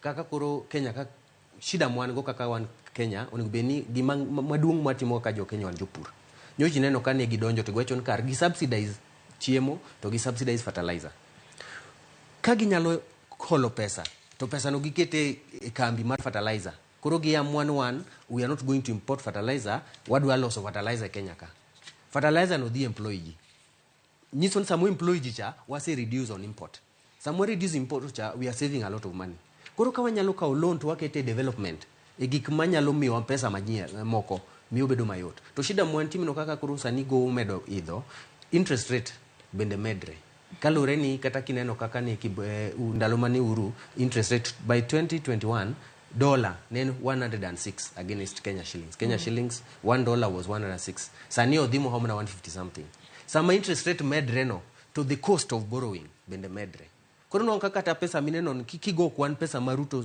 the current government the president Ruto have borrowed kigo kwan gik magino pesa go nyalo timo dwaro mana gigi mane pesa cha nyalo timo by then koro shida mumino kago umedo medre en ni interest rate is also going nikech Kenya shilling bedo weekend every year sama interest rate medre, sama the exchange rate bende medre, forex medre, to kiholo nikech kaka chon kani ng'ato mi 1000 shilling ni nyalo timo gik mang'eny. Sani 1000 shilling kidhi go supermarket to rumo makta gi malongo minyogo. Inyalo konyo kata gik moko ariyo kende to serumo. Ema miyo eno ka ndalo mane kibaki interest rate ne be ni low, ndalo cha 1000 en 1000. Sani 1000 chal gi 100 bob. Magi gik mimino ka koro chuno ni government masani nyaka hol pesa mang'eny nikech value ma pesa no boduogo chini. Mane miyo ka go medo medre to podo nyalo medre nikech gik mwadwa timo ng'eny. Koro gima nyalo kwayo ka government nyalo decide gi reduce development. Nikech pesa mwa gole Kenya ka ma wagolo kaka tax, miyo tax bande no nyiso semed. Pesa mwa golo kaka tax nyalo romo the recurrent expenditure. Challenge bedo on the development. To development gik moko kaka gero ndara, gik moko kaka gero dam, nitie moko manyalo rito. Koro the way mwanyalo reduce the expenditure en gik mag dongruok wanyalo rito mondi. Uchumi kosebedo maber to wanyalo resume. Wa limit development to mana gik mochung. Ng'ato nyalo bedo ni penjore ni warit nyaka karango mar mondo mi uchumi obed maber. Kosango minyalo tim mar mondo mi uchumi obed maber, Morris. Rito tangeni pod wadhi rito to giminyalo tim en mana kaka nyisi gan ka government nyalo kawo loan to invest in manufacturing. Nikech gimomiyo uchumi ma Kenya kethre en ni GDP marwa ni low. GDP en gross domestic product. Value mag gik mwanyalo loso te, gik mwa produce e Kenya ka, services and goods. Kama no nyalo dhi malo to uchumi dhi bedo maber. To mano dhi mna malo kaka government wa invest in manufacturing. To shida mwango en ni industries mane watimo manufacturing neno kama Mokotho, Mumias Sugar, there are a lot of companies that nenigatie by then. Sani no ka ok gitim maber. Koro ka government nyalo kawo pesa magin go to gi invest in manufacturing. Ma wabe koro nyalo loso gik wawegi to watero oko. Mane gima nyalo konyo uchumi. Benard, nyaka sani wang'eyo ni piny Kenya koro nyagore ka kod gope mopogore opogore monego bed ni gichulo. Nyaka sani koro bengi ma piny ngima mano World Bank kaachiel kod IMF osingo ni biro bedo ka miyo piny Kenya omenda madirom trilion 2.1 mane thuolo mar higni 3 mabiro. Wach ma koro jo-Kenya nyalo wacho ni ponono okelo fungruok ne jo-Kenya nikech par ni kana chako na wacho ni sirikal ma pacho kae kochako dwe mar 1 mano higa manyien kata kochakore higa manyien gintiere kod leka mar chulo Eurobond mibiro bed kichulo kanyo omenda madirom $300 million ma onego bed ni chulo kanyo mar Eurobond. Matiende ni ponono gowi mokaw ka World Bank kaachiel kod IMF ni emibiro tigo de chulo Eurobond ni kosi biro time yo machalo nade. To mano dong be pod ibiro mana medo pek ne jo-Kenya kose nang'o Benard. Erokamano Joyce. Kagi wacho no, okene ka pod wadhi kawo en ikawo gowi moro ichulo gowi machielo. Nikech okene ka moro Eurobond sani osemachua. To koro nyaka chule. To okene ka nyocha iluongo nango the financial market nyocha very jittery, wacho ni jittery. Nikech ne gin ware ni be sirikal ne dhi chulo gowi ni kose nyalo tamo gi chulo. It's good news at least the World Bank and IMF wacho ni dhi chiwo that support. But at least to build in the confidence. But now the danger of borrowing or maybe borrowing beyond our capacity is that the risk of default. Yeah. Because when the Katsani, actually, the World Bank or the IMF or Kubiro to rescue the government, there was that risk was there. There was that real risk of default. The end come to default in its sovereign debts. Money as good as the country in collapsing. Yeah, you know, we not make Greece pay bila magine ka. Koro issue mar MME wacho ni berka at any given time as a country to retain your sovereignty ukaw debt mongene unyalo chulo comfortably without pressure. This time the payment manja ngendo rende mar Eurobond has really put the government under pressure. Mayo ka ne bendi jogo kobiro to ne dikelo shida sana. Kenya le chuno mondo giboro mo kata locally to che biboro locally ni. Is an interest rates already. We are at very high interest rates. Maserikal chulo. Kagiboro locally in the local market. Okay, another problem no temre. Eurobond ni. Sirikal manokalo the previous government they concentrate in gimonya loja ni commercial loans. My rates are normally very high. Yeah, as opposed to concessionary loans. Kinyalo manalero pogruok mantiere kind commercial loans kod concessionary loans. Yes. Okore koro ginde kaka jawacho ni kaka loans manigi kawo from let's say jawacho nangono kore ka World Bank, World Bank en kaka bank, to ma Kenya is a member. Kore en kaka kidi ka loan e bank, en structured as opposed to kidi ka loan kum Shylock. Yeah, ka Shylock normally bo charge very high high interest rate. Man no timbre. Kore ka government no acho ni, kore ka dire ka ke chiri simbi ka concessionary loans gi kaka mag World Bank ndiga good conditions. Giboro rimo you loan ni gida ne tema. Na the same way kede sani kida ide bank ne dika loan. Bank bo ngiyo business proposal bi jiwono. Gida de ngiyo ni give me no bend. Is it viable? To kede Shylock sani dikite anado pesa magaba miago. Obo be very fast. Nikech ong'e ni kiduoke gi nyinyo mani malo. Koro mane pogoro mano timre miyo wabedo gi that mismatch interest rate machulo aito kod gine do omeke was kaka usibra wacho ni wach mar gine exchange rate. Koro kata go mano kao the change in the exchange rate alone make the pesa mo de chulo bedo malo sana compared gi gine mana pesa mano kao cha. Koro mano bedo is one aspect ma affect gine mar gine ni. Atoponono kao hola mar mondo mi chul hola okelo fuongruok matin ne sirikal kose onge fuongruok mora mora kalo ni nyaka sani koro ntiere omenda mabiro bedo kawuok IMF kaachiel kod mano mar World Bank ma ibiro tigodo e chulo Eurobond ni.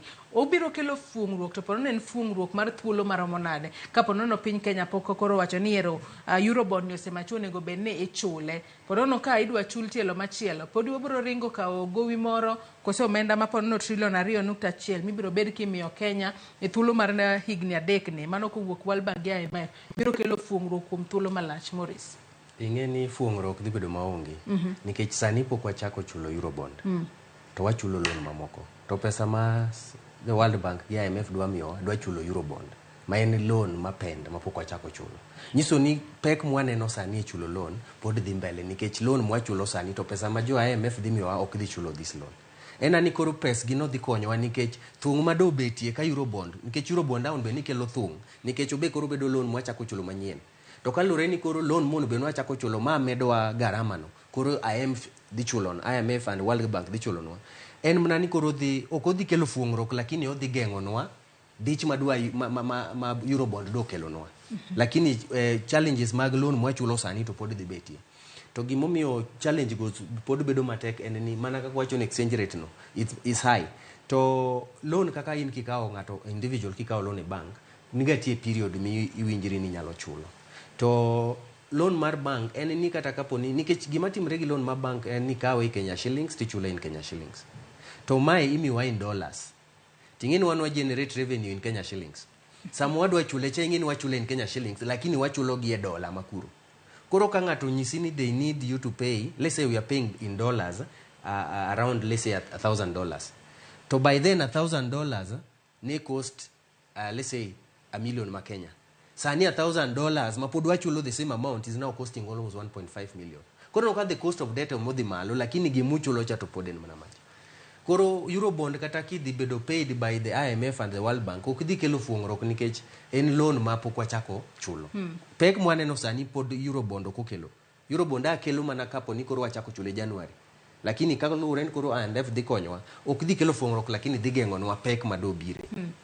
Bernard jatend piny Kenya William Ruto osebedo ka wacho ni pinje mamoko ponono ok kaw gope mathoth ahinya kalure kod yor kungo ma bende gintiere godo ka giwacho ni ponono ji kungo atamalo mang'eny ahinya mano moloyo NGDP ma onego bed ni ng'ato ka ng'ato kungo. Kata kamano chenro ma kamae nomiyo jatend piny Kenya William Ruto omedo omenda ma bende jo Kenya onego bed ni kungo mano kokalo aguch omenda mar NSSF mano ma bende nowuok kanye 200 monego bed ni kungo dwe ka dwe nyaka sani koro nomede mar mondo mi nitiere omenda ma ng'ato nomede mar mondo mi apane 2,000 ma nyaka sani koro ji kungo dwe ka dwe.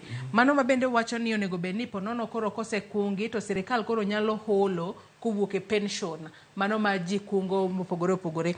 Nyaka sani mano NSSF inyalo wach ni nyaka sani osebedo ka ochoko omenda maderom bilion 4 mano dwe ka dwe ma bende ochoko e yor pension ma ji kano. Omenda ma kamae koro Ruto wacho ni ponono sirikal nyalo biro holo kowuok e pension mano mar jo Kenya matine ni koro iholo mane Kenya kae onge holo e pinje maoko.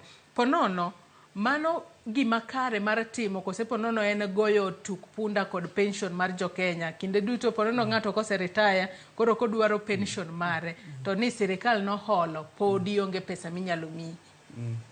Pero como yo isco un peño no. Koro yeni ka kiwang'iyo gima nyalo wacho ni olo locally kod olo from outside is nitie pogruok.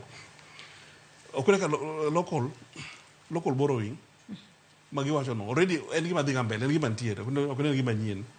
To kata na pension funds go already gise invest gise pesa mag this pension companies gi pension schemes gi already gise participate very heavily in the existing local borrowing. I don't know the kind of margin magiwacho ni gibotiyogo kech king'iyo the requirements RBA requirements mag these pension funds gi we hold more than I think 5% or 10% in cash in liquidity. Most of the assets already there must be investments. Already in form of those various bonds and securities in my government. Moment of borrow from the pension schemes. I don't see much effect on it because already you participate in that local market. And in any case, you get them avoid it's already oversaturation in the local borrowing. Still borrow locally or crowd out the other investors. Usually the major players in those pension funds, the financial institutions, major players, treasury bills and treasury bonds. Already invest very heavily in that. Korosi mano timre, niso nangono. Niso ni koro joma timo ohala ko the bank ko biro pesa. Bor biro pesa at a very high rate. Koro mane ka disadvantage mar borrowing heavily from the local market. Although some people argue ni kagi borrow locally and ni take the government of default from the local borrowings. Kechingeni is the government of Kenya through central bank. Gin magiloso pesa. To get Ogonya default pesa in your own currency. In the worst case scenario, you can print the money because the central bank is authorized to print money. The only problem is when you do that, what is the impact of it in the economy? Yeah, you don't meet the loans beyond the capacity. Then when the time comes to pay. Poduonge pesa kori chunu nangono who print extra money the value mar pesa no they pay eventually. Yes. Ba Morris Korkakori ponono gin ber mane kata ponono rach mane ma ponono nyalo ne ka sirikal koro ka okang mani wan koro kaka jo Kenya wan no ka koro agulu marwa mar pension wan tiere gode pacho kae oromo we wakawa omenda wani kaka hola to kik wadhi e pinje maoko ponono gin benefit kata risks mage manitiere sirikal kao omenda mag pension kaka hola. Kanyalo chako gi ber mantie. Ing'e ni kasa ma government okao pesa mani e Kenya ka ma assuming ni sin idle in quotes idle fund nikech ji choke to pok pension mana kaka Benado wacho pesa ka ji osechoko this pension scheme bende invest ga that money. Okolinga no rito ni retirees bro dwaro pesgi. They normally invest it in different ways. Kamana kaka wacho treasury bills, they can do bonds, they can even do real estate and still get money. Nikech by the time mangato save kata na 1,000 bob. Then he borrow retire in the next 60 years. 1,000 bob ni no inflation will have happened. Yes. So they need to give you more than what you had saved. Emomiyo gi invest ga mondo gi bende gi generate more income mako chopo chieng' makori mi pension ti mi pesa ma is equivalent in value to what you've been saving. Koro ber mantie en ni sama government okao pesa from pension fund interest rate is low. Kinya winjo ka jatend piny wacho ni ka inyalo migi loan ti migi at a rate mine less than 10%. Mamano is a single digit figure. To ki borrow from external fund lenders tibo mi with an interest rate of higher than 10. Koro ber mokuongo en ni interest rate is low. Mara ariyo en ni pesa ne dhi miwa in Kenya shillings. Government ko borrow pesa no ti mi in Kenya shillings, same currency. Samo duoke to duoke in Kenya shillings. Koro the difference mar exchange rate oka affecte. Ber maradek en ni sama pesa no kar beda ni eno bedo savings no rito orito retirees, to it can be made to use, then government duoko nigi interest. Ma is the same saving. Mana kaka ng'ato wacho ni they already invest ga pesa no. They can still invest in terms of borrowing. Again, investment may not necessarily be you buying an asset. You can still lend somebody, and when they pay you back with interest, that is a form of investment. Kadi a risk mantie, mana default mo wacho cha.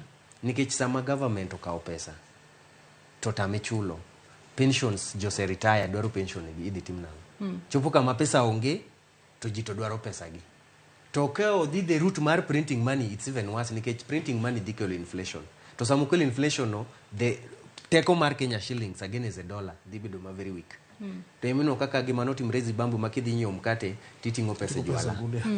En nikech gi print wanyalo chopo kamano. Nikech gi print pesa gi, nikech pesa onge. To sama onge gano, to udwanu nyiewo gik moko.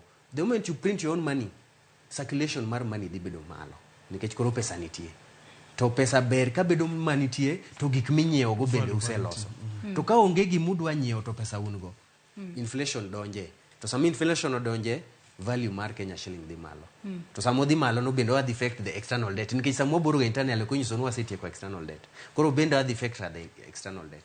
Koro pek mantie en manani ai rach mar ariyo mar borrowing from local. Mana kaka wacho ni these people normally invest. To investment ma these funds timo I Kenya ka ima create kata employment.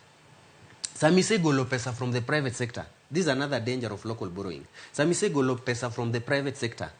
Ikao as a government, and you are not investing that money. Pesa mikao no ichulogo your bills as a government. Iye ni pesa majogo do invest iseka wingo. Nikech ibro chulo gi bangi. So it also hinders local investment.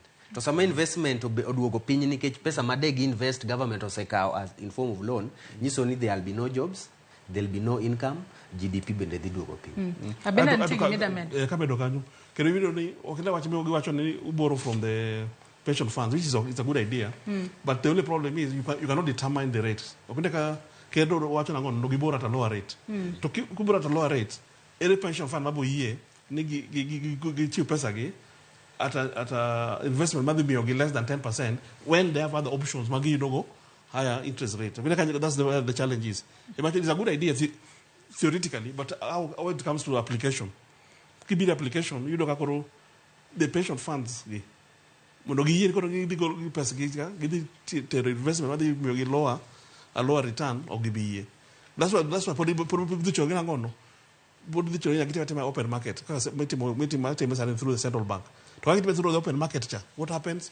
Give quotes. You don't get the bid. To see bid, the interest rate below market determined. To go below market determined, like now it's been rising. It keeps on rising, and that's why people are fearing. While the government to borrow from local market, when they go Eurobond, the interest rate when they give the euro was going to be very very high. Yeah, that's why the World Bank may come as a great help to that pressure. Morris ntigi midamedo kendo. Ntigi mana do mede wach mar local borrowing, especially mass scheme. To e kinde mag local borrowing gi ka sirikal kao hola mana ka be imede gino. Okao hola kowuok e agucho omenda mar NSSF nikech mane mwang'e en mar sirikal kose mago mag pension scheme mak moko gi manyalo wacho ni gin mag ji giwegi bende ginyalo kawe hola kose otimore e yo machalo nango. To king'e ni NSSF nyaka private sector contribute. Nikech NSSF kata jo itie bank kata itie private sector, onego bed ni everybody is supposed to be having that NSSF number. Majite whether in the government or not. To sama giboro cho kan pogni wan wakao mana mar the government employees. Gidhi kao mar jite nikech it's one scheme for both the private sector and the government sector. To gimana dwa mede wach mar challenge madhi betie local borrowing, nyaka sani government nigi gop, let me say the parastatals, even universities, gin gi gop jo NSSF. Go mabiro nikech lack of remittance. Gimatimre in, let's say, salary, like a parastatal, let's say a university, doing any staff, manyaka gi pay their fees. To deductions mar NSF gin magi deduct from the salary. Kauno beni chuli 1,000 shillings as a salary, to gingado 200 machon, nyiso ni di mi 9,800. Mono beni mi 9,800. 2,200 shillings ni onego bedi ni ka gise consolidate mar the staff te to gitero ni NSSF. Pesa ni ntie jo companies moko parastatals mosebedo kok tere. already gin gi go kata kapok idhi e loan nikech remittance pok obedo remitted to gimiyo gi remit en ni giongo pesa ma gin go kata salary nitie institutions are really squeezing mondo gichul salary koro ging'ado in figures to onge koro pok ochopo ka NSSF koro makata jatend piny kanyo wacho ni gidwa borrow from the NSSF nyo promise gi nodwa temo mondo karomo January to chako chulo gi 40 billion every month mondo mi cover the late remittance koro nyiso ni dhi chul loan tichulo gi nyaka the late remittance koro mane challenge mabede dhi betie wach borrowing from the scheme achopono no kao hola sasa kena awach nen kao hola sasa kalore nen gino moneno katimore higa ka higa to pono timore kinde ka kinde kate serikal ka serikal kate telo ka telo pacho kae pono ne kaka mae hinyo kata bero uchumi maro nikech wang'eyo nyaka sani Bernard wang'e ni nyaka sani koro kochopo dwe mar achiel IMF biro bedo kamiyo Kenya omenda madirom bilion 104.3 Kenya omenda madirom bilion 104.3 mano kaka hola to World Bank biro bedo ka chwalo ne Kenya omenda madirom trilion 1.83 mano mabende World Bank osingo ni pono nyalo chwalo ne piny Kenya thuolo mar higni 3 ka hola pono nere kaka hinyo uchumi maro kata nitiere kod impact mane ne uchumi maro bed mano maber kata mano marach koro kode ka hola ma osebedo kwa kauni chopo time makoro ine wacho nangono en kaka fuliza kinyo motive kaka fuliza at individual level kore ka fuliza ikauma kire ka fuliza moro chulo go moro koro obedo vicious cycle koro mana shida montiere ko montiere koro chuno serikal nyaka gi med ka olagi okone kata odhoni the government masani ne gi promise nango ne gi no gi bitio gi debt gi ola but chuno gi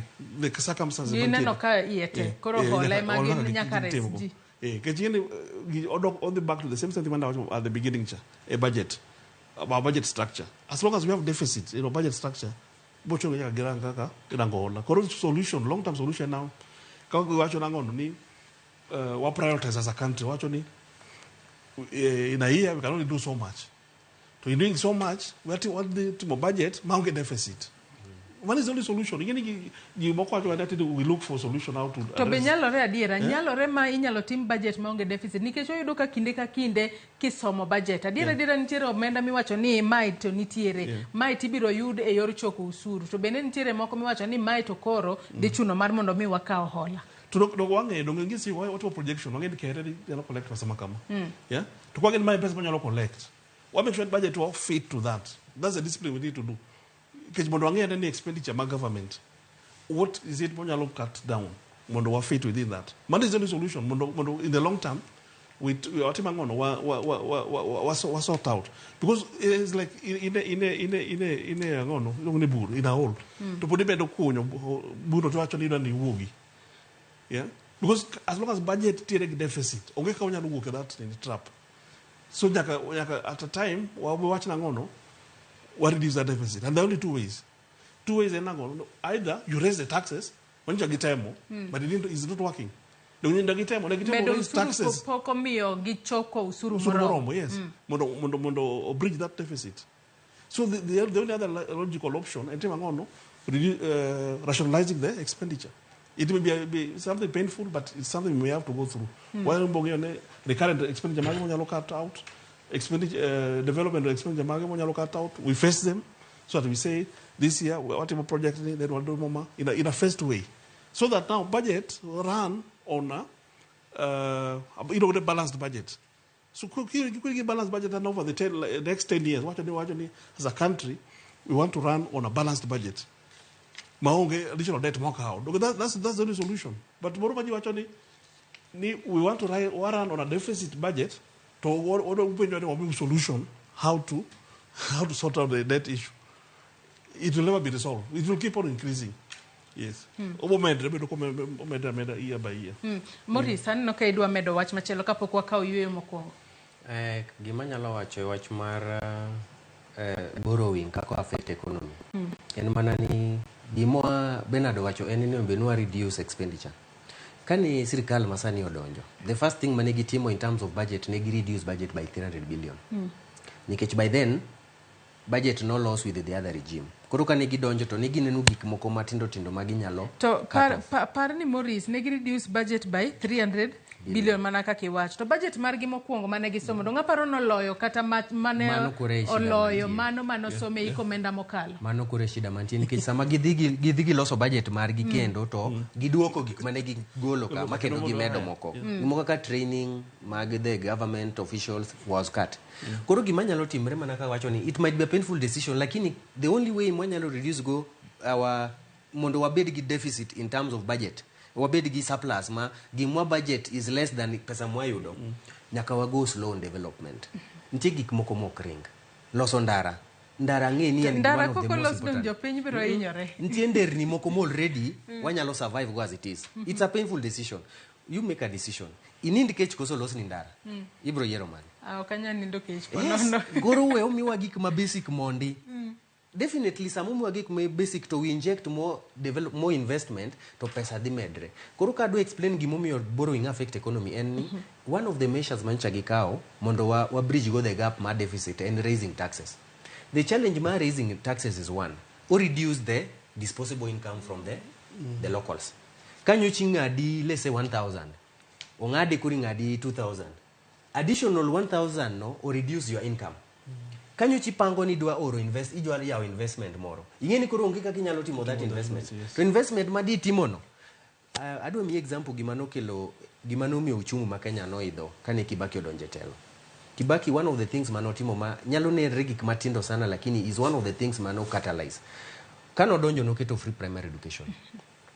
Parents ne chulo as much as 3,000 let's say per term ni nyathi mani primary.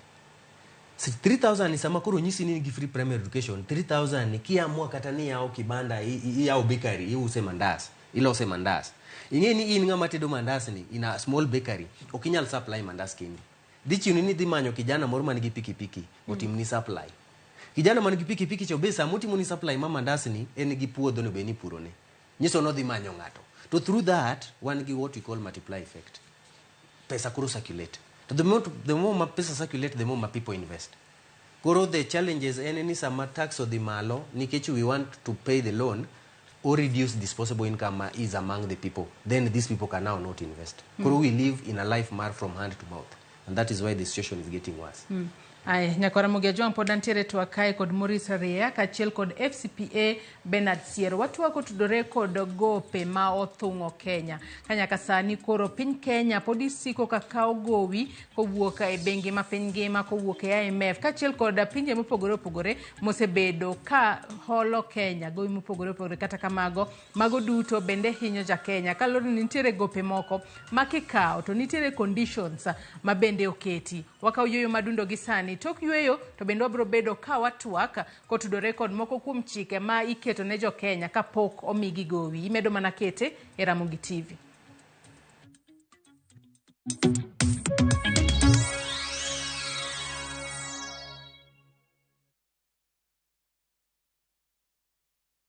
Jipange na View sasa iko hapa sasa.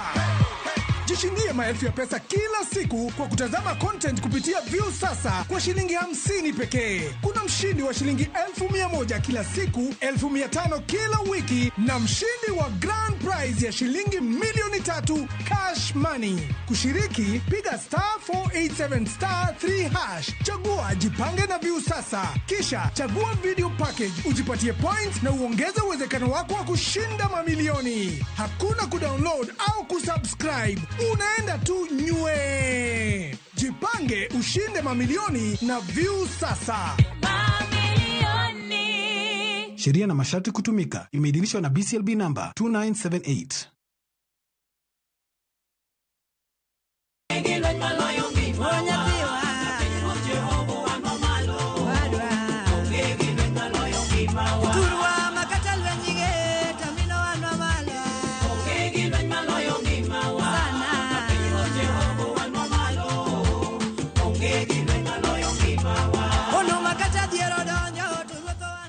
Mondo iyud wendani kaka sikiza timu mari di mana *860*418#. To pare ni Ramogi TV enie ot mar jower te.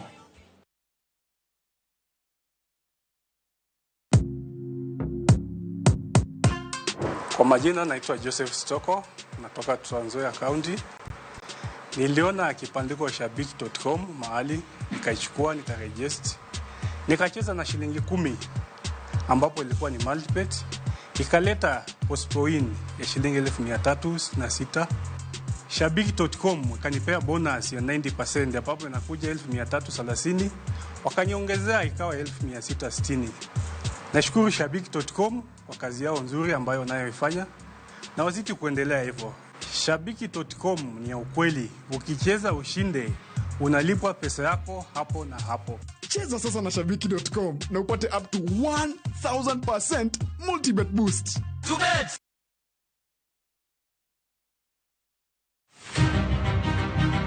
Jok mamine gin singo mar oganda. Nyakwara Ramogi Tv, piny sani olony. Wawuok e ndalo machon ma ng'ama miyo ne en mana ng'at mabedo e pacho. Melini, ane man first officer. Tija matiyo en riembo, an driver. In mbakani en mane? An aketo tiles. Kik ng'ato wuondi no kinyal nikech in ng'ama miyo. Ka Nyasaye omiyi ngima to inyalo. Tudri kod Stella Brenda Ochieng, tich adek ka tich adek, chakre saa 8, mana e chenro mar Mine Nyalo.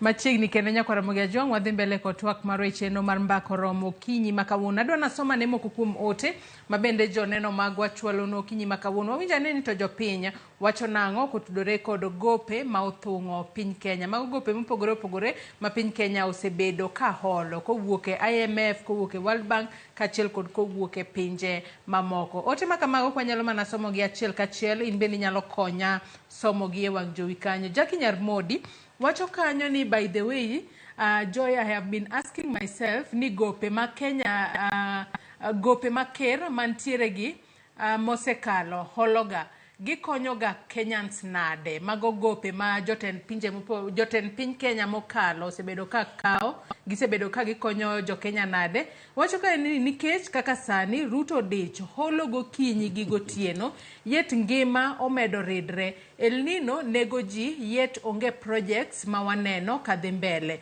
Will I be wrong ka wacho ni hola gi dhine special people e serikal openjo kanyo? It's too much borrowing. Erokamana ahinya Jackie Nyarmodi. Evans Owuor bende wacho ni this government of Kenya Kwanza is backfiring their words. Aya, erokamano kuom ote makamano. Judith Obiri bende wacho ni gowi mano hol kakwara ngima ema pok otiek chula. Magi to ng'agiri mabochulo to nyuol be waluoro jowadwa. Mago wacho ni gope mamoko bende pok otiek kanyo. Ajos Joseph bende wacho na sedonje twak pesa ma osiko ihologi kara ere kaka gikonyo jopiny, usuru wachulo mang'eny. Wacho ka ni mimedo kiholo gope ute sirikal idwa usi pesa gi kara dhi kanye. Aneno twak ka antiere Gashie. Magote majoneno magoro nwa kanyo. Ruth Nyathi Ochieng bende wacho ni wach gope mathur ka tek wacho. Kawuono iwinjo ka serikal lando ni gope odhuro. Kiny giwacho ni gope gisepunguza. Orucha iwinjo ni another different statement mako dhogi nono. Sirikand Ruto osebedo ka riambo mwacho ka ni mamata giwacho adiera to ji dak ng'e. Kada wacho ni kata kiwacho adiera to ji dak ng'e. Usuru osekaw kuom jopiny mang'eny to kuma pesa gi dhiye bende ng'ama ong'eyo onge. Penjo en ni gope gi rumo karang'o to gope gi ni tim godang'o. Ka bende odhi mbele ko wacho kanyo ni ere kaka jopiny no faidika e gope gi. Ndalo mane ikawo gope gi Ruto nene e serikal no wache ang'o. An aneno ka serikal chiemo gi wach gope gi. Awinjo twak ka an umoja. Mano ote mar Ruth Nyathi Ochieng. Ote machielo kanyo mar Injinia Lazaro Kanyamboka wacho ni osechopo wacho ka osechopo sama leaders nyaka yaw pachgi kendo ng'i gini matut, not through their political affiliations angle. Ruto sani ose earmark 11 parastotals for disposal, ma en ranyisi ni gini osehewe. Sani eka o realize gima ne omiyo Uhuru dwa were kod his second term. Kwa dhi mbele kod ote makamano. Owacho ni ka within only a year in office to osechako uso state corporates mondo oyud pesa tayo sirikal. Kara kochopo 10 years to donge odhi uso state house gi Kenya te. In fact, very soon ubiro winjo Kenya Air Force nitiere lwet private investor moro. Piny ok nyal ran maber ka kohola moloko is only taxing citizens. Jo Kenya chamo nyanjgi manumu. Mano Engineer Lazaro Kanyamboka Jamaguye Kanyada East. Erokamano ahinya kuom ote makamano. Ruth Nyathi Ochieng bende podi odhi mbele kowacho kanyo ni aneno ka onge onego ket chik ma guide weche hola kapok sirikal okaw gowi. Onego gi involve jopiny, mano weche mag public participation. Jolony montiere godo biro bedo ka nyiso ka mano en okang' makare kinyalo kaw pach jopiny. Ote mogik kanyo mano mar Vitalis Ochieng wuod Game Karariu owacho kae ni aneno mana twak mos gima dawach ditama nikech joma ne hedhore ni ok dwa kaw gowi te makoro kwecho dabal tax bende githung'o wago koro we joma ofuo bed chiemb jomoriek gitim kaka gineno giketowa gichudo nyaka nyikwawa awuoro kama wachike wacho kae ni ka gihero gius Kenya gichul gogope nikech mae oyuma piny tek giketowa gi tax mathoth sama Ruto to wuotho wacho kae ni wuotho gi pesa jopiny nyaka ne kete e ofis. Mago manga moko kuom ote mabende joneno mag wachwalo no kinyi makawuono kokale yor waduto te mag tudruok mano koriwo Facebook kacha kama bende wantiere live okinyi makawuono. Morris kachiel kod Bernard winjo moko kuom paro mabende jopiny chwalo no kinyi makawuono. Mago paro mabende donjo no achiel kachiel kokale Facebook kanyo. Ka tudore kod paro makamani winjo kanyo ka kwachau kata kod mano mabende janno moro ne penjo ni onego beni ber kikaw pa jopiny kapok okaw hola. Bende manen gima nyalore adiera Bernard? Okay. Okone ka washola ni okone ka one represent parliament ma represent the people. Koro yene okay kaka serikal tiyo the executive tiyo gi ni gilo rango the parliament. Koro is the parliament me benti mamano. Koro to bende mano sebedo ka timore adiera. To kone koro the problem antiere ni there's been a mismatch, especially because watch my debt ni. Onego beni parliament ngiyo ga watch debt ni to koso bendo ka ngiye maber ka dwarre. Ke chokene tiere a lot of mismatch mantiere ma kwano mar debt mose kaw mondo ngeni debt mano kaw gi ango ma gitimo. Ango mose chul principal mare mose chul to mane modong. Yene gine no mano poko chiwo.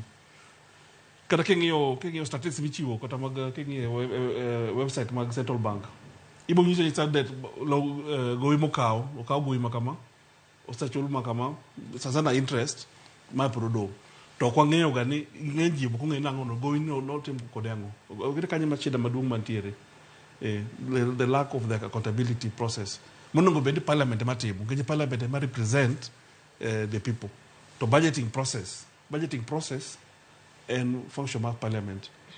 Koro kanye mondo beni na ujo wan kaka citizens wa pressurize wa bunge wa. To kene ka the problem I'm here now. King of the government system and the executive tends to overrun the parliament. The parliament mono represent the people cha o ngita ko moromo mawacho ni kikwa ka guma kama kikwa timu gima kama always gima executive dwaro cha ema timre to mane shida mantiere koro nyaka wang'e that aspect ni wanyalo timo nadi mondo wabunge parliament ema para yuakne parliament ema nego beni na bedo ema timo over the check on the executive manyalo control ni as a country pesa mo gumukaogi how do you account for them? Nyalo bedo ni koro ponono parliament ema koro nikech wang'e ni jod bura ema onego bed ni loso e lo jopiny ahinya ahinya od bura kacha ka ponono kata gi kalo chike nyalo bedo ni parliament kata od bura ema koro ponono letwa down kaka jopiny kata kamano Morris winjo ka japiny moro penjo kacha kata ochwalo paro mare kacha ni gope makamagi ibiro chulgi nyaka karang'o. Moro wacho ni kata gope mane kwarewa okawo ema pok ochul nyaka sani. Onego bed ni ponono itiyo kod chenro mare mar ponono jopiny ong'e mana kaka isewacho ni uchumi tero pod biro bedo matek to wakia ni en karang'o. Sirikal onego bed ni tiyo kod chenro mane mar ponono kaka sani wantiere higa mar 2023 dhi rumo.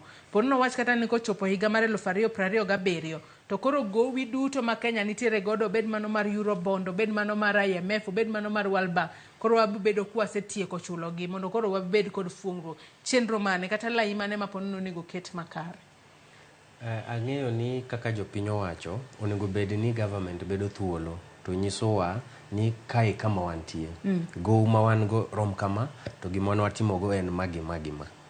To loan mwan go gi nikech loan ka loan nigi statement. Kata mana kidhi e bank in as a person dhi kaw loan, idhi mi loan gi condition, wadhi mi loan makama, wadhi ng'adi pesa makama dwe ka dwe, tidhi chule duration marom kama. Koro gima government be ni nyisowa en ni wan gi go marom nadi mamano to ang'eyo, lakini wadwa chule nyaka karang'o nikech rate ma payment bende fluctuate. To mana kaka jopiny wacho ni government onego involve gi. The constitution is clear. Nitie gik moko ma dwaro direct public participation. To nitie gik moko ma in through the representative. To the public obedo represented by the member of parliament. Parliament wan gi finance committee. Kapok government okawo pesa, it's a finance committee. Monego bede ni giamua in the support, in consultation. Miso ni the executive is supposed to consult with the legislature, ma in parliament. Ni wadwa boro pesa makama.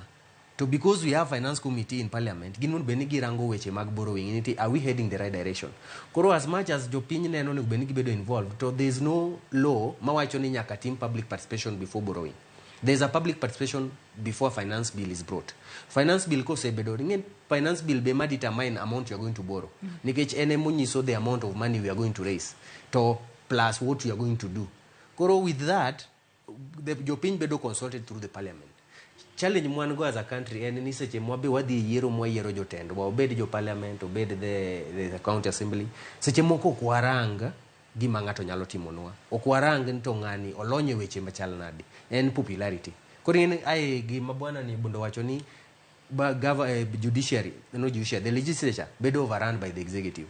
Kaka executive wacho kaka giluwo. Onge ng'ama nyalo chung' maping gima executive wacho. Koro nyiso ni kata gik moko dhi marach to gilingaling. Nikech they are being overrun by the executive. To ka be ni wan gi legislature matiyo, parliament matiyo, kama wachope ni on be ni gimiwa direction ni hapana, kama wachope ni let's stop borrowing. To challenge mwadhi bedo go moko nyal ng'eyo ni wadhi tiko loan karang'o. Ing'e ni kiseholo tiling ichulo ting'eyo ni nyalo tiyo karang'o, lakini ing'e ni waholo wadhi mbele. Wachudo to waholo. To seche moko mwaholo ng'eny malo mwachulo. Koro it might not be even easy for the government to tell. Benu wase stop borrowing. Koro onge gi mwaholo ni mwango ya mwachul. To adwa ng'eyo ni in the next 5 years or the next 20 years tutakuwa tumemaliza. Makoro waketo record ni ero koro mae pesa mogik mwaholo. Koro wakati trilion 2.1 miolo kuom thuolo mar higni 3. To koro kanye morume koro wachaka chenro mar chudo mos.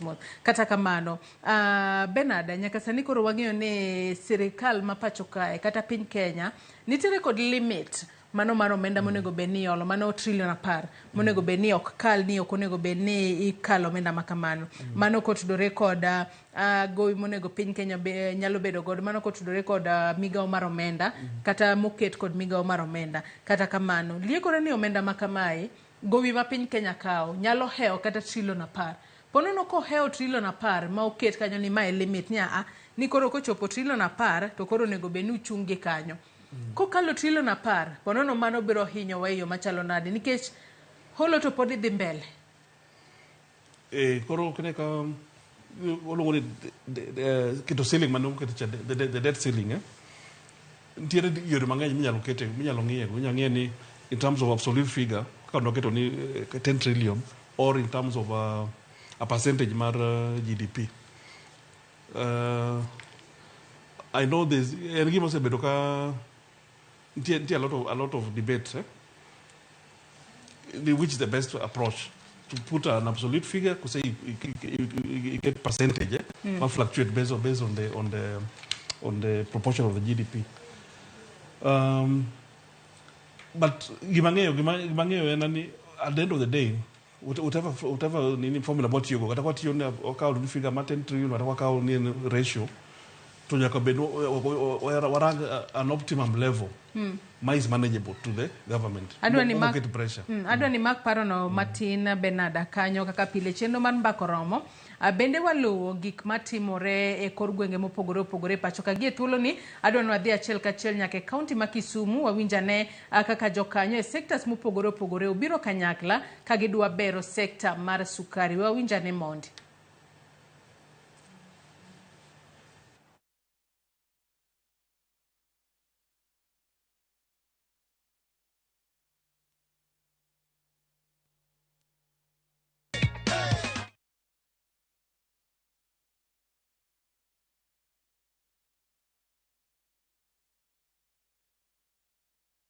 Nyakwara Ramogi Tv manoromo mar bero sekta mar sukari mabendo kelo jokanyo mopogore opogore mawuok e sekta no mar mbalariany ka achiel kod jogo madwa bero sekta mar sukari e pachoka. Wang'eni sekta mar sukari e pachoka osebedo kakale achiedh nade mopogore opogore kanyaka sani koro en okang' makare makoro kaw mar mondo mi oket piny okenge mopogore opogore manyalo konyo e bero sekta mar sukari. Chenro makamano Nyakwara Ramogi Tv timore e kaunti ma Kisumu ka bende nyaka sani mano duol mochung'ne chiemo e pachoka e mano Agriculture and Food Authority ema koro otelo ne chenro makamano matimore mokelo kanyakla jokanyo mawuok e mbalariany mopogore opogore, jokanyo mawuok e kuonde tiegruok kata mago miluongo kanyo ni technical colleges ka achiel kod jogo matimo nonro ka achiel kod migepe mag ji giwegi makoro obiro kata biro kanyakla mar manyo yore makare manyalo konyo e bero sekta mar sukari e pachoka. Wagoyo mos ahinya ni wantiere kanyo kod ng'ikruok e duol kata kamano ang'eni pod iloso weche mag tudruok e yo makare kendo wabiro bedo ka wadok kuro achiel kachiel mar mondo mi wawinjane gino madhi nyime. Kwa nyalo mana winjo kaka iloso kanyo kod achiel kuom jokanyo makoro temo mar bero sekta mar sukari. Push the same to the coastal region. This week we expect Kwale Sugar to start production. We also have, we've registered a project in Tana River.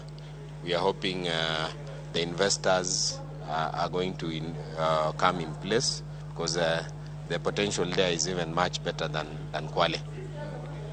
The sucrose when exactly do we expect farmers to start reaping from it? Currently, all our cane testing units have been calibrated, and we continue with the calibration. The only challenge that we had in the past was adaptability of the new varieties. Now we also have a lot of government support towards changing the mode of payment. We are hoping by 2026 we should have started payment based on the sucrose content. Sir, this 600 million you are talking about, yes. This 600 million is supposed to go towards research for new adaptation of new varieties which mature early and they have a higher sucrose content. So those varieties, seed cane multiplication will be done by the Sugar Research Institute for those varieties that are early maturing and have high yields. And of course, there will be model farms where these varieties will be planted. Yeah, and then from there now, farmer awareness will be created, and we will work with the counties to ensure that they adopt these new varieties that would make economic sense. So this money is from AFA? The money is from the national government, the national treasury, and it was approved by parliament. Okay. Yeah. Okay. Yeah. Thank you. Thank you. Thank you. That's Thank all. you. Yes. 203638. Ai nyokar mugia juanga mano romo mabende dhi nyime, romo mabende obag kanyo koda Agriculture and Food Authority AFA mar mondo mi okel jokanyo mopogore opogore e bero sekta mar sukari e pacho kae. Kata kamano jofwambo mago e kaunti ma Kisumu luono chenro ma kamano. To mana kaka isewinjo kanyo nitiere okenge mopogore opogore midwa ket penya e bero sekta mar sukari e pacho kae. Wakaw yo mar ariyo waduogo kod twak e chenro mar mbako romo. Kik idhi mabor.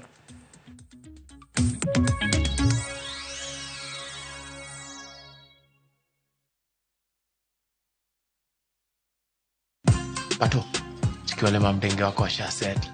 Tena wale na madam. Acheza chini. Alright. Hi. You wanna come seem nice? Na umunga fiti pia. But kwa game pia uko big. Because when it's playtime, I want big rewards. I want big bonuses. Alafu maitha ya game tuwa wekelea na Shabiki ina give. Chonjo? Shabiki.com tuko big on bonuses, big on payouts na offers ni kibao. Wekelea na Shabiki.com. Shabiki ina give. Na kugoja magizani kabet kaka Ivana. Next on Shamba la Wanyama. Hamjapanda ndege kwa sababu hamkunyoli wote. You live a sad, pathetic life. Between food and life, which is more essential. Hannah, what your husband did is illegal. The bishops are ganging up against you. Sisi sio kama serikali. Mungu aongezangi ushuru. Shamba la Wanyama. New episodes available every Saturday, only on View Sasa.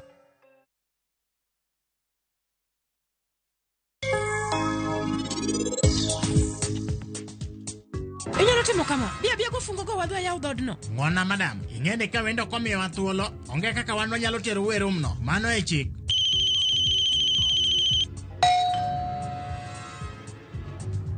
ange gima nyalo wacho kodi nikech sarab jit bendo kudwa winja kamora chel gi Halin ndo bedo maber ahinya ka gifwenyo ni mamwa emano chano gimora mora wachinane sani jino winjo nade ingeni anasinga nuwe biro tuminyaso mara iye mana ka jino se changu makoro ino nyalo wuoth.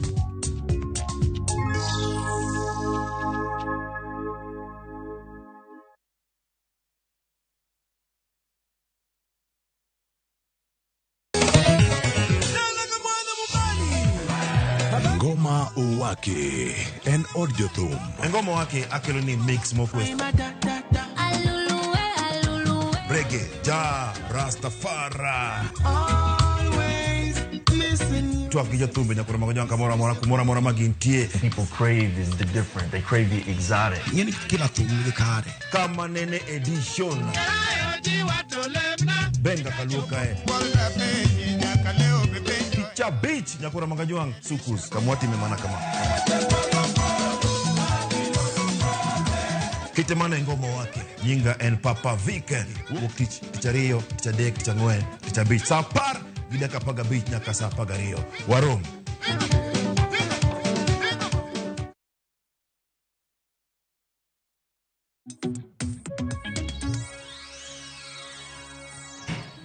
Machiegni kendo nyakwara mugia juang wadhi mbele kod twak mar wechendo mar mbako romo kinyi makawuono kaponi e kitudori kodwa gi sani antiere kod welo ariyo Morris Rariea kaachiel kod FCPA Benada Siero watwako tudore kod gope ma uthungo piny Kenya kanyaka sani koro piny Kenya igeno ni e thuolo mar higni 3 mabiro biro bedo kayudo hola maderomo trilion 2.1 kowuok e bengi ma piny ngima kaachiel kod IMF kata kamano e kinde ma bengi makamagi chiwo hola makamagi nitiere conditions mabende giketo ne piny Kenya ka wadhi mbele kod twak marwa Morris kaachiel kod Benada kwatiyo kod ranyisi IMF ne onyiso jo Kenya mar mondo mi ka wamiu hola to nego benu golo omenda no mar subsidy manoket kanyo ne fuel nitiere subsidy manoket kanyo ne teko sitima kaachiel kod manoket ne chiemo gigo makogol to hinyo ngima jo Kenya hola makamagi Morris e kinde ma ikawo ponono gibiro koda wanyalo wacho kata ni tax measures kaachiel kod conditions mamoko mahinyo japiny ma kawaida yo machalo nade. Gima timre gimeno ka sama IMF chiwo loan to nyaka gichiw condition nikech sama gimiu pesa to ubro duoko nigi kaka bank kidhi kao pesa to nyaka gitim financial analysis of your finances to be inyalo duoko pesa ni, especially for those who are not on the payslip. Kidwa kao loan mar business to gikuongo girango your income magingeni kawa mi 1 million to adhi ngadi 50,000 per month. Be income ni can support that. Koro mondo mi gi ensure ni the income mar Kenya nyalo support that, nyiso ni nyaka gi reduce expenditure nikech ingeni subsidies and expenditure. To some government or reduce expenditure in terms of subsidy, nyiso ni they have more money that they can use to pay the loans. Emino kiketo gin such condition nikech sama mi loan to kane kama idhi chule bedo matek. Koro iketo ni condition madhi provide good option mar chulo that loan. Emino kono ket gi condition ni nyaka gi stop subsidy. To sama gi se stop subsidy nyiso ni pesa mane gitiyo go subsidy cha ginyalo tiyo kaka koro loan repayment. Emino kiketo ni gi such conditions. Yeah. Into korka koripo no conditions makamago Bernard hinyo ja Kenya eyo machalo na nikech nyaka sani nyaka ne gol subsidy mano ahinya to mano mar fuel. Nyaka sani koro miyo nengo fuel kata nengo mauta ni malo matamra gi nono. To ang'eni kan nengo mauta oseidho malo, nengo mogo, nengo sukari, nengo kila kitu e pacho kae, nyaka nengo wuoth idho malo matamra gi nono. Koro ngeni ola mag banki ko nyaka gibiga gi conditions go. Gijigeni gibongiyo interest margi kage chuola ne Kenya bo nyalo chulo gi duoko pesa go. Koro ging'iyo ni especially in terms of taxes, the government should be able to raise enough taxes mondo gibed assured ni pesa ginyalo yudo ginyalo chulo. To kaka iwacho no my support bedo gi impact on the consumer, both in the short term and the long term. Koro gin conditions ma inyawacho ni yes in a way and you know give and take konchiel sirkal yudo pesa no, but konchiel jopiny nyaka bende bear the consequences ma conditions go nyaka meet conditions go eko yud facilities go. Yeah. So gin gik ma it's expected as part of the conditions. Every day moko sirkal moro huru mokwongo cha negitemo hepo conditions go. Koro these are the loans moko mag commercial loans. The commercial loans gin ok give me condition, give me pesa takribo dwoko negi pesa moko kaono. But for the World Bank and IMF normally support margi ka gichiwo to gibo chiwo some conditions, and it's based on the assessments. Sometimes it may be right, sometimes it may be wrong because it's based on the expert assessment ma timoni gi ma advice gi. Sometimes they can get it right, sometimes they can get it wrong depending on the assessment. Yeah. To bende nitiere ponono aun kaka jalonye weche mag uchumi, bende nitiere kaka piny Kenya nyalo tiyo kod yore mamoko mar mondo mi ponono iwacho ni thothne piny Kenya kao hola mar mondo mi ochul godo kata osara kachiel kod nyiewo yedhe ma bende iwacho ni nyaka sani koro ponono hola onego bed ni kao mana mar chulo osara gi nyiewo yedhe. Ponono nitiere wach ni yo moro ma piny Kenya nyalo wuok godo e wach mar kao gope kinde ka kinde kata yo ma piny Kenya nyalo tiyo godo yo makare Maurice mar mondo mi wanyuol pesa marwa kata wan kaka jo Kenya koro chop kuma koro weri kata kod kao hola kuwuok kata pension mikawe pacho kae, hola mikao kata IMF kachiel kod World Bank. Bende nitiere yo ma Kenya nyalo weyo godo kao hola mar mondo mi koro ni sirikal koro chunga kien onge hola ma okao to nitiere yore mag ponono generating income manyalo konye tayo piny Kenya yo makare mar mondo mi wapugre kod hola makinde ka kinde. Kaka koro the options gima ginyalo timo nitie gimiluongo ni project financing. Kaka koro project for example kaka SGR ino kane obedo developed here in Kenya, lakini for now ino obedo operated by the Chinese. Nikech no beni gi operate until the time they'll have recovered their money.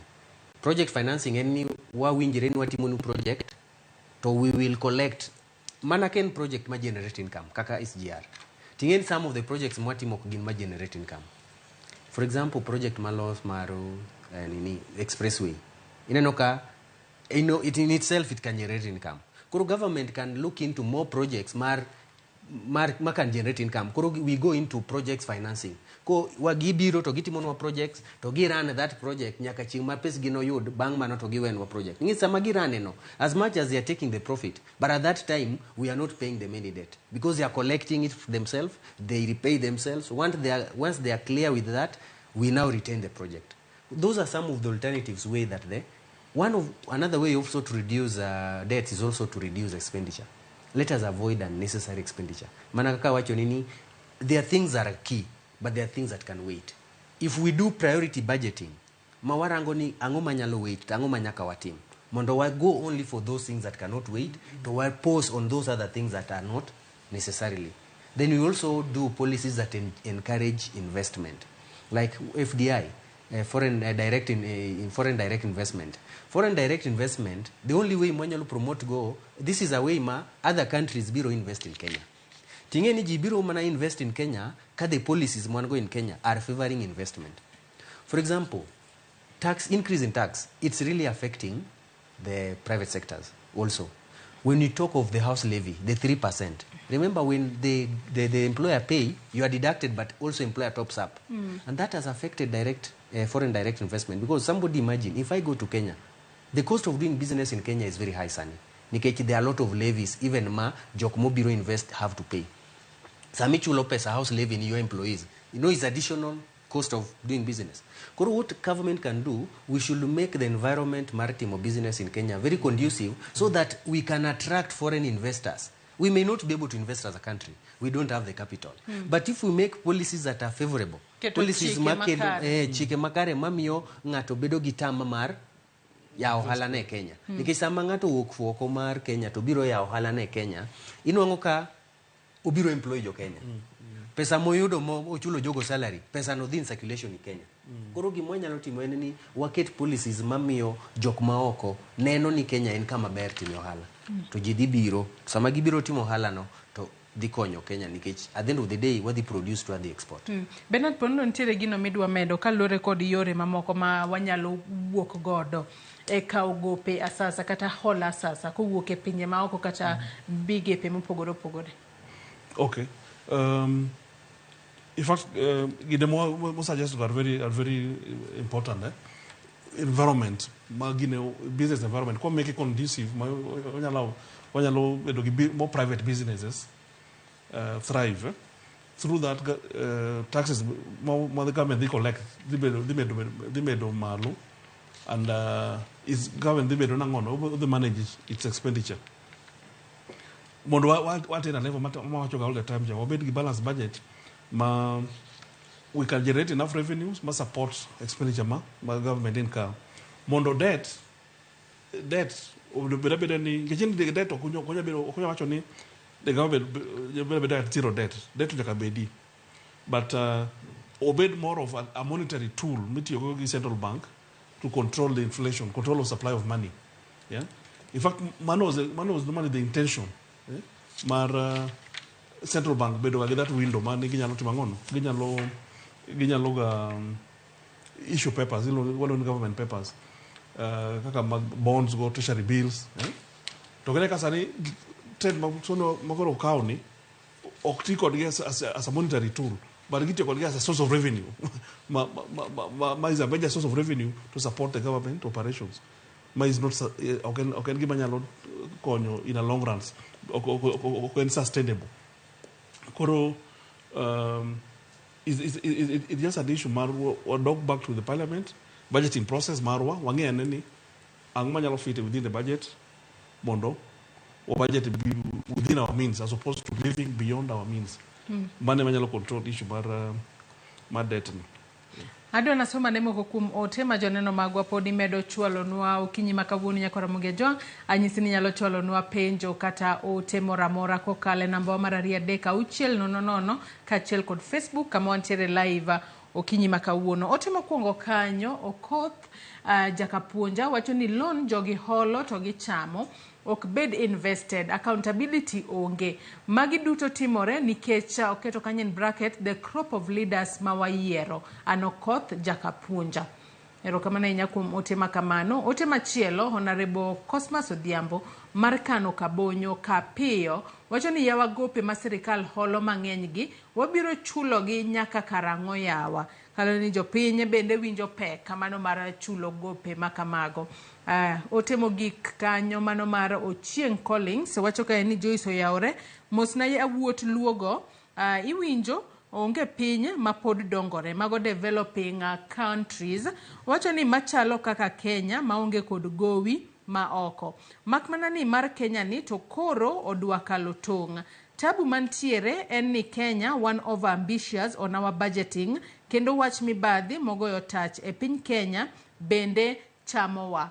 Audhi mbele ko wacho kanyo ni gimomiyo awacho kamano en ni kiluwo maber owacho kanyo ni Joyce to ibiro yudo ni omenda go thothgi donjo mane ofuk ji giwegi. Ka bende odhi mbele ko wacho kanyo ni koro wachulo gima ok okonyowa. Omiyo anadwaro ni mondo otim evaluation mag gopego mondo mondi manokaw arbitrarily ng'ad oko. Mar ariyo, asiro paro mar Ker Ruto mar scaling down on foreign borrowing to waket maino on raising our internal revenue collection to cut down budget deficit. To kochuno ni nyaka sirikal kaw hola to gibed hola mapacho kae machalo kaka T-bills gini. Mano ote maliwa hinya mabende ochwalnwa kanyo kod Ochieng Collins. Nyakora Ramogi Tv mana chwalo ote paro penjo mora mora ma intiere godo kinyi makawuono pod antiere kae twaka kod Maurice Raria kachiel kod FCPA Bernard Sier. Wadong mana kod dakika matin kende twatieko twak marwa okinyi makawuono. Jopiny bende loso gope makamago moko kuom giwacho ni wabro chulo gi nyaka karang'o. Kata kamano Maurice se wacho ni ber ka koro debe ni koro kwa hol kendo ema koro dwa ng'e ni koro wasetieko holo mae hola mwantiere godo ko wanyalo keto limit mano mar kao kata mar chulo gope makamago. Kata kamano ponono kao hola ero aneno ka Ochieng Collins oloso kae kotudore koda gope mikawe pacho kae mano mowacho kanyo ranyisi T-bills mowache pacho kae ponono kao gope makamago ponono keto kata wachni keto geno kata ponono keto geno mar mondo mi sirikal kinde ka kile ka gidwa kao pesa kao gope mani e pacho kae kata kao hola kowuok e pension ponono gin bende kata keto geno ahinya ni pile ka pile kar kao pesa oko to kao pesa mantiere pacho kae ponono ere kaka mano nyalo entiere kod consequence kata ponono entiere kod rach mane kata ber mane Maurice. Rach maduong' mar kao pesa kata keto over reliance hapa ni mane tam mana manyo malich ka wagena ahinya pesa manie pacho ka to challenge madhi betie nikech kaka wacho ni pacho ka gin pesa mag investors nikech joma golo pesa ma holo manyo T-bills ok gin local people ok gin ng'at ma ng'eni kiongo pesa local bills are not expensive the treasury bills but at the end of the day you need that money. It's an investment, so you must have it as a capital first. So alternative of buying treasury bills and you can decide and start a company and employ people. Treasury bills does not employ people nikech it's an investment we make to the government. Pesa ni mature, for example, treasury bill tema mature after 91 days, tema 182 days to 360. Ko mature ati roll over. Nyiso ni pesa no government tema tiyo kode. To government is not investing. Koro the challenge mwan go treasury bills and it affects investment, local investment. Private sector koro hulo government which is not investing. Koro en pesa mado invest in maybe building an industry that will have employed youth or your government. So local borrowing, over reliance on local borrowing affects investment because now people have to lend. That is a challenge. Another problem, the money in local borrowing is not enough. In fact, they normally say local borrowing is also just a way of transferring money from the poor to the rich within the country. Those who have money are the people who can buy treasury bills. But remember, when you're paying, even the local people, now because now you can imagine now the taxation have been omed tax. Mano suru chulo. Korika o pesa kumnga maungo pesa in form of tax. Tichulo ja treasury bills. Nikech kata mana jo treasury bills, joma issue treasury bills go, joma invest in treasury bills, gin jok manigi pesa. Lakini samichulo dongi ngeni golo tax from the local mwananchi. Koro it's also a way of reducing circulation. Igolo pesa from joma ongo go in form of tax. Tichulo the investors, mar the rich in the country. Koro it's also not a very good option. But it's better because it's a bit cheaper. Given that We borrow in Kenya shillings, we pay back in Kenya shillings. Ikaw hola omenda ma Kenya kae kendo iduoke omenda ma Kenya. Koro onge foreign exchange rate ma exaggerate the cost Mapo of the nono debt. kodhi malo to tax usuru kata nyenyo cha bende biro medore. Ano kwadog mana gi dakika matin kende to tieko twak mar okinyi ma kaunti. No mago bende podi medo chwalo nwa ote mopogore opogore, ote ma kamago bende med mana chwalo nyakwara Ramogi Ajwang bende pod abro medo somo gi okinyi ma kawuono. Ano kwadog mana kod thuolo mar dakika 4 kende to watieko twak mar okinyi ma kawuono. Kata kamano bende nyaka sani FCPA Bernard Siero bende nyaka sani wanyalo wacho ni sirikal ma pacho kae yes appetite to podi nitiere mano mar kawo hola mok wanyalo wacho ni ero koro ponono trilion 2.1 ma ibiro ber kimiyo Kenya thuolo mar higni 3 mane mogik mano ok wanyalo wacho nyaka sani kech ang'e ni podi biro beda ka ikawogi to ponono jopiny onego bed ni ng'iyo nade mar mondo mi e kinde mokawo hola wati kata kod ranyisi omenda maderoma bilion 104.3 ma IMF biro bedo kamiyo Kenya January. Jopiny biro onego bed ni ng'iyo yo machalo nade mar mondo mi transparency obedi. Hola makama ko biro bende nitiere kaka inyalo chane ni omenda makama obiro otiko de yore makama kamae. Makata ko chopo sa duoko hola to kwa bedo piny to ang'e na dira hola ni ne wakao okonyo wa yo achiel 2 3 ma oponono ni chula gowi to kibedo piny tineno ni pesa no boka neno kata kuma no dhi. Rogomono Joyce koro kum watch mar accountability mar hola ni man has remained a very big issue and gima nyaka koro jinge wangi as Kenyans wangi ni going forward ere kaka wanyalo keto ni pesa mall ni how is it accounted for kecha okata in the past the assumption en kani en pesa miolo just for temporarily to meet the deficit mar budget but okata ka seno obedo like a major financing element koro dwar mondo wabed gi a proper mechanism mar accounting for these debts mondo wang'e ni wakawo debt makama apply kama ka oti kode projects makama and things like that kajiri kaka simo sirikal kawo pesa mang'eny local market nyiso ni joma timo business will not have access to cheap finance get gima timre ga diere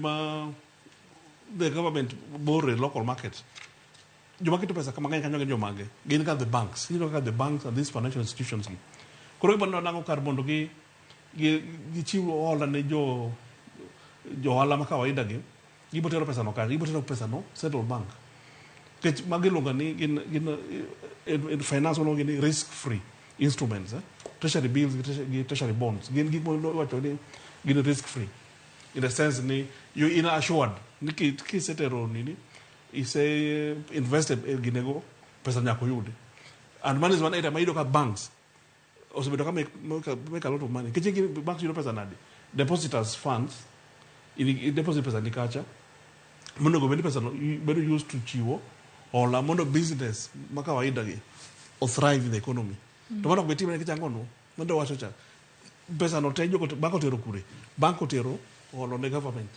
koro it means ni in terms of reallocation who is better spender is like now wacho ni pesa ni serikali must spend no as opposed to the private sector. I think one is the debate. So is that if the government is spending the money and vis-a-vis can the private must spend the money, invest the money, which is a better option. Because the kind available to the private to invest, it will create employment, it will spur growth and development, and government will still get its money through taxes. It will be lower taxes, but from a broader base, as opposed to personally stacked treasury bills and treasury bonds, raise the interest rates, or you make actually only the banks. And who are those people who are invested in the banks? Of course, is the rich. One of them make the gap between the poor and the rich and the poor better even wider. Because they get high interest rate, the other businesses are not performing. That's why always other sectors of the economy are reporting losses. The banks report high profits. Why? The bulking of the financial statements. You don't pay bulk of it or treasury bills and treasury bonds. Wachni mogika FCPA Bernard Siero kwatieko. Wachna mo gima temo advocate for mapio pio wacho ni gima nyalo konyo piny en kwa bedo gi balanced budget long going forward mondo kikwa tem keto ngima ma oingo means wacho ni living beyond our means. Because as government we should need to try to budget within its means. Ogige priority areas magikete pesa, which is now normally basically things like security, education, basic infrastructure, Erokamana ahinya. Morisa, wachni mogik watieko twak mar okinyi ma kawuono. Gima nyalo kwayo ka government nyalo bedo transparent, wang'in to go mwan go gima ng'eyo to be nyalo bedo matek nikech pod wadhi mbele gi borrowing, lakini ono benu ang'eyo ni to pesa mwachulo ga gitimo gango. Kata na government modonjo sani nyaka nodonjo pesa moseholo nikech debt ose increase, pesa moseholo nyaka kamwantie ni osetimo nwango. Koro we really need that transparency as a country. Wang'in to pesa mwaholo dhi kanyo. Lakini government bende nyalo reduce the expenditure. We go into the basic. Wanyalo we some other development until the economic growth. Then we need to do a way of, we have to create a good environment for investors. Luasi makare mondo jok ma oke pinje ma oko nyalo biro yudo ka luasi ber ginyalo yawo other companies manyalo miyo economy odhi mbele. Erokamano ahinya Maurice Raria kaachiel kod in FCPA Bernard Siero kuom kawo thuolo mar okinyi ma kawuono wabwa twagi kotudore kod gope ma Kenya osebedo ka kawo mathoth ahinya. Nyakora Ramogi Tv kanye mwachopo gode giko mar twak marwa e chenro mar mbako romo odiochieng' ma kawuono. To mana kaka isewinjo ka Maurice kaachiel kod Bernard wacho ni saa koro osechopo ma piny Kenya onego bed ni ponono duoko piny budget margi kata gi live according to their means. Ok ni giketo budget maduong' ahinya koseket budget maduong' to koro ka budget koro oheogi to koro gidhi kawo hola makamago kata gope makamago ema medo thung'o japiny. Kata kamano wageno ni serikal biro bedo ka manyo yore mopogore opogore minyalo duok godo gope mikawo, inyalo duok godo piny gope mikawo e pinje maoko.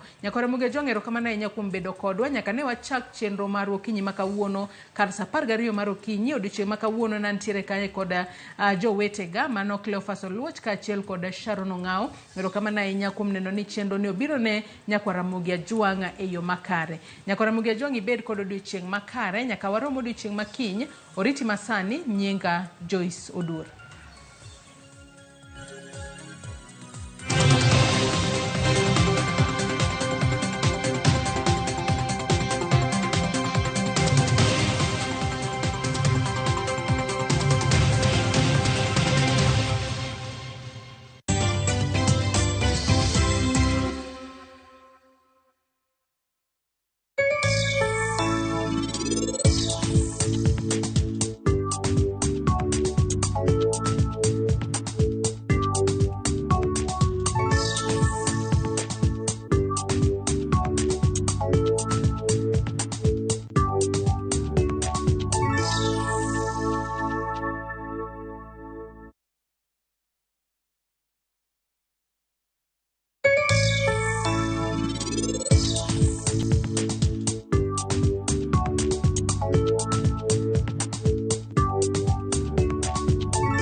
Naambia watu wangu mimi nishekelea tu msafara wangu hapo polite, sawa?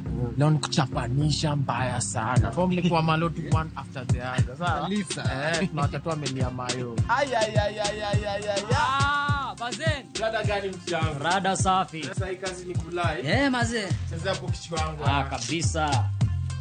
Iko aje? Iko best. Iko sawa? Sawa kabisa. Kabisa. Naifeel? Naipata ndio? Ndio hiyo. Kabisa. Ukidaisikia fiti ndugu, indo zabe, sawa? Wekelea na Shabiki ina give. Pata free bonus bets, stats za game, odds moto na kama kina kuramba, cash out kabla beti chomeke. Wekelea na Shabiki.com. Shabiki ina give. Na kugoja magizani kabet kaka Ivana.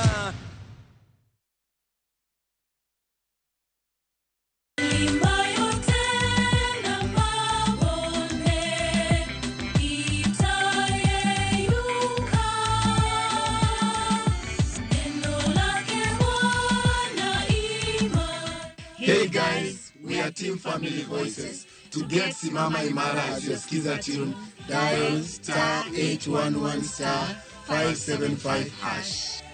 Kumbuka, Sikiza na Citizen, ndio nyumbani kwa wasanii wote. Riekni mag goyo witado kokelni